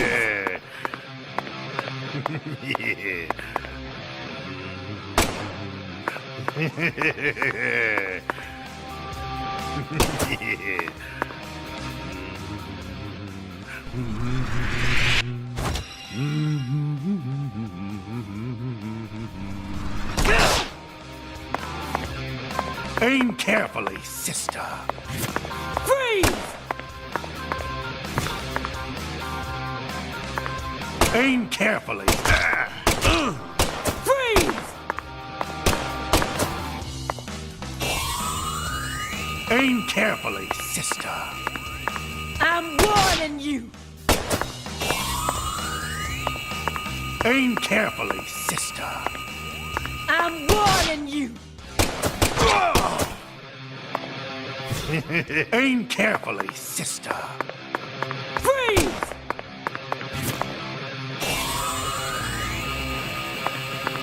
Aim carefully, sister. Freeze!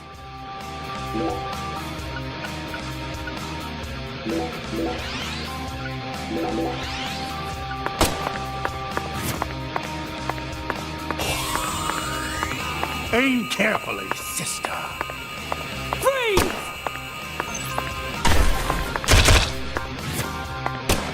Aim carefully, sister.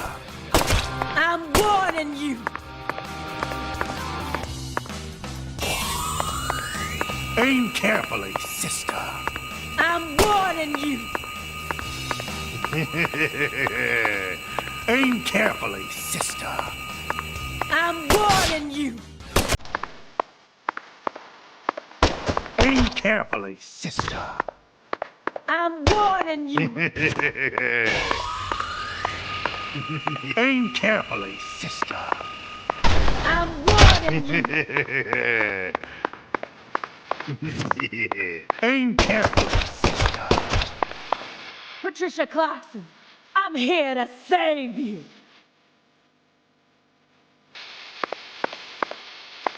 One, two, three! Aim carefully, sister. Freeze! Aim. I'm warning you!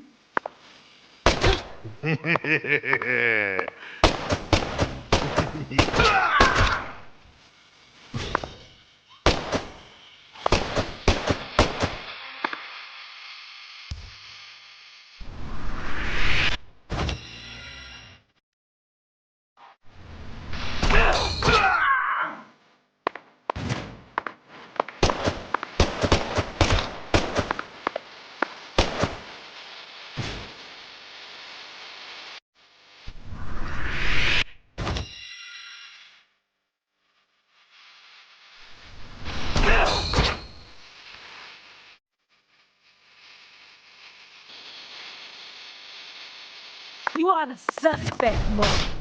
You're on death row. Resistance.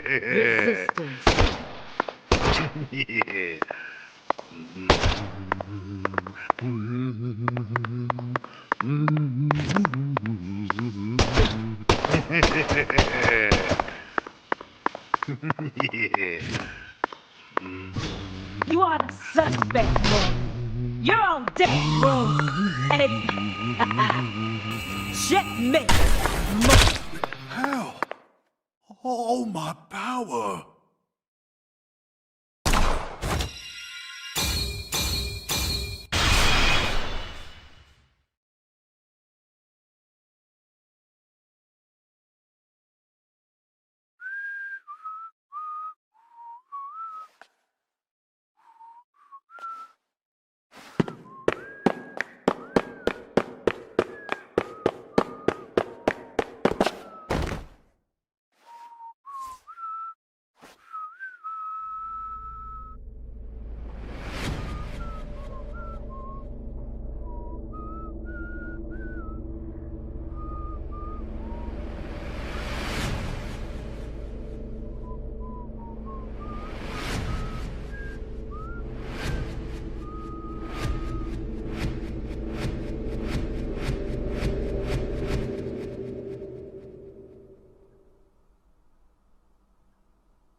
Hey, Zach, wake up! Zach! No! You can't die here. Please, Zach! York, please! Save Zach! I know you can save him! Death is inevitable, Patricia. It descends upon us all equally. All life dies in the end, and no one can change that. But we're finally together again! This isn't fair! Come on! Fulfill the contract! Sorry, but this is an extenuating circumstance. Then sign a new one with me! This contract isn't valid anymore. Now, I'm going to protect you from all the evil in the world. And I plan on keeping my promise. So you're not allowed to die before I do. Go on. Sign the contract! Come on, sign it! Now!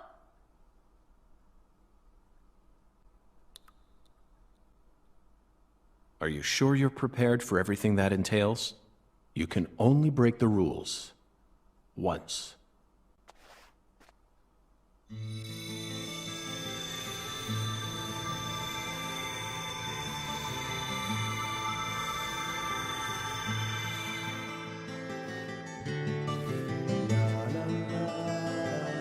Listen to me, Patricia. When Zach wakes up, I want you to tell him something. This is our final farewell. Thank you so much for all you've done. Over all those years, you never forgot about me, did you? It's been so long since we've seen each other, but I know you always kept me in your heart. That's what kept me alive. I owe it all to you, Zach. Thank you. And goodbye.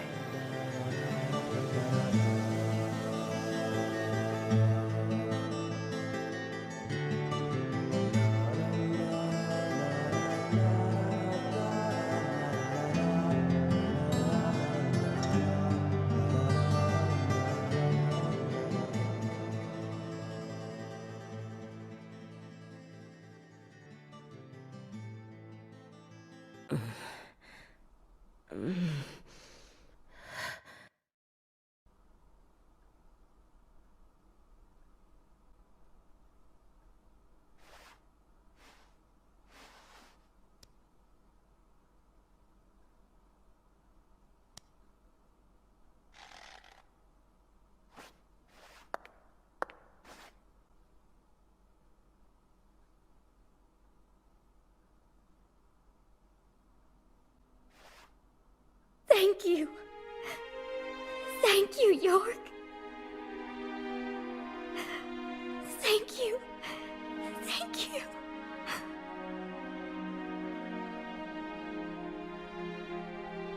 He who fights with monsters should see to it that he himself does not become a monster. And if you gaze long into an abyss, the abyss also gazes into you.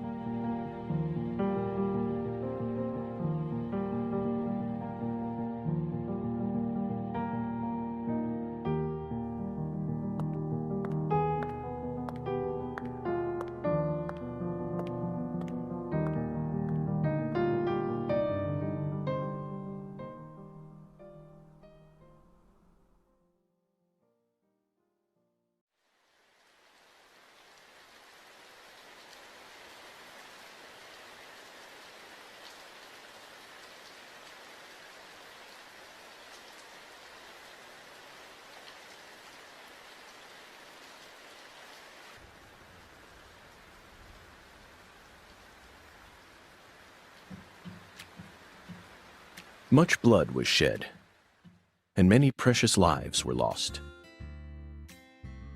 Avery Smith was indicted on 11 charges, including kidnapping Patricia Clarkson, illegally disposing of Lise Clarkson's corpse, and distributing the illegal substance known as Sang Rouge. He's currently serving a term of 381 years at a state prison in Angola, Louisiana. His first possible scheduled review for parole could happen in 127 years at the earliest. Aaliyah Davis's assistance in solving the case was officially acknowledged, and she was transferred to the DC HQ. Thanks to Boston Chief Robert Abraham's support, she was officially allowed to join the Sang Rouge Investigative Task Force. Later, it was reported that her younger brother began to show small signs of recovery from his addiction. Simon Jones was finally freed from his mission to monitor a certain ex-agent and returned to the Boston branch. He was given a brand new computer and put back on data analysis, but never worked another big case. Instead, he spends most of his time at the office doing Sudoku. And so, after 14 long years, the curtain on this gruesome case was finally closed. Lucare still suffers from the aftermath of the plan set into motion by Professor R, aka Helena Doman. She was clearly smart enough to restore the Clarksons' empire on her own, yet she never tried to. The true reason behind her tragic downfall remains shrouded in mystery. A person's life can be greatly affected by the tiniest of anomalies, such as buttoning the wrong shirt button. Just like how this genius, who once inspired great expectations, went on to become infamous as one of the South's most inhuman criminals. And now, after a very long time, life is finally starting to return to Lucare.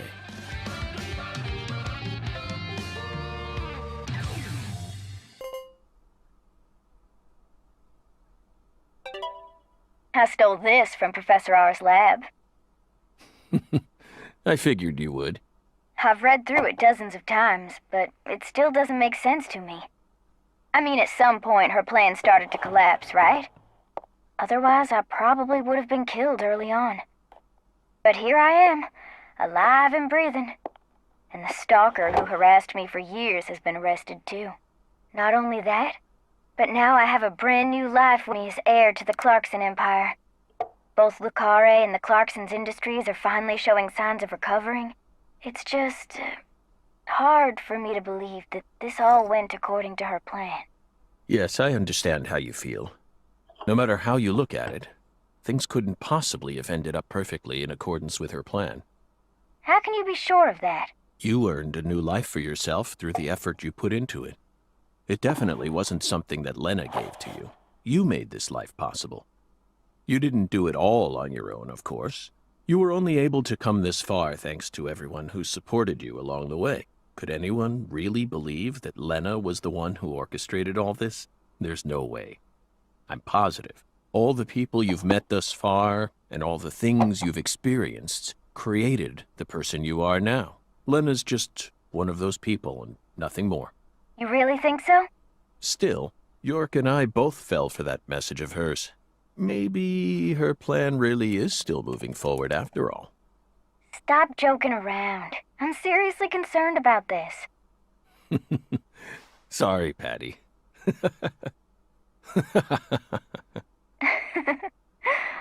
What am I going to do with you, Zach? By the way, did you change your hair color back in order to signify some important decision you made? Yeah, I guess I did. After losing everything, I finally found my true self. So I've decided to accept everything that comes to me from this point on. I think that color looks great on you. Really? Thanks, Zach. I'll never give up. I'm determined to overcome my cursed blood, whatever it takes. And you will. That's why York chose you to be his assistant, you know. He always knew you had it in you. Wow, he really thought that highly of me? Suddenly I feel really motivated now. This is crazy. I don't even know what I should get started with first. Now that's the Patricia Clarkson I know. Oh, I got it. I want to go and get one of Alexis's chocolate sundaes. Not a bad idea. They are to die for. Yeah, they're like the deadly premonition of ice cream.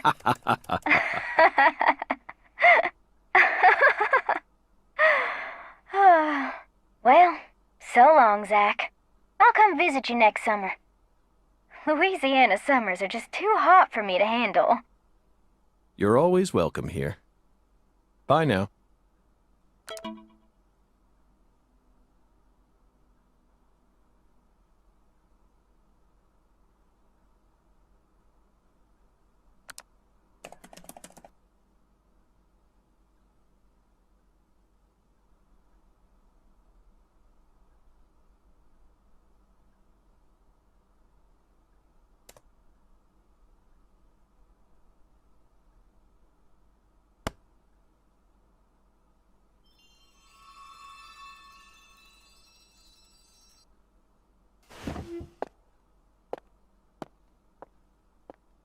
Feels like today is going to be another wonderful day. Now, time for some coffee. No matter what the plan is, coffee should always come first. Isn't that right, Emily?